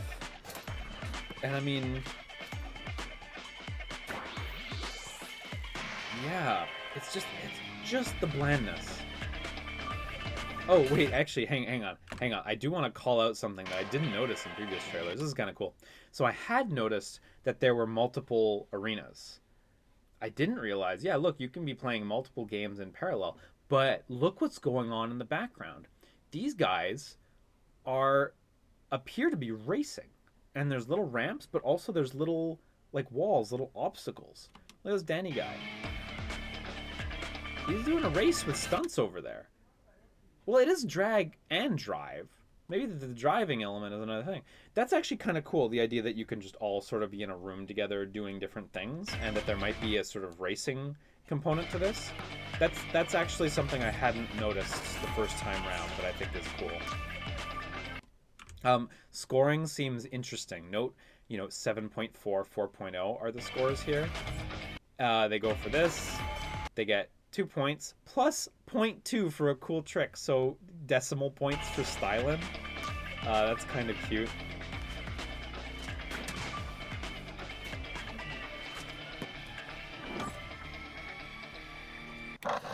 Yeah, I don't know if you saw just there. This guy did a jump. And this guy did a jump too to catch the ball. So clearly there is just straight up a jump button or a jump input or something. Yeah, right there. That also will tie in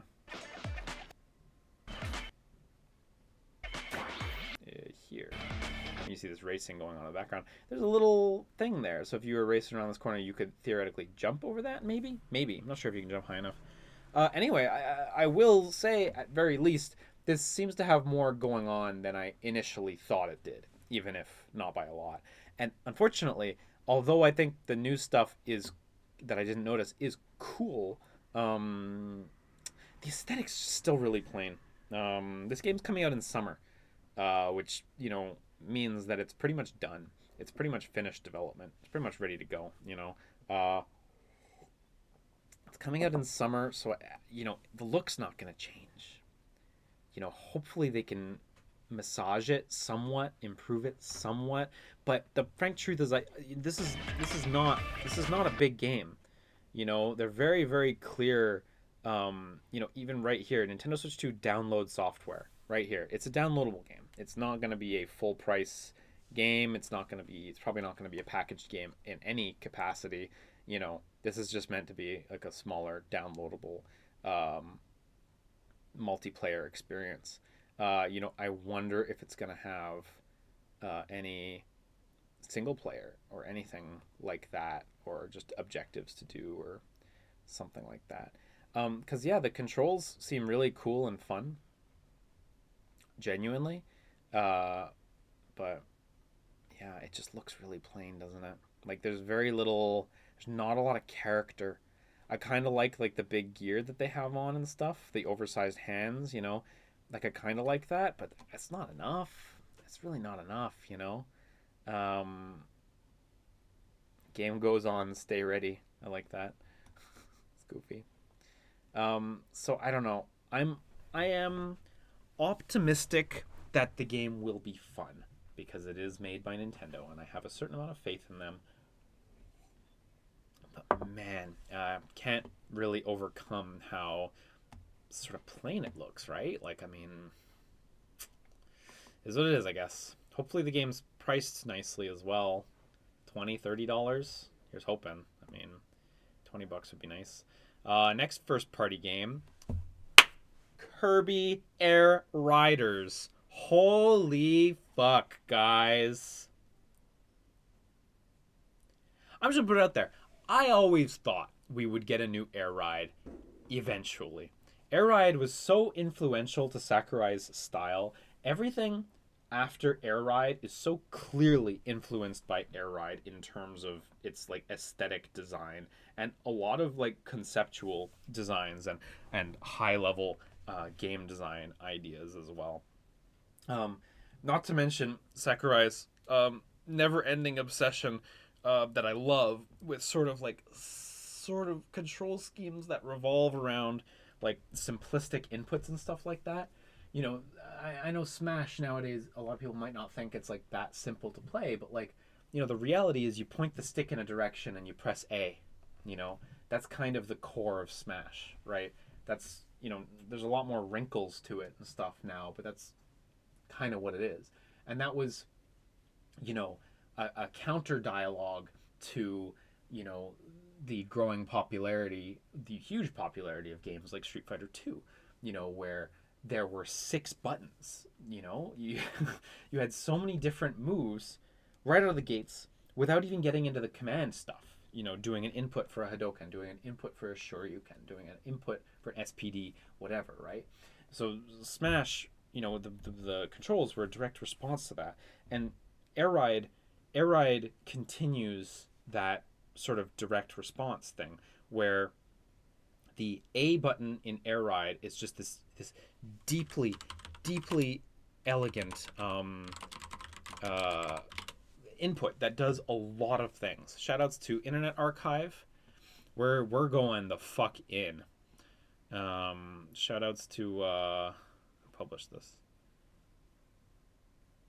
I don't know who to shout out for publishing this. Yeah, it doesn't matter.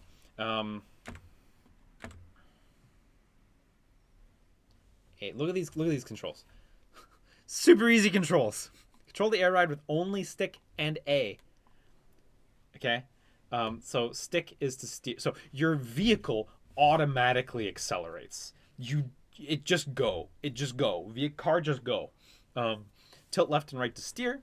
Tilt up and down to adjust the nose of your machine, like the tip. This is used for turning, obviously. This is used for flight. You know, you tilt down, you're gonna gain speed, but you're also gonna go down quicker. You tilt up, you're gonna lose speed, but you're gonna try to, you know, maintain your air. Great, excellent. And then A button. right? Or you can use LR, but the real ones know the A button's where it's at. A does so much. We're going to get into this as we advance through the pages. C stick is for the camera, whatever. Optional, highly optional. What all this shit? Start, press nothing or A. So yeah, you accelerate, but also if you hold A, the crucial thing about holding A, use features right here, is when you hold A, what happens is Kirby squishes down. Kirby squishes down. We're doing it. We're doing the whole thing. Okay. Damn, there's a tutorial video in the game, but it doesn't seem like deceptive simplicity. This guy gets it. Doesn't seem like anyone has it handily available. Anyway, when you hold A, Kirby squishes down, and Kirby pushes the air ride vehicle against the ground, as in this picture, and it physically comes in contact with the ground. Now, this does a bunch of things. This brakes, because obviously you accelerate automatically, and if you push it down to the ground, obviously you're going to brake, right? Like, it just makes sense. Other thing is like boost panels, right? You see in this screenshot here, I zoom in. See in this little screenshot here, a little tiny screenshot, there's a boost panel on the ground there. Kirby can only hit it by hitting A as he drives over it, because he has to physically push the vehicle down to touch the boost panel. It's really, really clever. Whoops, I accidentally turned the page. It's really, really clever that it does both those things. The other thing, drifting. You're coming down around this turn. You hold the A button while you take the turn. Kirby shoves it down on the ground and brakes, but, you're holding the stick. And you do, a drift around the corner. And drifts in Kirby Air Ride just feel, just so good. But it all makes so much sense.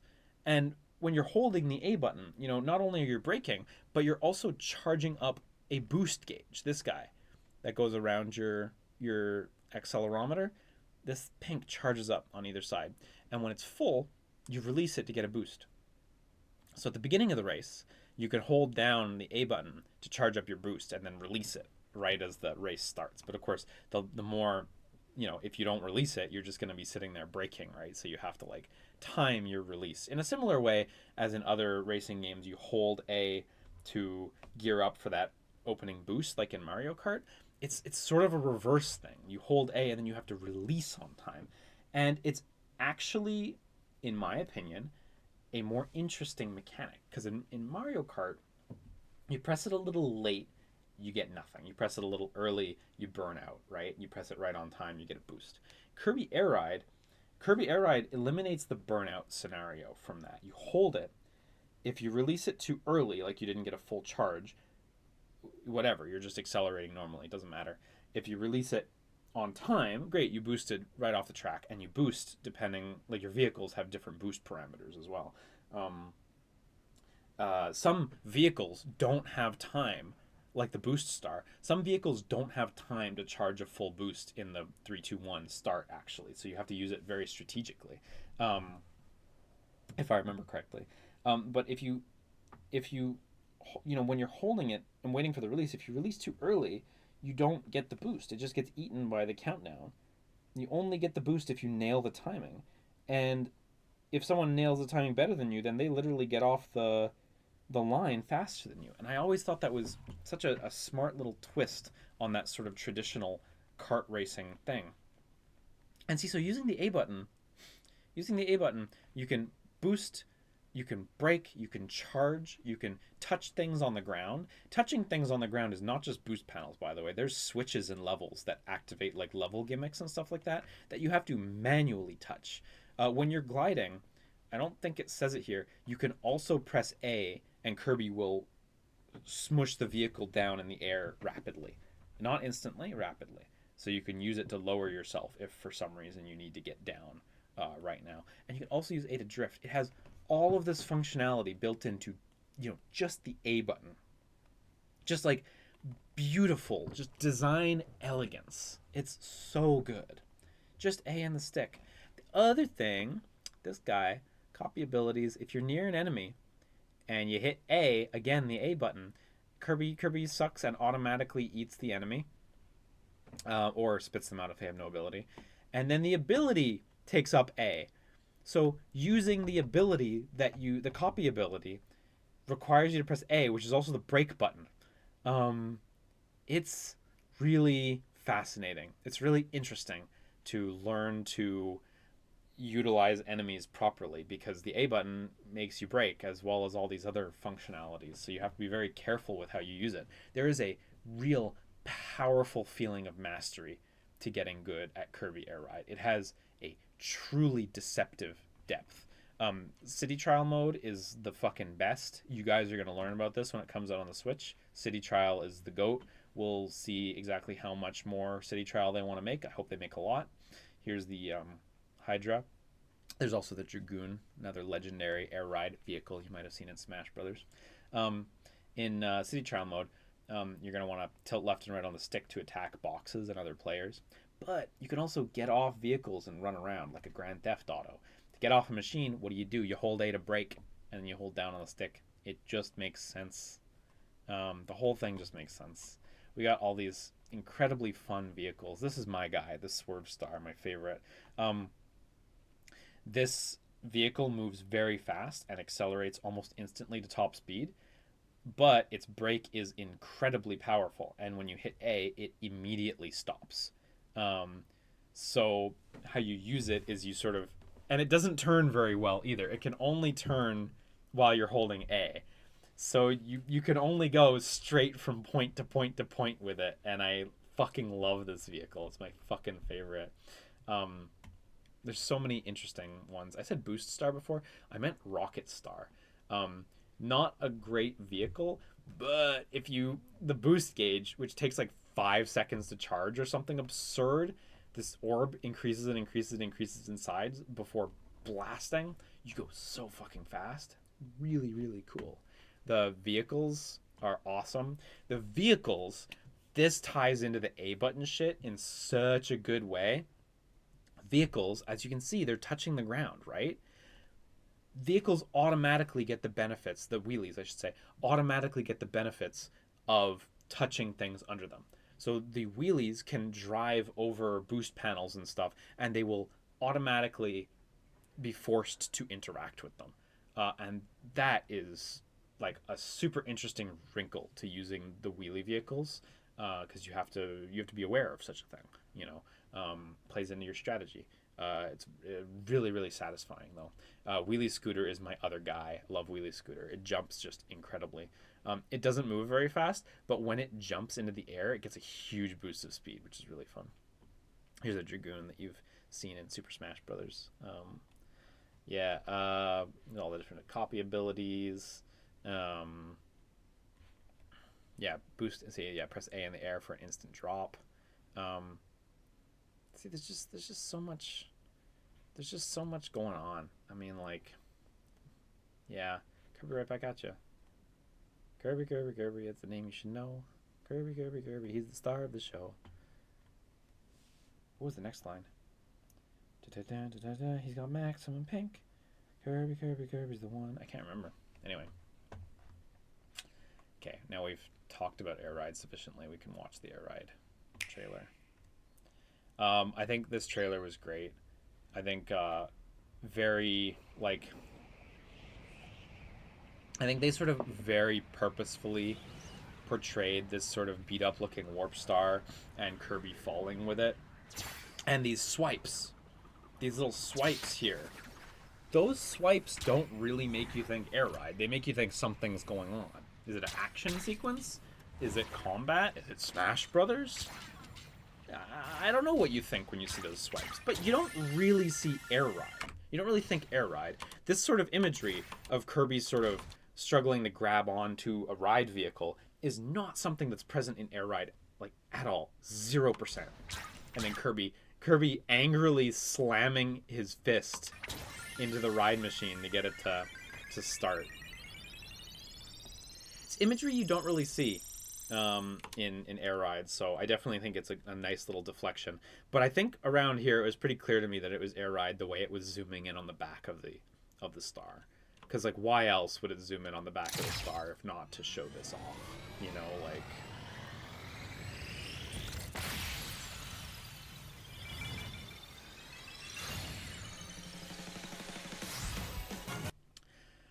Oh, baby.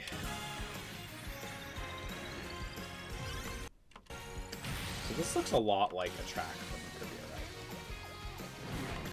Here we've got vehicles. There's the wheelie bike. There's the wing star. There's the wagon star. Do we still have that manual open?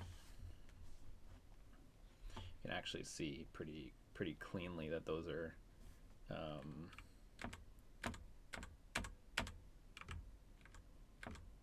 there we go. Wing star, this guy up here, that's the wheelie bike, the red one, this guy up here, and then the wagon star, which looks like a Chinese food box. This guy, kind of a funny one. This stage appears very reminiscent of, I think there was a stage, Fantasy Meadows. I really think this is Fantasy Meadows. Look, this screenshot looks great, doesn't it?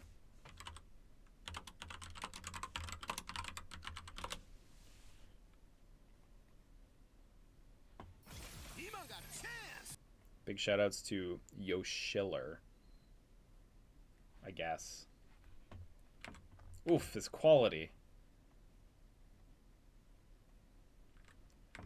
No, the shout outs are not that big. I'm just gonna look at a picture, honestly. This is gonna go better.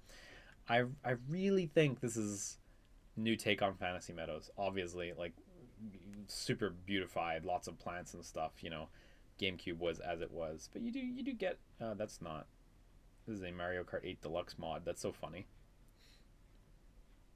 That's so funny that came up like right here. Anyway, regardless, I do think this is meant to be Fantasy Meadows. Right there, that sound and that sequence, they're all holding the A button to brake. Although he's not shoving his vehicle into the ground when he does that brake there, so I don't know what's up with that. Kirby Air Riders. I made a tweet on all the websites that was like quoting the trailer for it, and I was just like, you guys didn't understand the first time, now you'll be made to understand. All us air ride freaks are coming for you for letting air ride languish. Air ride's really good, you know. I hope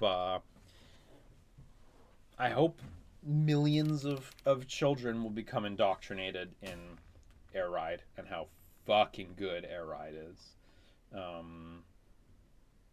Yeah. Kirby. There's always a game that Sakurai was clearly very passionate about, so I always thought there was a pretty good chance he'd loop back around to it one day. That's the thing, as long as a creator's passionate about something, I mean, like, that's why I fucking held up the hopes for The World Ends With You for years, because Nomura loved it. Nomura wanted to do more, and lo, he got to do more. And everyone let that one down too. You know, like, as long as you got that strong creator in a studio, in a company, like, there's really always a chance it could come back. As long as there's a person in a high enough place, always a chance. I actually don't think there's much to say about Kirby Air Rider otherwise, sadly. There's no info. It was just that pre-rendered trailer, and it's coming out in 2025. So, if it's coming out in 2025, it must be in pretty good shape already. You know, we're April 2025. You know, it's probably not coming out in December, so it's only like a 7-month window it could come out in, and games have to be done ahead of time by like at least 3 months, at least. So, you know, there's only realistically like, 4 months it can come out in this year, so we'll see it in late summer, fall, I think, if the date is to be trusted. Next up, we got some fun ones. Let's just go in this order on the Japanese website. I don't have so much to say about Jamboree and Jamboree TV though. I have a little bit to say. I do have a little bit to say. I shouldn't sell myself short. I'm gonna keep that website handy.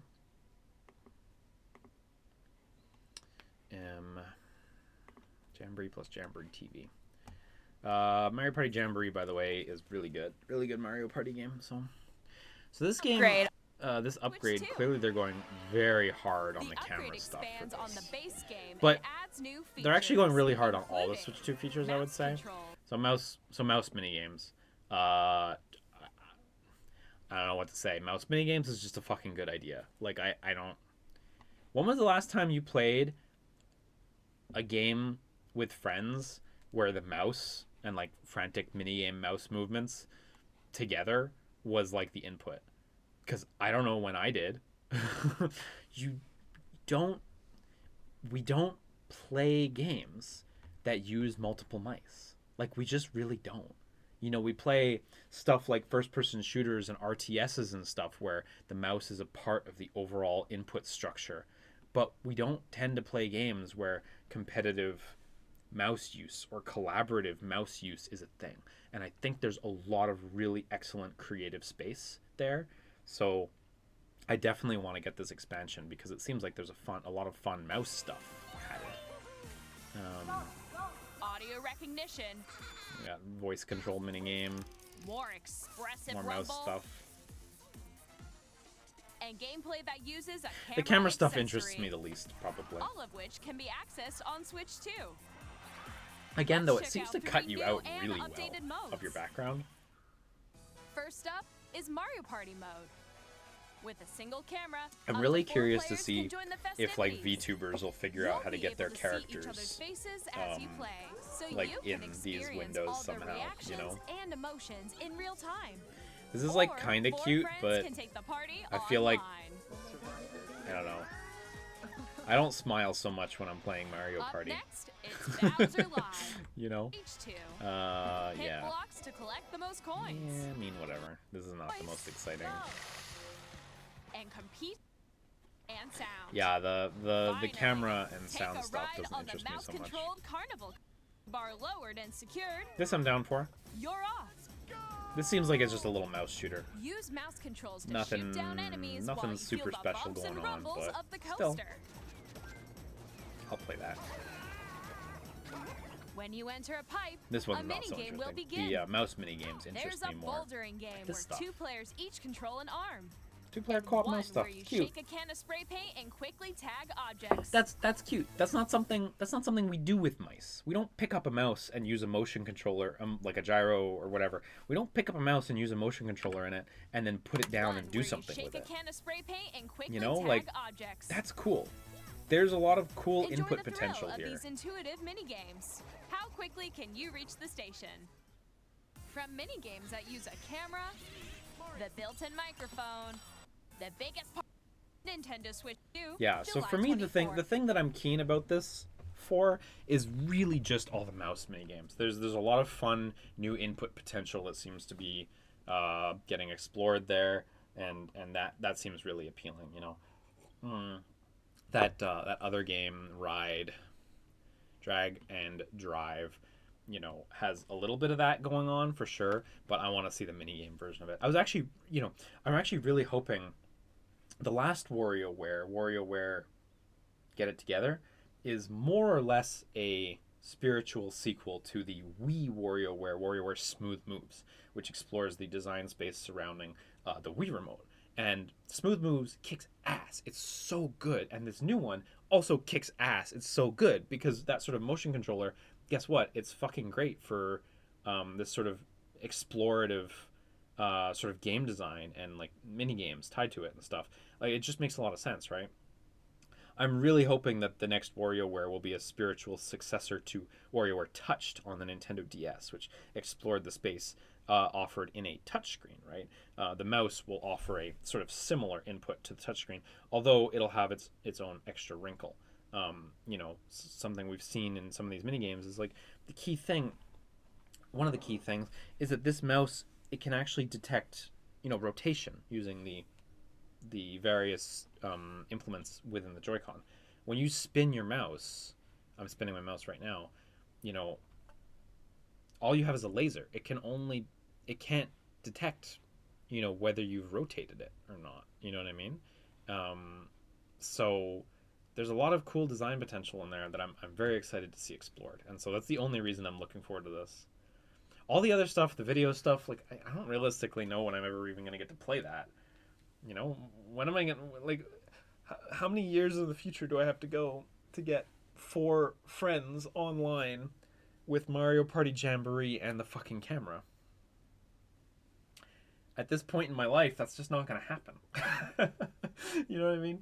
So I'm only in it for the mini games, really. The upgrade fee, by the way, we have a little bit of information on these upgrade fees.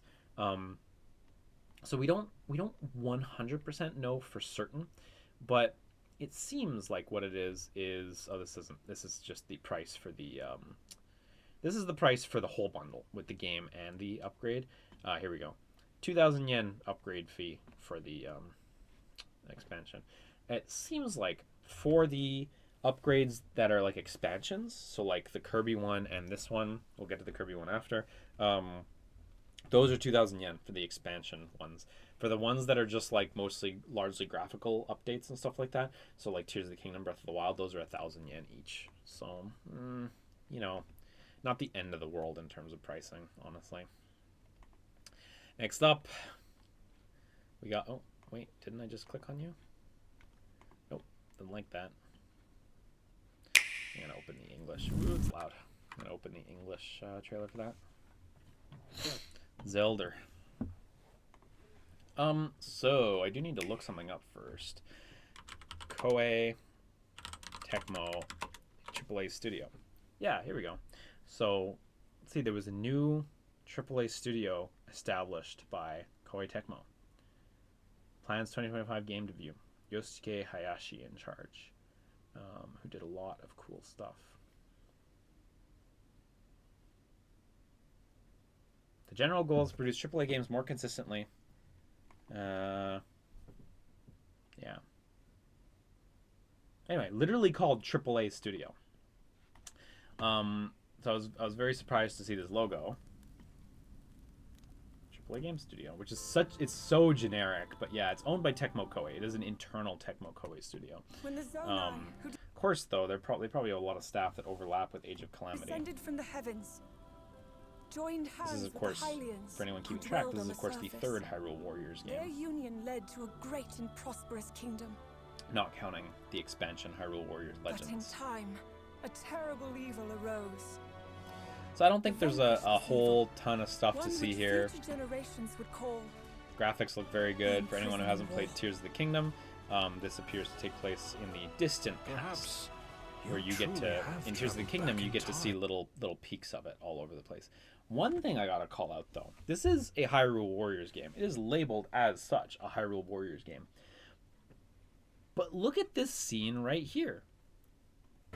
This isn't the type of scene you see in a Warriors game. This looks like, you know, cinematic gameplay sequence, I'll grant you. It doesn't look like it's like, you know, open world exploration or anything like that.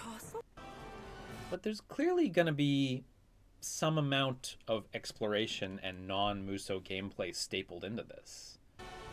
You know, unless it's really just that 5-second clip is the entirety of that through the game. But it's not how you make games, usually. That must mean this really is the past. And then we get to the actual Muso-looking stuff. I gotta say, I hope this crowd density is, like, accurate to how it looks on Switch 2. Like, I hope this is actual Switch 2 footage. Because it's pretty good. Pretty cool seeing the crowd stretch off into the distance like that, honestly. It's nice that Tears of the Kingdom has given them a whole new roster of characters to play with, because Age of Calamity, you know, pretty much just Breath of the Wild characters, if I'm remembering right. Don't check me on that. But pretty much just Breath of the Wild characters. So the idea of, you know, having the whole Tears of the Kingdom cast too. Man, she looks so good here on her little fucking Roomba. I assume that she uses Zonai tools as her, like, main combat method. Because look, this is one of those Zonai wheels that she's riding around on. It's probably her dash to move around, and here she's got her big fucking neck that appears in Tears of the Kingdom. We got Zelda in her different outfit.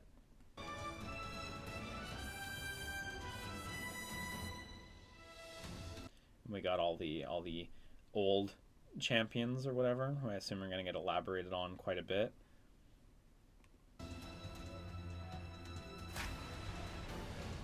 Yeah, my wife and I absolutely went fucking feral for the first Hyrule Warriors. We played a million zillion hours of it, because that's what you did if you had a Wii U. And we really liked Age of Calamity, and we were like, oh man, can't wait on the Switch 2. Age of Calamity is going to perform a little better, so we can go back and play Age of Calamity again. And then they go and they fucking announce a new one, and I was talking to her last night, and we're both like, yeah, I guess we don't need to go back and play Age of Calamity, huh? Because we're just going to have a new one. So, did not expect that. Did not expect that mostly because, to be honest, I kind of thought they would sort of be ready to move on completely from the sort of Breath of the Wild, Tears of the Kingdom look. I don't mean to say there isn't still money in the Breath of the Wild, Tears of the Kingdom stand. There obviously is always money in the Breath of the Wild, Tears of the Kingdom stand, but, you know, burning it all down would be a waste. But yeah, for me, personally, this is the fourth game with the Breath of the Wild, Tears of the Kingdom, you know, Zelda art style. I'm ready to move on. Personally, I'm ready to move on. Also, since we've already had a Musou in this style, it's like, you know, a bit of the shine is gone. You know, I'm down because I like Hyrule Warriors, but I'm not as like over the moon as I was for the previous Hyrule Warriors announcement, which was dope. Nonetheless, I will sadly be buying it at a high price. Next up. Oh yeah, hang on, I had this open before. Look at that, you get to fucking scoop ice cream with mice. It's fun. You allergic to fun? I love fun. Next up, the Duskbloods. This was a good one. Yeah, this one again is just going to play a video. Yeah, okay. So when me and Matt were watching this, right at the beginning, I was like, Bloodborne 2? The reason right at the beginning I was like Bloodborne 2 is because you can tell. You can tell this is From Software's rendering, and this isn't just a pretender. The specific flavor of their chromatic aberration and their lighting, like their rendering pipeline is so particular. You can really recognize it in the lighting on the windowsill, in the lighting on the characters. It's so particular. It had to be From Software. But Bloodborne 2? Yeah, not Bloodborne 2, as we all know. By the way, if this is actual footage on a docked Switch 2, you know, certainly it's not the sharpest game footage on the planet. But this game's no slouch either.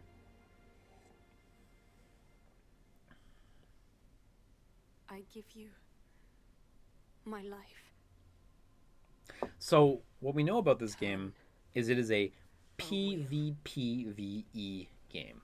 A lot of people have been saying, oh, like Escape from Tarkov. When people say, oh, like Escape from Tarkov, I don't know what that means.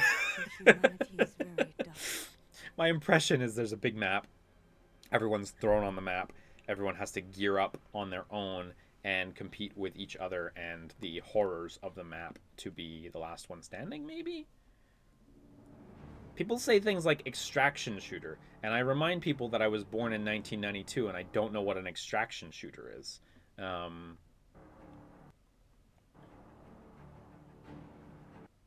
The environments look quite sprawling, which makes, you know, I mean, it's From Software, right? So they're gonna be. Post Elden Ring From Software, really like wide-looking environments in this.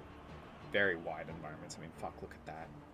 And also, like, the mobility that you seem to have in this game, we will see it in a bit. I assume these are all the different player characters, since they seem to be fighting each other at various different moments.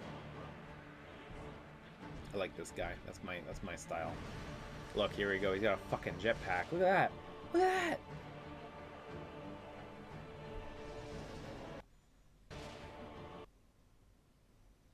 There's some shit down here. Some glowing white shit. I don't know. It's From Software. Who knows what that glowing white shit is? Sticky white stuff, maybe. I don't think I'm going to have that much to say about this trailer, honestly. Because largely this trailer is just, wow, look at that fucking art. And I mean, you fucking serious? This is fucking art. This is incredible. This is really incredible stuff.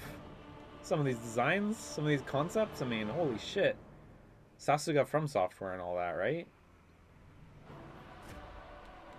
The jump looks so cool. I wonder if you can do it anywhere, just off the ground. I don't know if it's like a safe maneuver though, if you're like right in front of someone, you know. This appears to be. This doesn't look like a player. This looks like a very generic like enemy NPC monster thing that this guy is feasting on. That animation's so cool where he sucks it up. You can see they have like a sharpening filter in their engine, and it's so heavy. You can really see the like the shimmering on the metal rods there. Like, ugh, that's not that bad looking. Whoa, man, these teeth, so scary.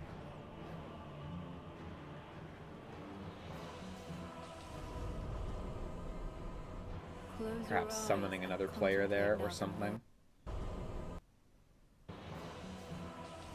Not sure. Maybe that player just came in coincidentally there, or like timed for the footage. As befits the soon to depart. That fucking jump into the shot's so good. And like, what is this? This is the bit that I'm like, what is this?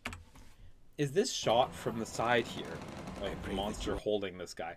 Is this a cinematic sequence, or is this did they just pull the camera out and this is a grab he can do mid combat? He doesn't really look like he's in a combat pose, you know. This looks more like a cinematic. Carrier of blood. This bit looks more like combat. So I wonder. Carrier of blood. I see this guy's got this talisman on and stuff. Love the mount thing too, this headless horse. T-Rex, like, so good. Command grab T-Rex.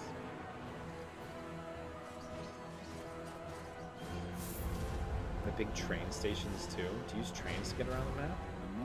We have this like gravity magic that this person seems to be able to cast. The moon tears will flow for one. And then this guy, this fucking pervert in his pajamas out here. God, he looks so scary. Like, man, he looks so scary. And what he's wearing too, like this weird onesie that's got these like ties in the front, tied in a little bow at the top. Like, there's a very high sicko factor going on here. And I love it. This is 2026. And then I believe here they show a rat. A rat with wing. And also a piercing. Whatever this design is, whatever this critter is supposed to be. Does it talk to you? I don't know. Looks cool though. Yeah, available only on Nintendo Switch 2. Boy howdy. That's money. That's money. They must have spent a lot of money on that. Because Elden Ring sold so many fucking units. Elden Ring sold really, really good. You know, like a lot of the conversation about like where's Bloodborne Remastered, a lot of the conversation is like, how are you gonna get From Software to do it? You know, like, is it worth From Software's time to make Bloodborne Remastered for PlayStation 5 or whatever? Is it worth it? Like, they could be making a new original game. You know, why would they necessarily want to go back and make Bloodborne Remastered? Bloodborne plays, you know, just as good as it ever did on PS5. Actually runs a little bit better, but of course, you know, frame rate cap hasn't been upped and the resolution's still not super high. But like, you know, there's a genuine question there. Is it worth it for the studio to go back and like redo Bloodborne? You know, Bloodborne's perfectly decent the way it is. And the question, you know, ties into like, Elden Ring made so much money. Like, how much money does Sony need to put on the table to get an exclusive Bloodborne, you know, for their console? I mean, you know, the argument is, well, release it on PC as well and you'll make a lot of new money. I think that's true. I think it's worth it. But, you know, the point of the conversation isn't really how worth it Bloodborne is. It's that From Software has reached a point post Elden Ring where they can really do whatever the fuck they want. So it's pretty incredible that Nintendo has an exclusive deal with them on lock right now, you know, like in a post Elden Ring world. Impressive, and it looks cool. Now, you know, I'm not gonna lie, the PvPvE thing has somewhat diffused my excitement because like I like single player games better. You know, when I play a From Software game, usually I go in and I like turn off the online features and I just play it on my own. After the first Dark Souls, that was what I started doing. So I was like, well, I don't really care to get invaded anymore. You know, like it was neat for 2 games, but like I'm good now. You know, I was looking forward to playing Elden Ring Night Rain or whatever it's called. Yeah, and here's another multiplayer from Soft. So you know, not like pumped out of my mind for it because of the multiplayer thing, but I am very excited to see things like the progression. And like I love From Software games, so like even just getting to explore the world and stuff and getting to step into another, you know, creation of theirs, like that's worth the cost of entry to me, even if it's not like 1,000,000% my jam. I mentioned this in the direct watch along with Matt, but like Nintendo does also really like having sort of these sort of prestige games off on the horizon for their consoles. It's like been a pattern of behavior for them in the past. You know, for the Wii U, right away they announced Bayonetta 2, like right away for the Wii U. It was a big press event. They announced like Nintendo TV, and they got Call of Duty Black Ops 2, and then Bayonetta 2, and they also announced the Wonderful 101 Project P100 at that event. And then when it came to the Switch, you know, the distant, off in the distance games that they announced, you know, right at the beginning was like, you know, No More Heroes and Bayonetta 3, you know, like a couple games, you know, that like who gives a fuck what the sales numbers are like. These, like, we are willing these into existence for hardcore freaks to talk about our console on forums for the next 2 years before it comes out. You know what I mean? The Duskbloods, I feel, plays right into that, where it's like now until some mysterious time, probably late in 2026, people ain't gonna shut up about how there's a From Software game on the Switch. And Nintendo made very, very particularly clear. Sorry, Nintendo went out of their way to be clear about how it is exclusive to Nintendo Switch. We'll see if that holds up forever and for always, like Bayonetta 2 or whatever. But like, you know, they know what they're doing, announcing this game way ahead of time, and you know, making sure to be like, yeah, and it's just on our machine. You know, like many companies, they have largely shifted their announce release window to be like sort of within, I want to say within like 6 months for a lot of games. Not everything. Actually, the recent Nintendo Direct was surprisingly a big exception of that, where both Rhythm Heaven and Tomodachi Life were 2026 titles, which is somewhat unusual. But of course, as we've seen today, you know, in the Direct yesterday, you know, Mario Kart, Donkey Kong, like those games are both coming out within 4 months. You know, a lot of the stuff they showed off is all coming out within the year, so realistically within 6 to 7 months. You know, like they've shifted their windows dramatically, like almost every other publisher on the planet, because generally just save a lot more money that way. So it's very purposeful. It's very purposeful to announce the Duskbloods so far ahead of time. And I think it's a very smart move, because it's gonna keep people talking the whole time. Honestly, it does also add a nice bit of texture to their lineup. You know, it's a very Nintendo flavored lineup for better or for worse. For me, it's for better, but for some people, a lot of those games simply don't have that sort of appeal. People who might not have an affinity for their characters, or people who foolishly disregarded Air Ride. But the Duskbloods, I mean, you know, Elden Ring is hella popular. From Software games are hella popular. That's got a call that reaches beyond, you know. Okay, I was going down this list. Beyond that, we get to, you know, just general software list. I think I'm gonna go via the. Still recording? Still going? Still going. I think I'm gonna go via the. Oh, okay, yeah. I'm gonna go to upgrade packs, because we've already done new games. Donkey Kong. Yeah. We're pretty much into upgrade packs now. That was not useful. I clicked upgrade packs, and the Japanese website's better. I think the Japanese site's better. Were the upgrade packs listed in here? I know I'm like skimming over. Oh yeah, Nintendo Switch 2 edition. We're gonna do all these in one go. I'm gonna skip Mario Party because we already looked at that one.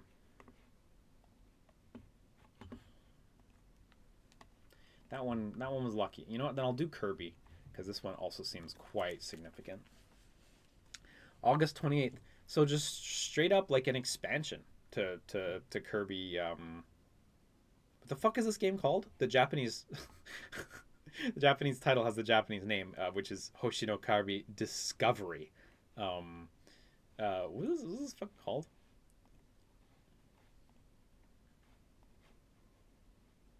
Kirby and the Forgotten Land. Thank you. Hoshino Kirby Discovery.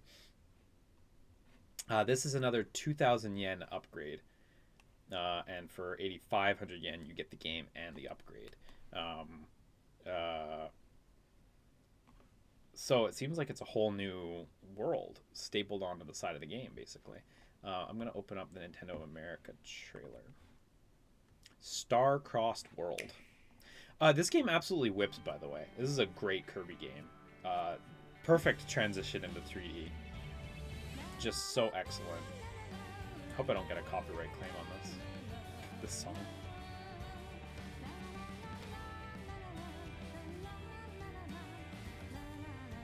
I really wonder how elaborate this expansion is.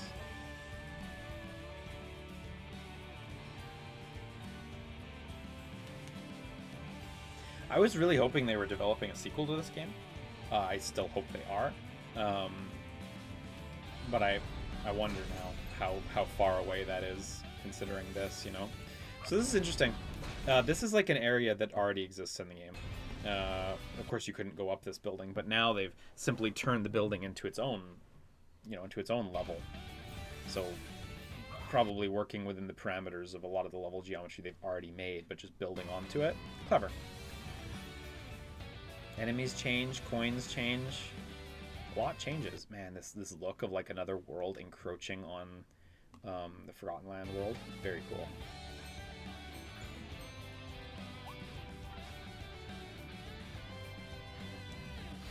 Yeah, I don't know that I'm going to have a lot to say about this one either, honestly. Because, I mean, to be frank, it just looks like a good Kirby game. This is a really cool visual effect right here, where as Kirby collects these little flowery looking things, the area expands. The encroaching of that other world expands, and like the shader covers the ground. And you see it's like a cracked glass kind of look. Maybe not cracked glass, but whatever, you know, like cut stone look. Shimmering along on the ground. Gorgeous. Really nice effect. Here too, it's a different type of geological pattern.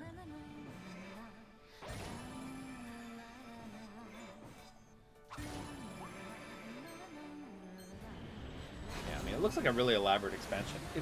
If I had to guess, based on what I'm looking at, it really looks to me like every world in the game is basically going to get new levels that are this sort of reskinned otherworld encroaching. And we got new Kirby's also, which is fun. That was a fun thing.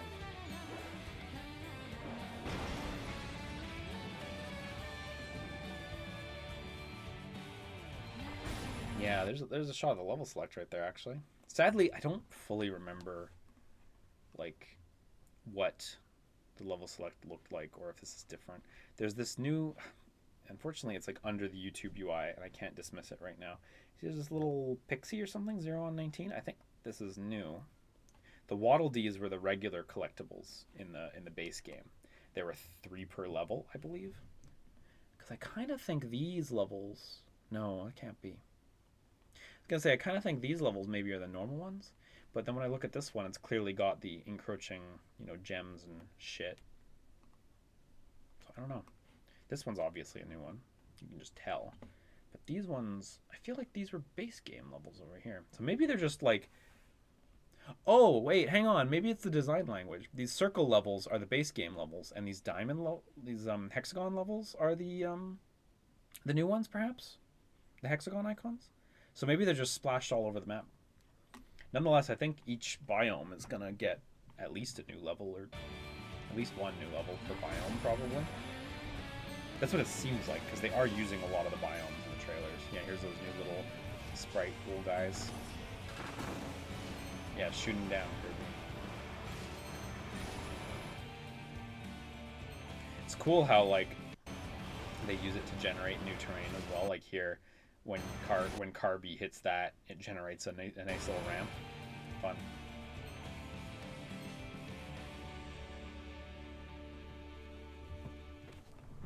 Yeah, I mean, I really like that game, so this is a easy sell to me, honestly. Unfortunately, though, like I said, I don't think I have much interesting to say about it. It just looks like a good expansion on what was already a darn solid game. Highly recommend it, actually, if Kirby interests you at all.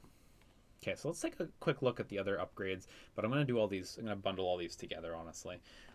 Switch 2 Edition, Breath of the Wild, Tears of the Kingdom. Seems like mostly graphical improvements, right, was kind of the thing. Get access to this new app thing that has maps and stuff, which, I mean, it could be helpful, you know, if you want a map on... A lot of people already are following maps on their phones on websites. So I don't think it's a terrible idea for Nintendo to be like, well, let's just make our own then. Let's just, if some people are already gonna do this, let's just give them a better version, you know? I don't think that's such a bad idea. So we'll see what all the functionality is, but yeah, I will say I don't really care for. I don't think I would really use it, but is what it is. It's whatever. Yeah, the loading times seemed like they got a pretty dramatic improvement. I actually watched this clip last night, but I mean, look at that. Hell of a difference. Seemed like the loading times are like halved, less than half, maybe a third of the length, you know, like second save data slot, finally. For anyone who doesn't know, this game always only had one slot, so if you wanted to make a new save file, you had to delete your game. What most people did was they would make a new user on the Switch to create a new save. I never did, so yeah. So these ones are 1,000 yen a piece for the update, as they don't really have, to be frank, they don't really have like lots of new content. It's mostly just, you know, it's mostly cosmetic updates and then a variety of like in-app stuff. Seemingly some sort of QR code item thing as well. QR item boxes. Wonder what that is. Wonder if there's Nintendo will distribute QR codes online you can scan to spawn in boxes or something. Little play data thing. Anyway, it's whatever. 1,000 yen for your 4K. I mean, look, you can just keep playing Breath of the Wild on your Switch 2. It'll work just fine, honestly. So, whatever. It's inoffensive to me. They're gonna start selling a physical. Oh yeah. I wanted to mention this with Kirby, but I forgot. Where was that? Oh, they didn't have. Oh no, they don't have a picture of the Kirby one here. Yeah, they're gonna start selling these ones at retail. These Nintendo Switch 2 editions. Oh, okay. This is very low res for like coming from Nintendo's website, but whatever. Anyway, for the Nintendo Switch 2 editions at retail, the text seems to explain that what you're getting in the box is you're actually getting a Switch 1 cartridge, like from not a Switch 2 cartridge. You're getting a Switch 1 cartridge of Breath of the Wild and a download code for the downloading the extra content that allows it to be the Switch 2 edition. I'm of two minds about this. On the one hand, I would love for the Switch 2 edition to just be on a cartridge so that you can just have the Switch 2 edition on a cartridge. You know what I mean? You can just lend that to a friend and they can play the Switch 2 edition, you know, from the cartridge. In this case, you use the download code for the Switch 2 edition, and then if you want to loan it to a friend or sell it or whatever, you're just selling or loaning a Switch 1 copy of Breath of the Wild. I think the solution they chose is a very practical solution, especially if cartridges are going to be costing more on the Switch 2. I think they really chose a practical option, even if it's not necessarily better for users. I do think there is a nice flexibility that you do get a Switch 1 cartridge so that, you know, you could loan it to someone who only has a Switch 1. You know, if it was a Switch 2 cartridge, you couldn't do that. It kind of cuts both ways. At the end of the day, I don't think it's a big deal. End of the day, yeah, I really don't think it's a big deal, but it is what it is. The decision has some slight positives and slight negatives, so, you know. Tears of the Kingdom, I think, is largely pretty much the same setup. Loading improvement video for Tears of the Kingdom also. Is this any different? Probably not. And yet we're still doing it. Oh man, I forgot the menu was so much nicer, Tears of the Kingdom. Yeah, I mean, yep. Second save data, app. Oh look, QR item box and QR blueprint. Oh yeah, they showed this in the trailer as well, that you could get blueprints on the app and stuff. That seems like it could be a nice function too. That's that same 1,000 yen upgrade cost. ゼルダノーツとはスマートフォンが開します。向かってかなり近いようです。上の方です。 Oh yeah, so it actually tells you like go up. It's close. この辺りです。 Right around here. 目的地の周辺です。 That's cute. 定の場所を訪れると。私の研究室。 Oh, man, did I like blank on this in the thing? That like when you go to like Zelda's note places, she has like voice acted sections. Did I just like totally blank? I might have, because me and Matt were talking over the whole thing, obviously. Using navigation. Voice memory. Destination is nearby. Yeah. The dueling peaks. Totally blanked. I shudder to think of what would have happened if Link hadn't led everyone. Yeah, they used here. different oh, never mind. I found a silent princess in a corner of this desolate room. That's cute.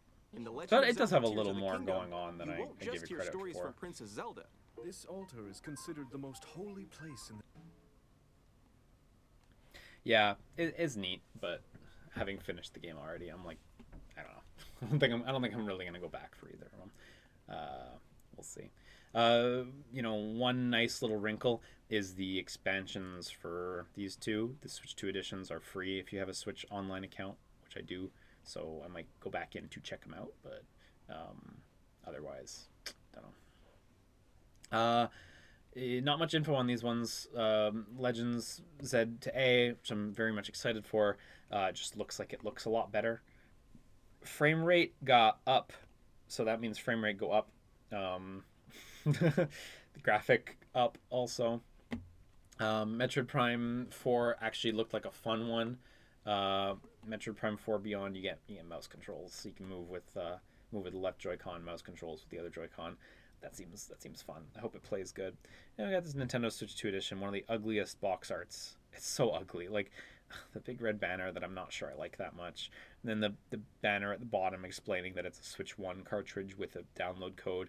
And then this fucking ugly Switch 2 edition here as well. Like it's just a little ugly, you know. Just a little bit. So yeah, it offers the mouse stuff, and then I think the other thing was the quality mode and the performance mode. 4K 60 FPS HDR, 10K 60 FPS HDR, which is like pretty good. You know, I'm sure it's going to use DLSS upscaling and stuff, but still, like, this game's a looker, that's for sure. It looks really good. But performance mode, 120 FPS TV, 120 FPS handheld. In Japan right now, we have a 1080p, we have an old Sony 1080p screen that does not do 120 FPS, so I will not enjoy that until I eventually go back to Montreal. But handheld mode, 120 FPS, that's fucking tight. I'm keen to see that, honestly. There's your 2-hour battery life on the Switch 2, eh? Blasting out 720p Metroid Prime 4. Yeah, I don't know. Should it cost more on the Switch 2? This is the same debate that, like, we had with PlayStation 4 to PlayStation 5. Like, why does Horizon Forbidden West cost $10 more on PS5 than on PS4? I think they maybe rolled that back, actually. I think they canned that. But that was a whole conversation, you know? And on the Switch 2, Nintendo's tack is very clear. The tack is you have the Switch 1 version. It is exactly what it is. The Switch 2 edition, which is like a specific branding they've rolled out, you know, is always some sort of expansion. You know, the Zelda one's pretty minor. It's graphical. The app, well, admittedly, the app is not minor. There's clearly a lot of work has gone into that. But the in-game stuff's minor. It's mostly graphical. Pokemon Z to A, as far as we can tell right now, it's just graphical. We'll see if there's anything else there. You know, Metroid, mostly graphical, but then you also get mouse. The mouse is really the only not graphical thing. But, you know, they're making a concentrated effort to make sure that when they're selling you a Switch 2 edition, when they're charging more, they have something to point to, like, you're also getting that. I'm not saying this is a good thing, but this was the thing that caused Sony trouble on the PlayStation, because on the PlayStation it was like, why is God of War Ragnarok cost $10 more? Again, they might have rolled that back. I can't remember exactly, but you know, that conversation was stupid, because it was like, yeah, this should probably be the same price. You know, at least Nintendo is able to go, well, no, you're getting something. We're selling you something new with it, actually.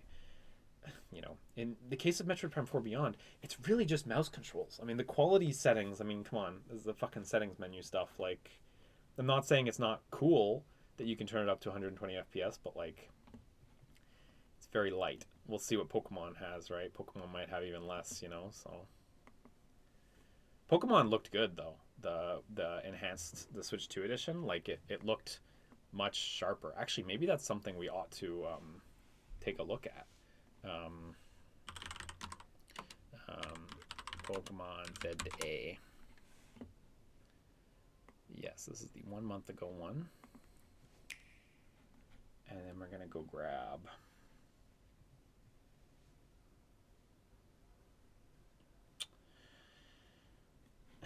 Damn it.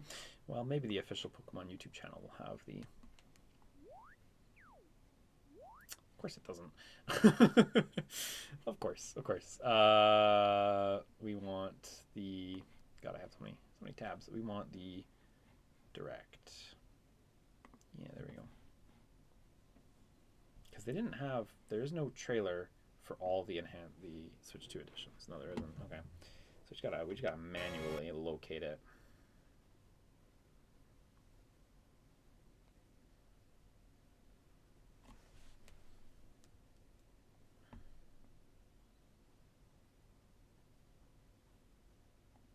Yeah, there we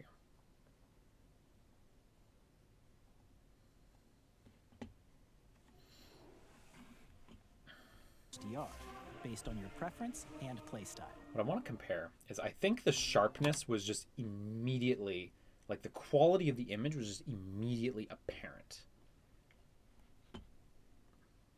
Story takes place in Lumio City. Yeah, okay. So we're oh no, I don't have paid YouTube, it's true. Right. So we're trusting that the Switch 2 footage is genuine and not some, like, higher quality render. You can see coming in on the buildings, like, tons of shimmering. Prism Tower stands tall. Even on Prism Tower, which is like a really key... Let's start with the shimmering again. Just look over here. Look at all this shimmering going on here. You see all that? Prism Tower. All the pixel crawl. Prism Tower even has some, like, noticeable bits of stair stepping on the side. I don't think that's a pattern on Prism Tower. I think that's a graphical imperfection. Tower stands tall at the center of this city of beautiful vistas. And the game just generally has a bit of a soft look to it. It does not look like it's running at a full 1080p. These days, Lumio is undergoing again, lots of shimmering, lots of stair stepping on the edges of stuff. Plan to turn it into a city that people and pretty Pokemon low res truly textures share. in some cases. After you arrive, you know, just not the sharpest looking game. I'm very excited for it, but not the sharpest looking game. And then here, Prism Tower is fucking clean. Look at the edge of that. There's no shimmering. Like, really, it... Pokemon Legends ZA, which is... You know, I'm going to have to see if there's footage of the, like, top of the building. I mean, look at the edges of everything. Edges are all very clean. The brim of the character's hat has, like, microscopic... Scheduled to launch... imperfections. But, like, the game looks way sharper overall. Like, it's probably just a res boost that it has. But, like, you might not be able to appreciate it in my video because I'm going to output it at whatever resolution I output it. But you can tell quite plainly that the game is sharper just by going back and forth without even having to do like a close comparison. I want to find a shot that's like kind of comparable. What shots do we have? We have this one. Year will not only receive the roof one was a good one. This is a good one to compare with. Okay, so we want to look for like the edge of a roof. There was a bunch of roof shit. Where's our roof shit at? To catch one of these wild, they can thrive. Oh, one thing also worth noting. To catch one of these wild Pokemon, aim Pokemon in the distance anyway, they operate at like a lower frame rate. It's like just a performance if you're having measure. a hard time catching one, have one of your Pokemon use its moves to I was trying to see if I could see any of that in there, but whatever. Maybe that roof was as good as it gets. Incoming attack. Mega evolve by their. It'll to a city that experiences will ZA. Wild Pokemon habitats where they can thrive. I probably shouldn't waste too much time one on of this, these but... wild Pokemon, aim carefully. Anyway, I feel like it's fairly evident just from this footage that there is a big sharpness increase Switch going version, but a Nintendo Switch 2 edition as well. Like, look at this close-up. It looks like, again, hair looks really smooth. I think I can stop. I think I can stop now. I don't think there's anything to debate or anything. You know, and frame rates. The game looks... Actually, it's true. It does appear to be... City with is this video 60 FPS? Yeah, it is 60 FPS. Like, look how smooth the character animation is. Resolution. It's true. Whereas in the previous Pokemon video, it was very clearly running at targeting 30. I say very clearly. You're going to be watching a video that I'm probably rendering out at 30 FPS, so enjoy that. Anyway, I don't feel like I need to talk more about that. The Switch 2 edition games you just saw will be available as both physical and digital versions. And if you already own the Nintendo Switch version of a game, you see, it's good that they're doing this. You know, like a very low bar to cross. But there was a concern. There were a lot of people online very much felt like you're going to have to rebuy Tears of the Kingdom. You're going to have to rebuy Breath of the Wild, like when they announced, you know, whatever 4K Switch 2 edition. So this was a low bar, but Nintendo did pass it, and I will give them credit for that. It would have been very easy to just be like, no, fuck you, rebuy the game, and they still would have sold 1 million units. But like, this is a better choice for people, I think. And I'll pause the recording real quick because I got to go to the bathroom so fucking bad, and then I'm going to be back. Boy, I'm 5 hours in. Holy shit. Back at it again at Krispy Kreme for hopefully one last time. I'm actually having a lot of fun doing this little deep dive. Hang on, let me slurp some tea. I'm actually having a lot of fun doing this little deep dive, but I just realized I've been doing it for 5 hours already today. So let's take stock real quick. The main stuff that's left. GameCube, which we're 100% going to talk about. The 2 partner spotlight sections, and then the partner spotlight sizzle reel, though I don't think I have quite as much to say about those ones. Let's start with GameCube then. And let's just get right into it. This kicks ass.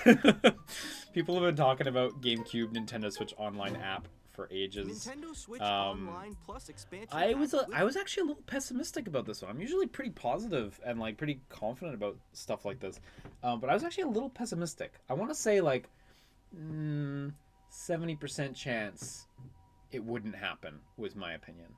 Maybe 60%, maybe 65% chance it wouldn't happen. And my reasoning for that was I felt like once you get to the GameCube, the games are sufficiently modern that you can remake them and touch them up and release remasters, and people will be quite accepting of that. You know what I mean?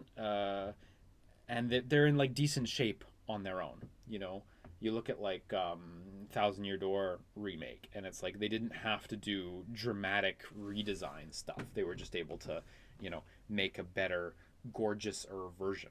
You know, same with Metroid Prime remastered, remake, whatever. It was a remake.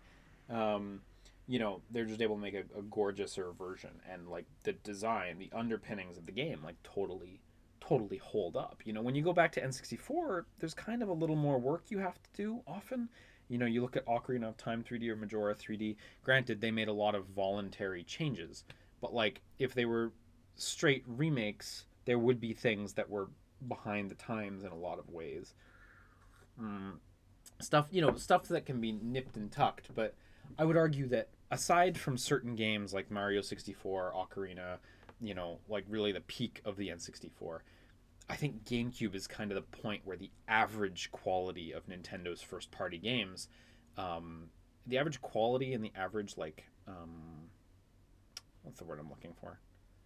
Like, the game design acumen has just evolved to such a point where they are modern enough that you can just re-release them. And we've seen them do, you know, quite a lot of those. You know, they did Pikmin and Pikmin 2 recently-ish as well, last year or whenever.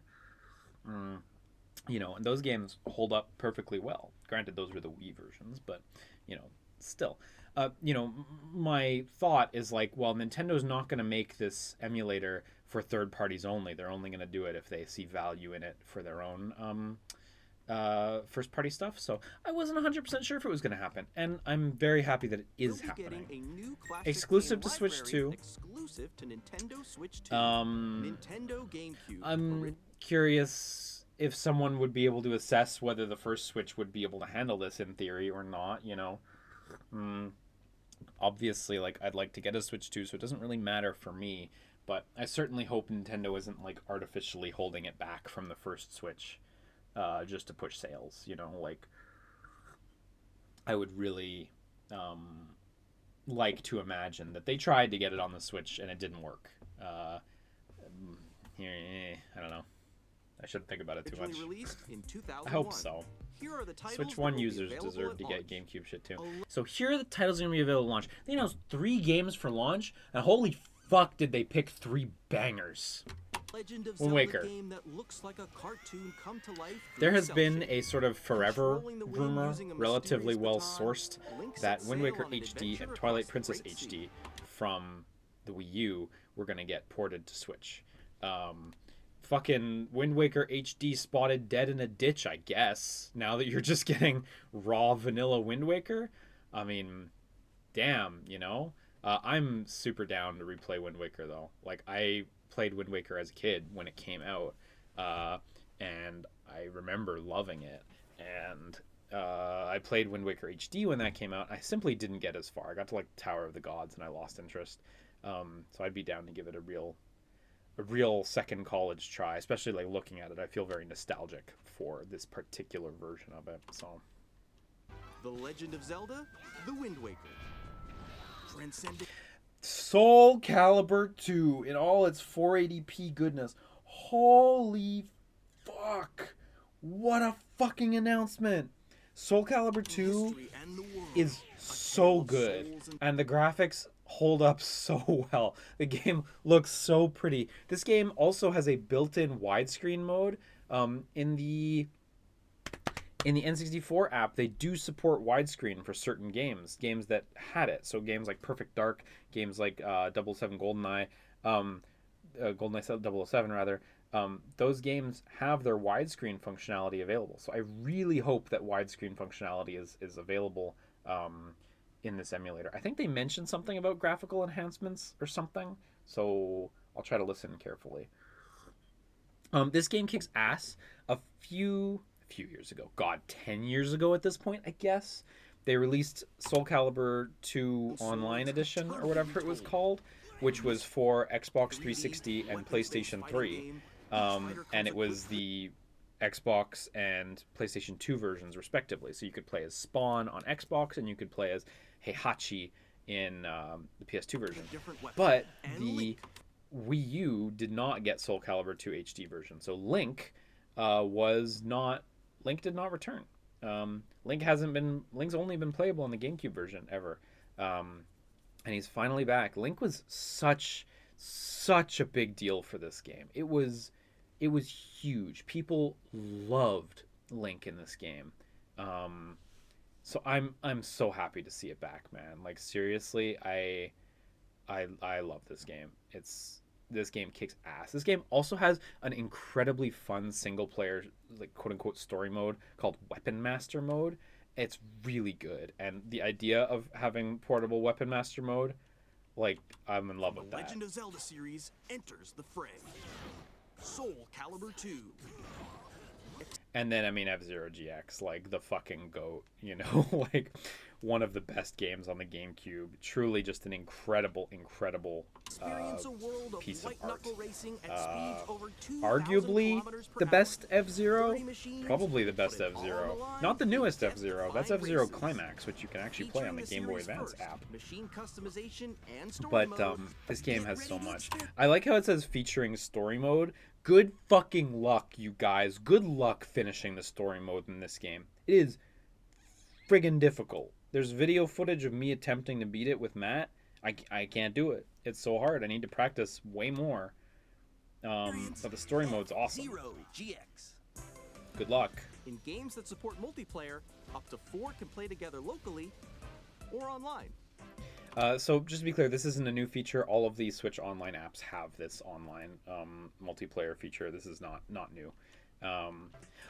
F-Zero GX, by the way, also supports widescreen, so I'm hoping that that'll have widescreen support too. I don't think Wind Waker does. Quality and higher resolution than the original releases. So here, enjoy the games with clearer image quality and higher resolution than the original releases. So I wonder if that lets you, like, inject anti-aliasing or up the resolution. Like, I wonder if that's, you know, pretty much all it is. That would be cool. I wonder if they'll also maintain all the screen filters like CRT and stuff that they had in the other apps, so you can mix and match. I think that'd be nice. They have some pretty decent filters on the other apps. I tend to use them, actually, so surprisingly. You can also check the controls for each title and customize them to your liking. Yeah, customizing the controls is new, I'm pretty sure. I'm pretty sure none of the apps have control customization. I use them pretty often. The only one I don't use pretty often is the N64 one, but I'm pretty sure none of them have control customization. So this is genuinely a nice feature. More titles will be added. Okay, so this list. Man, so they do not show many games here. This is a very short list, but it is a good list. Super Mario Sunshine, the fucked up princess herself. That game is fucked. It's really fun, but it's also super fucked. It shipped way too early, and it's got lots of fucked up bits, but it's really fun. Fire Emblem Path of Radiance. That's like a... Maybe I'm out of the loop. In my head, that's a $200+ game to buy a physical copy of. I'm checking on my phone. I don't know why I reached for my phone. Price charting, Path, Radiance. I have a copy at home for what it's worth. Yeah, a loose copy of Path of Radiance is $160 according to price charting. $225 for a complete copy. So, you know, that's a very expensive game. It is not the best Fire Emblem game, but it has some incredible style and some really cool ideas. The skill system was, I believe, basically invented in this game, and it kicks ass. Pokemon XD Gale of Darkness is the second GameCube Pokemon RPG by Genius Sonority. It fucking kicks ass. Added in the future. Super Mario Strikers, I don't care for it, but people love it, whatever. Chibi Robo is a wicked cool adventure game by Skip, I think. It also kicks ass. Luigi's Mansion is like a 3-hour like action game, super replayable. It also kicks ass. Pokemon Coliseum, the first RPG by Genius Sonority, the first Pokemon RPG by Genius Sonority, goes before XD. Please play them in the correct order. Although I think they're going to release them in the correct order, honestly. I'd be surprised if they didn't. Pokemon Coliseum also kicks ass. That's the one where like you're in a desert and a bunch of Pokemon are extinct and shit. It's fucking rad. And your team, the whole game is double battles, which is really exciting. And your starting team is Umbreon and Espeon, which is so funky. I love it. You steal Pokemon from people around the world. You literally steal them with snag balls. You take them. It's cool. It's actually like a really stylish, neat game. I really, really hope, though, that for Pokemon Coliseum and Pokemon XD Gale of Darkness, I really hope they build in some Pokemon Home integration. That is a big feature to build in, and I don't want to downplay how much of a big feature that is to do. But these are the first Pokemon games. Sorry, I bumped my desk there. These are the first Pokemon games coming to the Switch, like retro games apps, where you can actually catch Pokemon. So it would be the first situation in which you would want to use something like Pokemon Home to be able to move Pokemon around. I believe there's a couple legendaries you can get. I don't think you can get Jirachi in Pokemon Coliseum. I believe the pre-order bonus for Pokemon Coliseum was a disc, the Pokemon Coliseum bonus disc, which I have at home actually, that lets you get Jirachi in Ruby or Sapphire once per save file. But the actual game itself, I don't think you can get Jirachi. But there's other legendary Pokemon you can get. And even then, just trading in and out other stuff would be good. XD Gale of Darkness, you get Lugia and you can get Ho-Oh. Although Ho-Oh is obscenely difficult to get. I believe you have to finish a gauntlet of 100 trainers to get Ho-Oh. And you still have to catch Ho-Oh. But anyway, being able to transfer Pokemon in and out via Pokemon Home would be a really kick-ass feature. The only other Pokemon games that are on the apps right now is stuff like Pokemon Mystery Dungeon, which is not really a Pokemon catching game. It's kind of a Pokemon spin-off. It's awesome, but it's not these games. So, and I don't believe, I think it's the full list. Nintendo Classics, the Switch 2 exclusive game library coming to Nintendo Switch Online Plus expansion pack, launches the same day as the hardware's release. Amazing. As a GameCube kitty myself, huge. Having original Wind Waker, F-Zero GX, and Soul Calibur 2 on day one is fucking huge. Like that, actually, I love that. So, this controller looks dope. You get a little C button. Also get a ZL button over here. I wonder if the Z button functions as ZR when it's not used in GameCube software. It certainly makes the controller a little more usable, though, because you have the full 2, 6, 4 face buttons, D-pad, and 4 shoulder buttons. So it becomes kind of a usable controller with that little ZL. I saw people discussing, like, it would have been nice to have a ZL that mirrors this big purple Z. I love the personality of the GameCube controller and how sort of uneven it is in that way. Having just the Z button on the one side, like, call me stupid, but there's something really charming about it that I always liked. I always like the feel of that. But I get where people are coming from, wanting a matching button over there. Might not have been a bad thing. I hope this is more accurate to the original GameCube controller than the ones they put out during the Wii U era. Wii U and Switch era. They have kind of a funny gate on the stick.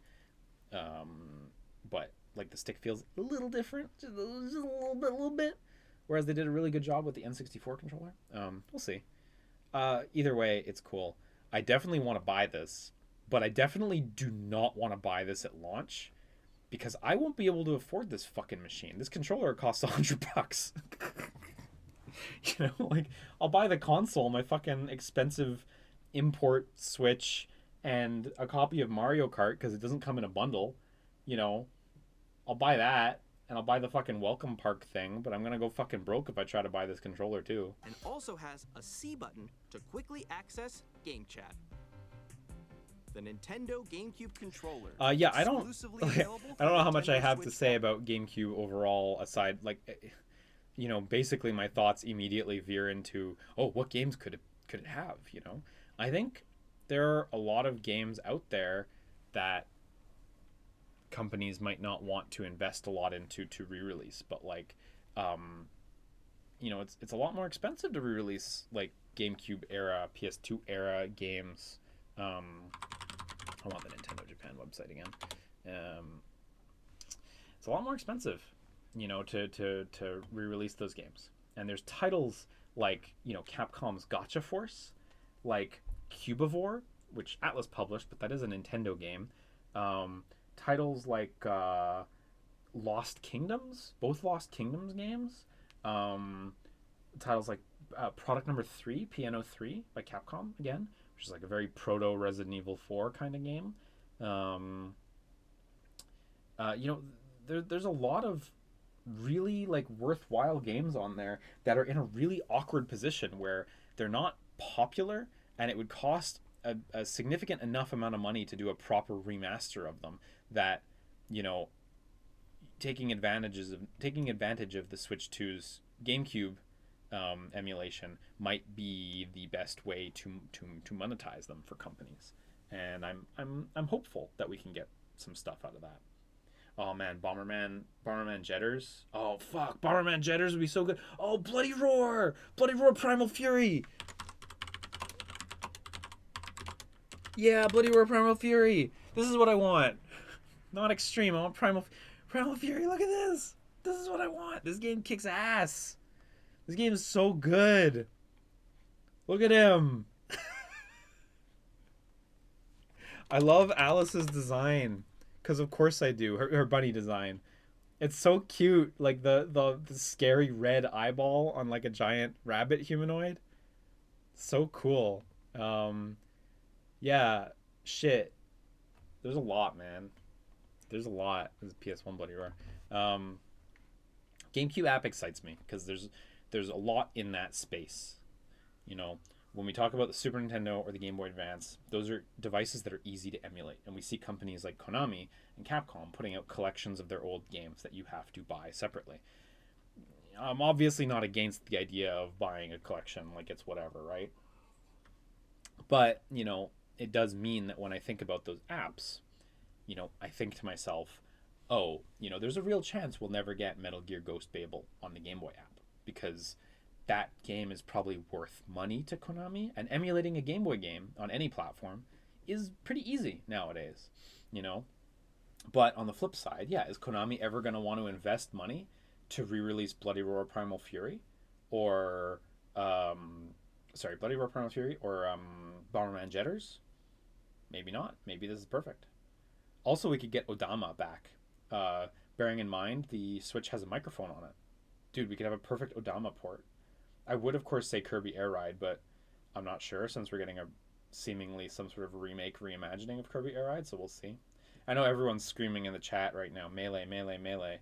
Yeah, Melee also. We'll see what the plan is for those, right? Because, I mean, Smash 64 still has not been announced or released on the N64 app. So they're holding that one tight, I think, you know. Anyway, GameCube does excite me. I thought it was interesting in the Japanese direct footage. They did not show Pokemon Coliseum in XD. I wonder if that is possibly just the Pokemon Company particularity. I don't know. Next up, we're going to watch these 3 partner things. However, and you guys aren't going to love this, I'm turning the volume off. I'm like 5 hours and a half into this, give or take. If I got a fucking copyright claim at this point in the video, I would scream. Especially because re-rendering this length of a video, even using YouTube's automated shut up feature, like it would take so fucking long. So sadly, you guys are gonna get it quiet. That's how it's gonna be. This looks like a reasonable version of Elden Ring. I will say there seems to be some odd frame pacing. You see there's like a jittery look to the game. Frame pacing is, of course, the thing that From Software is best known for. You know, second best is Lost Kingdoms, of course. But otherwise, it looks like a reasonable version. You know, the assets are like a bit lower resolution, and the actual game's rendering resolution is a little bit soft. It's certainly not running at like a high resolution. You know, maybe it's even sub 1080p. But getting this on a handheld device at that level of quality, I think is still quite remarkable, honestly. Hades 2. I don't have much to say about Hades 2. Hades absolutely fucking kicks ass. And Hades 2 apparently absolutely fucking kicks ass. I wouldn't know. I haven't played it. But I'm excited for this. This is also coming out on Switch 1 on the same day. So excellent. Go enjoy Hades 2 everywhere. Street Fighter 6. So we get local wireless play with, so look, there's some new stuff in here. We gotta like absorb this. So we have local wireless, which of course is not a feature on the other machines because why would it be, right? Then we got this mode here, special mode calorie contest. If you look on the left and right of the screen, here and here, you can see the players are shaking their Joy-Cons. Is it just shake to win? Like, I mean, calorie contest, right? It's silly. Like, it's a silly side mode, right? Is that all it is, though? Shake? It's kind of funny, anyway. Year 1 to 2 edition, Fighters Edition that includes 26 playable characters, which is everyone. That's the whole roster. This is cool, and actually, they announced that this is coming to PS5 and Xbox and PC. Sorry, not sure about PC. PS5 and Xbox, though, there's going to be a new retail version of this. I think it's $50 is what it was priced at or something like that. And then amiibos. I'm going to back that up real quick. There's a shot there where you got a real close-up on some of the characters. Right there. Yeah, like, you can really see that the game's resolution is a little soft. Not the sharpest looking, but it's still definitely Street Fighter 6. Reminds me of Street Fighter 4 3D Edition, but it does look better than that, admittedly. 3D Edition kicked ass, though. Yeah, so 3 amiibos. Fuck. There goes my money. I want the Kimberly amiibo, at very least. Luke, forgive me for saying his face looks a little funny to my eyes in that render. And Jamie, I don't care for Jamie. But Kimberly I like. And then all these amiibo cards. I wonder how they're going to distribute the cards. I wonder what they do also, you know?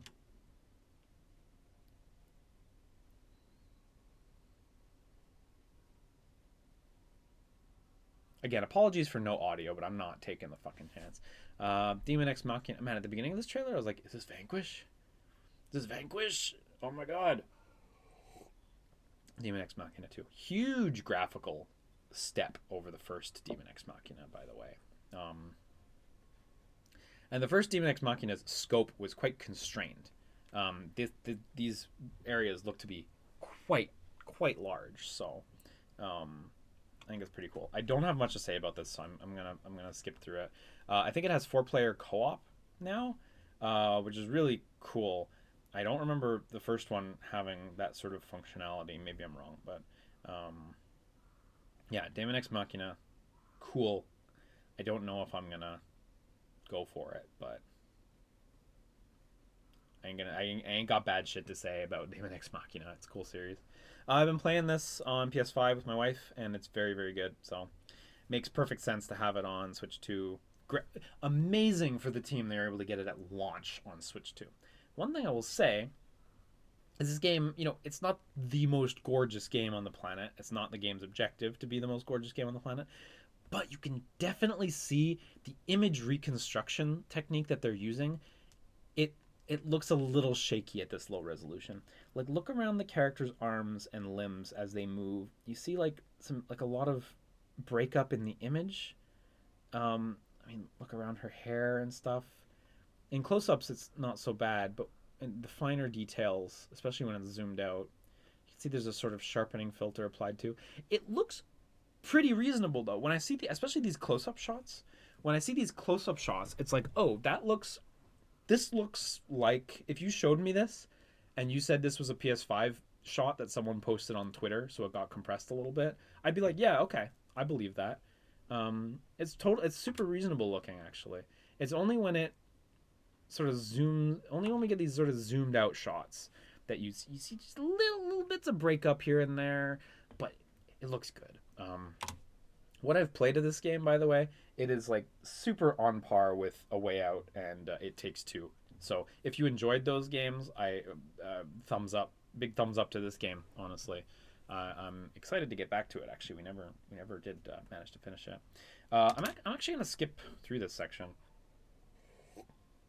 Sorry, I'm gonna drink tea first, then I'm gonna skip through this section. I really don't have any care. Here's Hogwarts Legacy. You know, the Switch version was really impressive for what it was. Switch 2 version looks really impressive for what it is. Is what it is.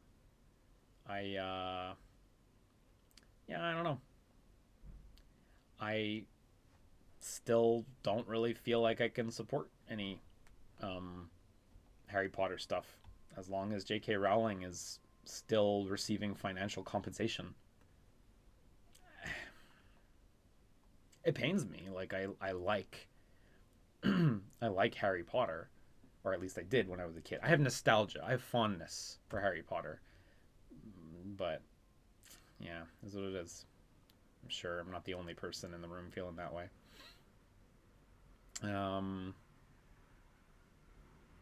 Yeah, Tony Hawk 3.4 looks good. 1.2 is on Switch as well, right? I think that was a pretty good port as well, even though it was like pretty low resolution and stuff. It looks perfectly good.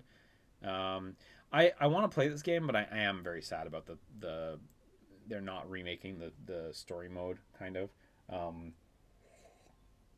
I mean, it'll still be good, I'm sure, barring unforeseen disaster. So, but yeah. IO Interactive. So we got Hitman. This game kicks ass. World of Assassination, so good. I remember I was working at Square Enix, and Hitman Absolution shipped. It sold what it sold. Did not hit expectations. And IO moved on to working on this game, and they shared builds internally, like early builds of Paris and stuff, like gray box stuff, and it was like, we want feedback, you know. And people seem to think it was like pretty cool internally, but I don't know. I didn't hear tons about it internally. And then there was the whole shuffle, and IO ended up working with, what company was it? Another company, not Square Enix, right? I don't think they ended up shipping under Square Enix. Or did they ship the first season under Square Enix Europe? I can't recall. But this game got lambasted for being like an episodic game. There was such a deep hatred of episodic games back then. And it's crazy looking at it in hindsight, because even from day one, the game was wicked fucking good. And the episodic format actually really suits this game. It's crazy what a turnaround public perception has taken for this game. Anyway, if you've never played World of Assassination, I highly recommend it. It's just really good. This looks like a really pretty version of it. They've, Hitman, all three of these titles. So it's Hitman 1, 2, 3, but they all got balled together into World of Assassination, just for clarity. All three of the titles are available on PS4 and Xbox One. And, they're spec'd out properly, and they run pretty nice on those consoles too. Loading times are nasty, but here, it looks like everything's here. The reflections, look at the reflections on the wood here. Shit's all here. This looks like a really, solid version of Hitman. Really does.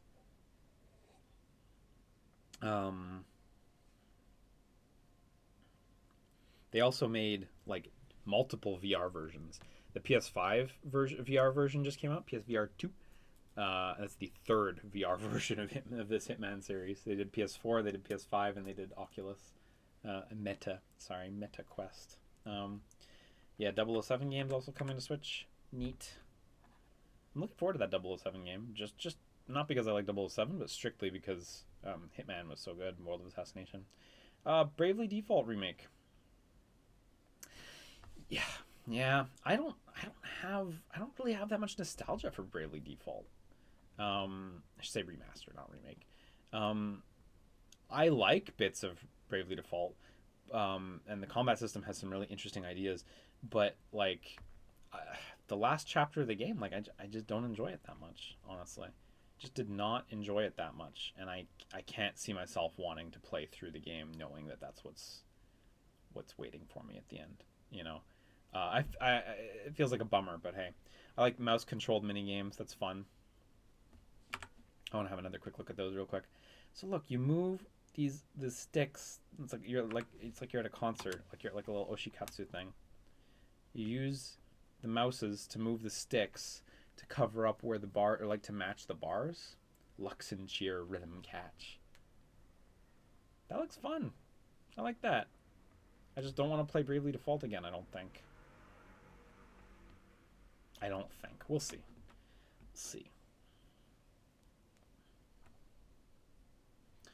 This one's an interesting one. Yeah, Yakuza 0, was it called Director's Cut? Yeah, Director's Cut. Also, still releasing it as Yakuza 0, not rebranded to Like a Dragon, though I don't believe they left Yakuza Kiwami like Yakuza Kiwami when it came out on Switch too. Switch as well, I should say. Yakuza Kiwami, when it came out on Switch, it had frame rate problems at launch, but they legitimately did update the game, and it improved dramatically. It's in good shape, Yakuza Kiwami on Switch. The biggest problem with Yakuza Kiwami on Switch is that you have to play Yakuza Kiwami, and that game low-key kind of sucks ass.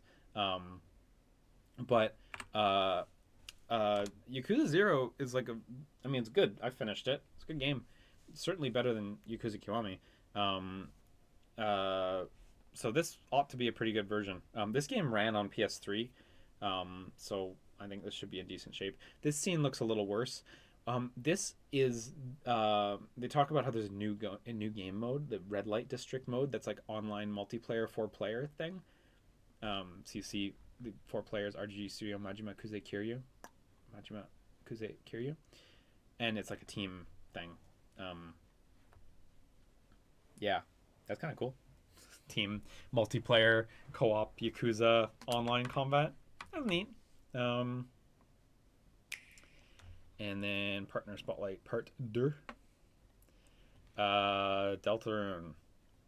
Holy shit, getting a spot in this direct, incredible. Yeah, 3-4 coming out at the same time. You know what? I can turn up the volume here, because Toby's not gonna fucking copyright strike me. So I played the first one when it came out. I streamed it. Actually, it's on this YouTube channel you're watching right now on my channel. You can watch me play through the entirety of the first one. But since I kind of stopped streaming and stuff, I never got around to doing the second. Me and Matt discussed, like, do we want to do all of them? So we'll see. We'll see what's on tap. Game looks really fucking good, though. Tell you what. Hi. Oh, let's mute that. Randy. Yeah, Borderlands 4. Launch title on... not launch title. Will launch on Switch was the news for this. That's cool. Borderlands 2 on Vita was like a real pleasure. I mean, for me and for a couple other freaks out there. Everyone else did not like the frame rate. Borderlands 3 on Switch is an incredibly good port, actually. So very cool that they're going to have Borderlands 4 right away at launch on Switch 2. However, I think I'm pretty fucking done with Borderlands. Like, I'm playing Borderlands 3, and I'm, like, really just going through the motions, and I'm like, ugh. It's fun. Borderlands is like, kind of casually fun, but it's, like, just not that good. Civ 7 with mouse controls. This kicks ass. Come on, this kicks ass. This is really good. I'm gonna cut through it because I don't have much to say about Civ otherwise. I don't remember. I think during the section, I'm not turning on the audio because they're gonna copyright claim me, but I think they were saying they're doing a Nintendo Switch 2 edition, sort of like those other Nintendo ones where it's like an upgrade. Because Civ 7 is just out on the first Switch, right? I believe, with a lot of limitations. I think you can only do small maps. This is also Sports 2K skipping. When me and Matt watched this, I didn't realize what this was. This is a 4-player Survival Kids game, published by Konami. Survival Kids is like an old series of theirs, actually.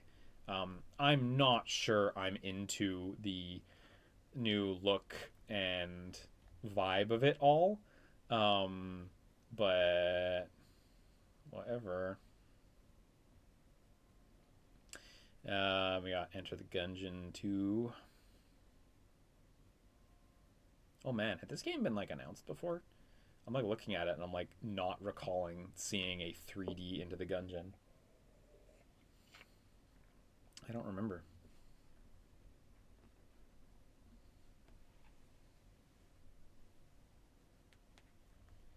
Well, it sure looks like Into the Gungeon though.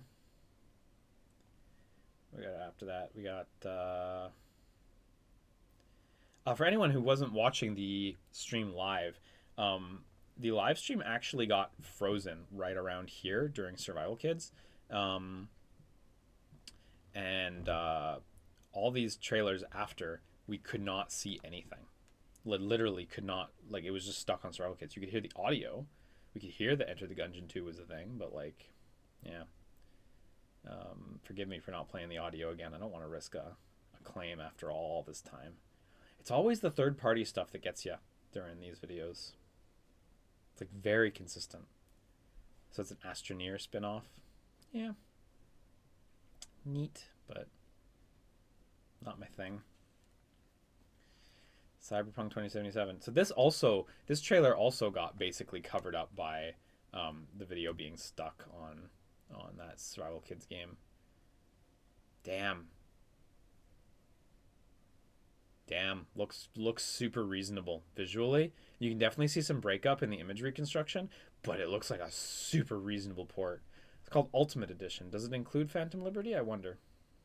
Well, he's there, so maybe it includes Phantom Liberty. I've been meaning to play through this game at some point. Then we got FF7 Remake Intergrade, which was also, we kind of didn't really get to see because the video fucked up. I think the video only recovered shortly after Remake Intergrade. Man, is this Switch 2 footage? It's certainly not PS5 footage because his hair would look cleaner. So this might be Switch 2 footage, and damn, that's sharp.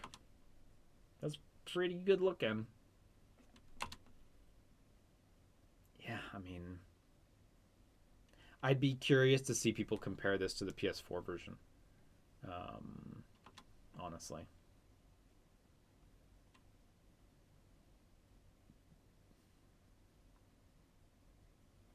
Man, Square Enix is going to be in the fucking money in a few years when this is like $20 on the Switch 2 eShop. That's gonna have a really long, healthy sales life.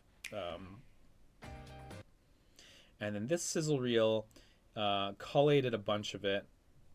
Man, some of the songs that Nintendo uses on sizzle reels also get copyright claimed. So this just collates it all. So, starting with Kunitsugami Path of the Goddess. I'm going to let Kunitsugami play. Dude, Kunitsugami is like fucking some Game of the Year ass material for me from last year. This game absolutely fucking kicks ass. It has an incredibly good demo on Steam and on PlayStation and on Xbox. Please go play it. Kunitsugami kicks so much ass. I'm really tempted to rebuy it on Switch 2, actually. I was hoping they would do a Switch version, and I'll take it. Silksong 2025. It's the closest we've gotten to a real release date. Last time wasn't a real release date. 2-point museum with mouse controls. You can see the mouse moving about there, which is great. Wild Hearts. I came so close to playing this game a couple times on PS5. It's a hunting game by Tecmo Koei, sort of following their Tokiden series, but it's no longer Tokiden, sadly. Yeah, so if you like your Monster Hunter or whatever. Anyway, I came super close to playing that on PS5, but if there's a Switch 2 version, I'll probably want to play the Switch 2 version. This I want to play. This I'm actually excited for. Hopefully after, Rune Factory 5 was a little messy. Hopefully Guardians of Azuma will be a little more together, That game, I believe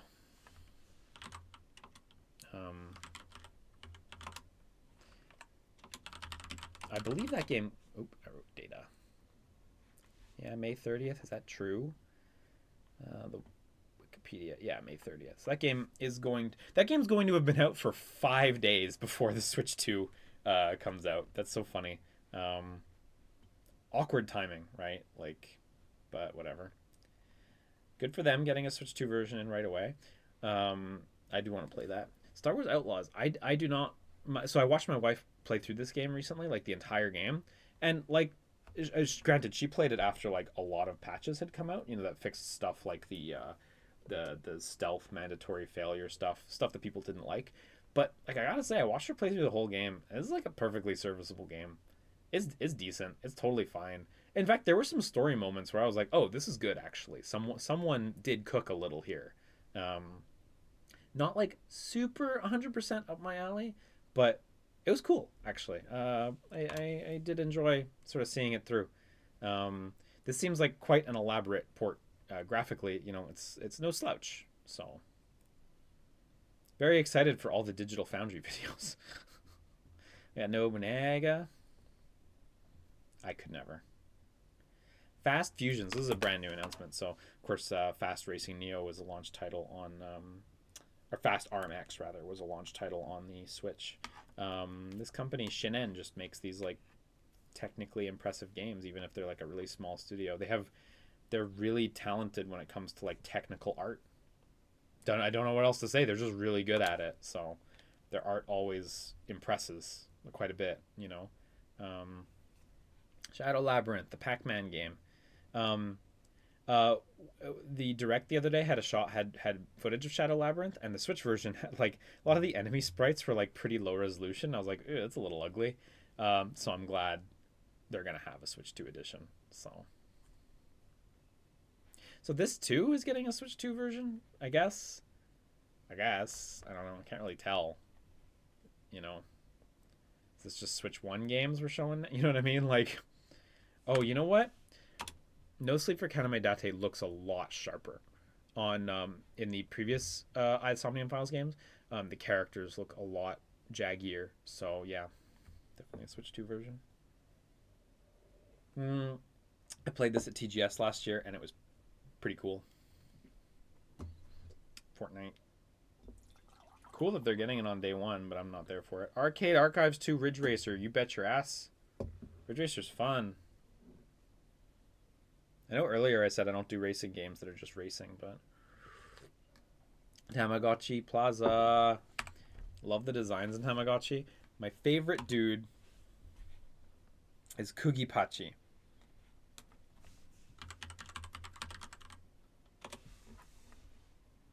Kuchipachi. Fuck me. And if I ever get his name wrong, I need to hold the L. His name is not Mamechi. That's that guy. Human Fall Flat. Yeah. Human Fall Flat, I don't care for it. Like, it just doesn't interest me.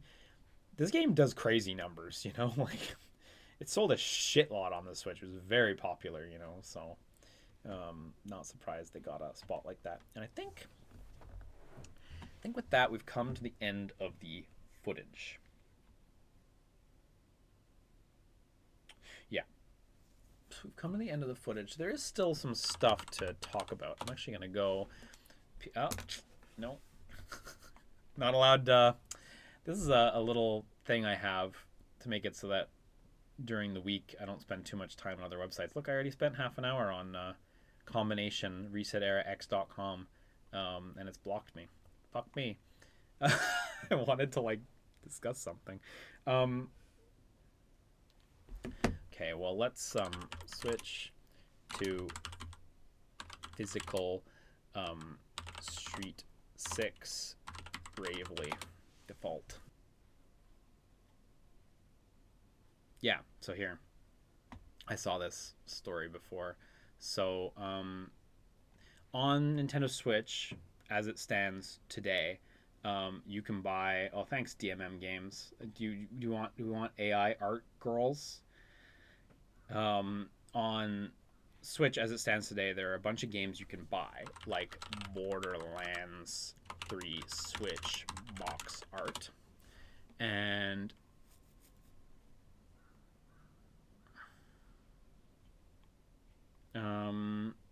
yeah, here we go. we get... Oh, it's fucking tiny, this picture. Fuck me.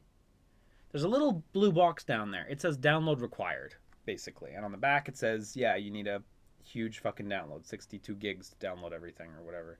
It's not... Actually, that was a... there's a complicated situation with Borderlands 3. It's not actually 62 gigs.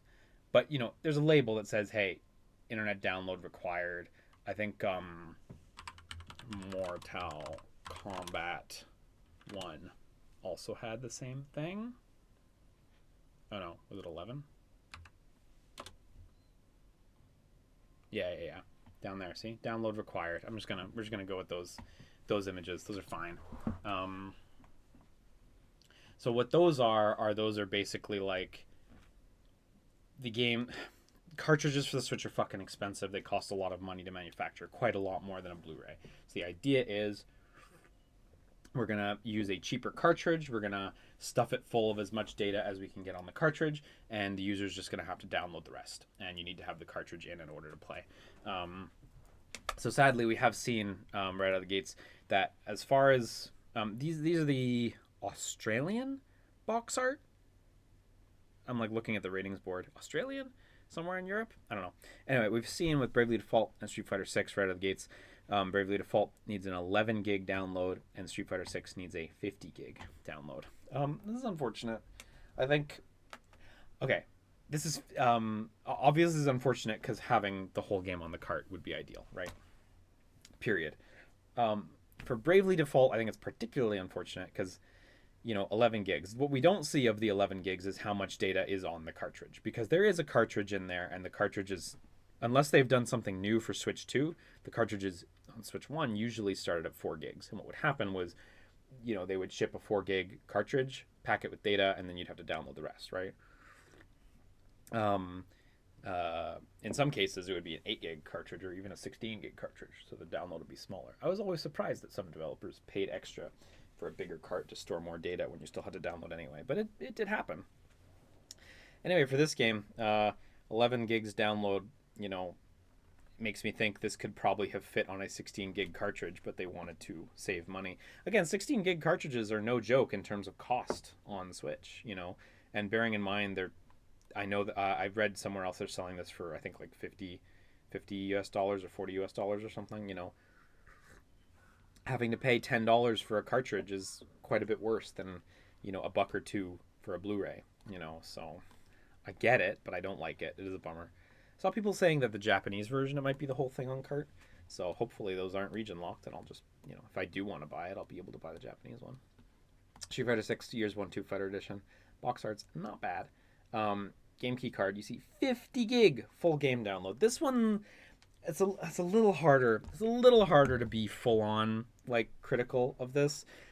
I mean, critical, sure, but there's no way Nintendo's manufacturing. I doubt Nintendo's manufacturing 64 gig cartridges for the Switch 2. The 32 gigs were already way too costly on the first Switch. Almost $20 for a cartridge on the first Switch for 32 gig. There's no way they're doing 64s for the Switch 2. It doesn't make any sense. So there's no way Street Fighter 6, if it has a full 50 gig download, there's no way it would have fit on a single cartridge for the Switch without serious graphical compromise. On the one hand, maybe serious graphical compromise was the right idea. Maybe that would have been better, actually. But that's not how we do games. What I'm hoping for is I'm hoping that there's a certain amount of game... there won't be... No, that's true. It's not possible.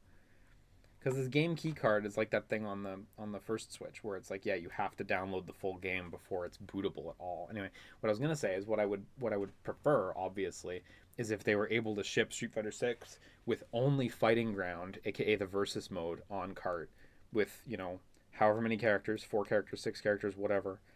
1 stage, 2 stages, I don't know.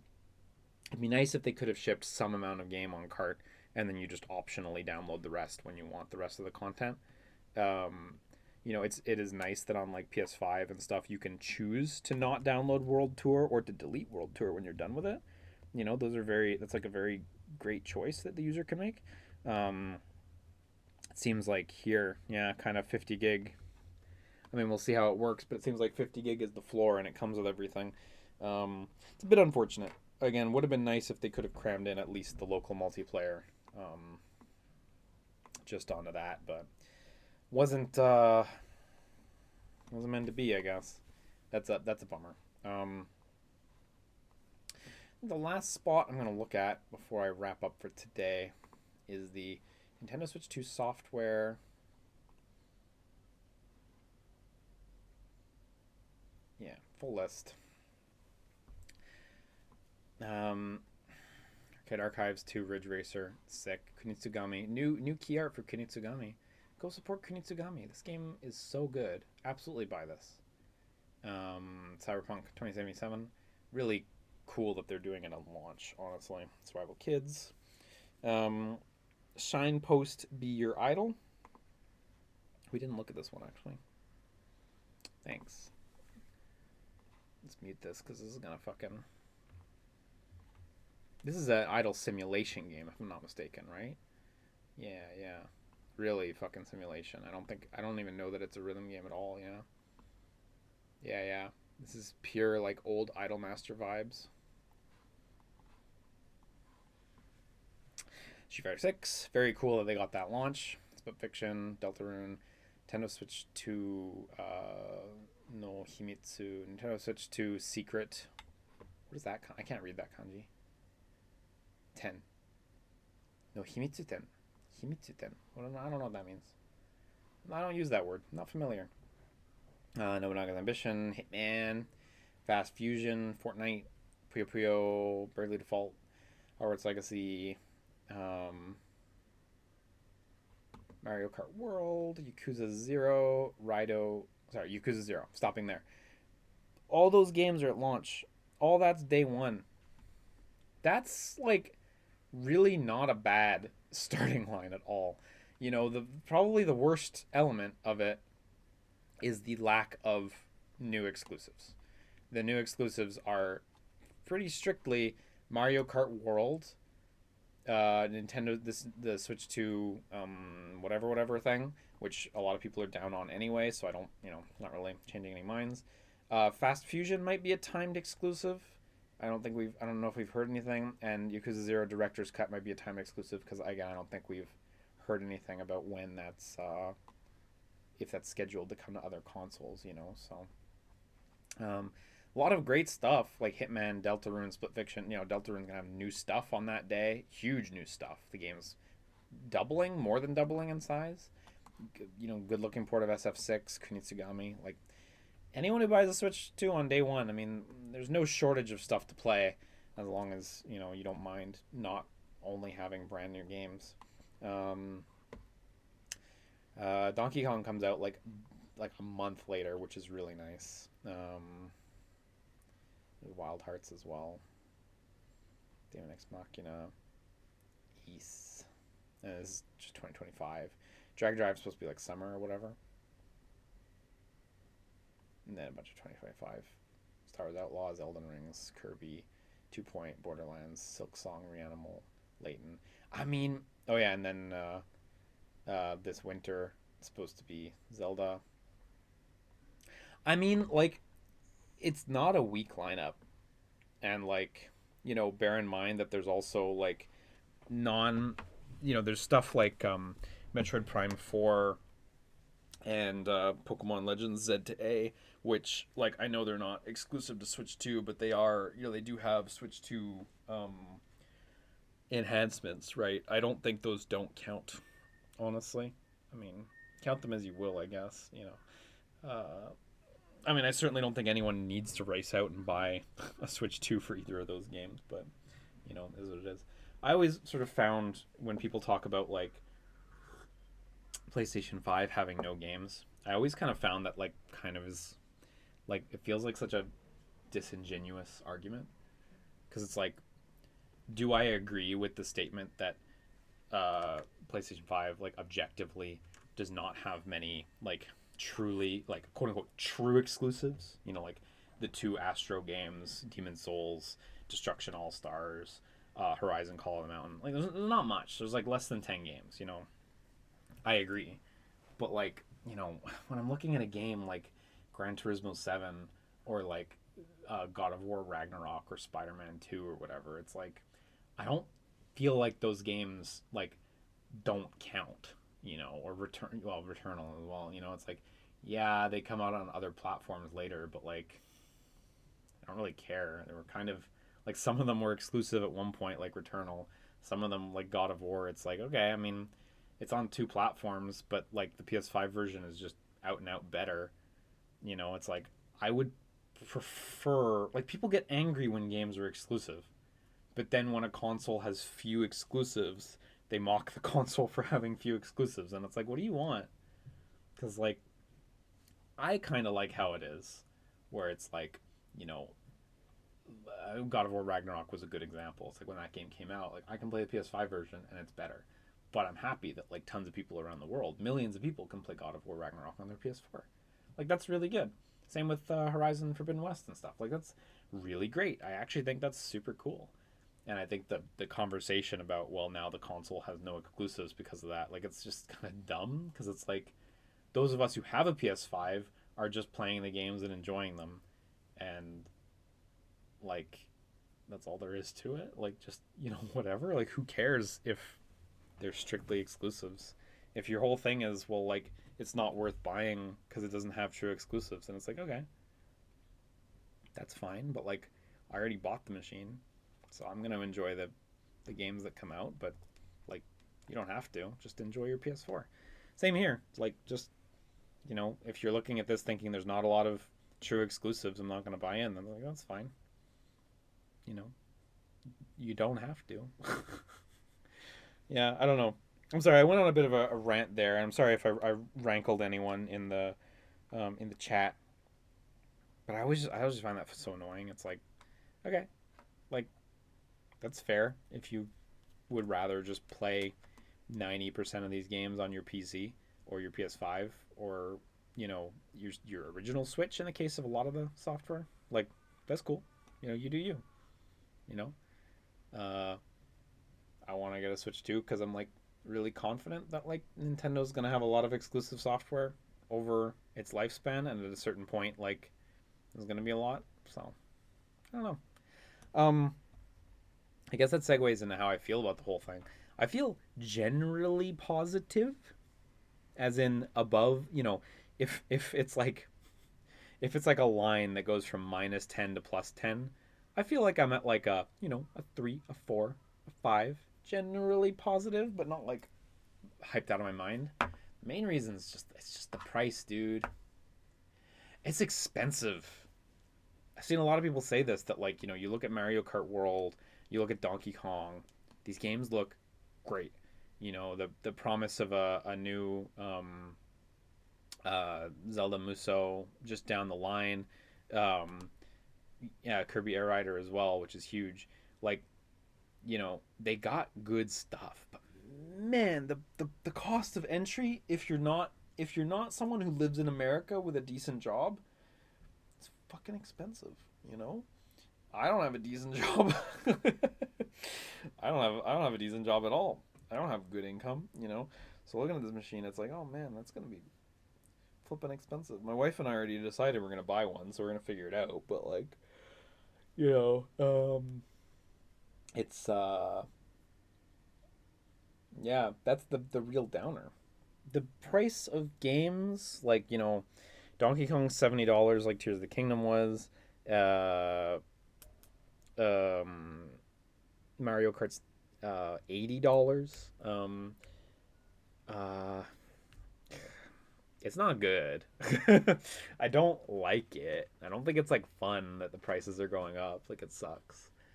You know, on the one hand, it sucks, and that's all there is to it. Like, I don't love the direction that we're headed in that regard at all. On the other hand, like, it's only $10. I mean, that's how it happens, though. I mean, it's like, you know, it's only $10 now. But it was only $10 last time. There was only $10 the time before that, you know. And then here we are, you know. I don't know. I don't know. It's not good. I don't feel good about it. I guess I'm just thankful it's not more. But like, I don't know, as not positive, my feelings towards the financial realities. Unfortunately, like I talked about a bit at the very beginning of this video, like I think the realities of the world are just that, like, yeah, no, electronics aren't cheap, and they're never going to be really inexpensive again. That time's gone. You know, that era of our civilization is just over, which is like a pretty sad, dark thing to say, but I think it just is how it is now. And, you know, like, I guess it's like, what are my options, right? Like, if I want to play Switch 2 games, I need a Switch 2, and I need to buy Switch 2 games. So, you know, I guess what I would say is, like, if you feel like these prices are expensive, you know, the number one thing I would recommend is go to your city's local libraries. Try to talk to leadership. Try to get them interested in the idea of starting a video game collection. In Montreal, we have quite a few libraries that have video game collections. A lot of like really modern stuff too. I remember I took out The Last of Us Part 1. I took that out like 2 weeks after it launched. And I, like, you know, this is free because I live in the area, you know. But, you know, that's the best thing I could say is, like, you know, go ask your local library to buy the games for you, which is pretty sad, but, you know. I don't have any other constructive advice. You know what I mean? They're fucking expensive, and if they're too expensive, that sucks for you. And it sucks for me, too, because I don't have a stable job. So, like, yeah, the only constructive thing I can say is, like, lend games to your friends and borrow games from your friends and use the library, and hopefully you can save a dime.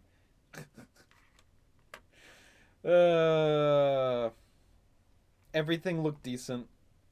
Everything looked decent to good. Well, except for like Mario Kart World and Donkey Kong stuff. Those look great. But yeah, those price tags, man. Those price tags are just tough. Oh yeah, here's the Switch 2 edition list. Yeah. Yeah, that there is, so yeah, that lineup for year one. Yeah, I guess you do also have the Kirby expansion, which is exclusive to Switch 2, and the Mario Party expansion, which are exclusive to Switch 2. Yeah, as it is. Well, I think that's pretty much everything. Thank you all for stomaching this incredibly long, rambly video, and apologies if that last half an hour was particularly weird, me trying to hand wave or dismiss concerns about price increases or exclusive libraries or whatever. I don't know. After 5 hours, 6 hours of doing this, I feel at the end of my wit. So apologies if I lost the plot a little bit there. If I said something there that was like weirdly anti-consumer, please don't take it too seriously. I'm not in serious debate mood, and I think if I reflected on it, there's probably a lot of that I'd be like, yeah, it was stupid. So enjoy the video, I hope. And I don't know, I'll see you guys next time. Please raise all your hands in wishing me luck in being able to buy a fucking foreign Switch 2 console, because like I don't know how I'm supposed to buy this fucking thing in Japan. This is gonna be a trial and a tribulation, and I'm really not looking forward to it. So have a good day, you guys. Take care. Bye bye.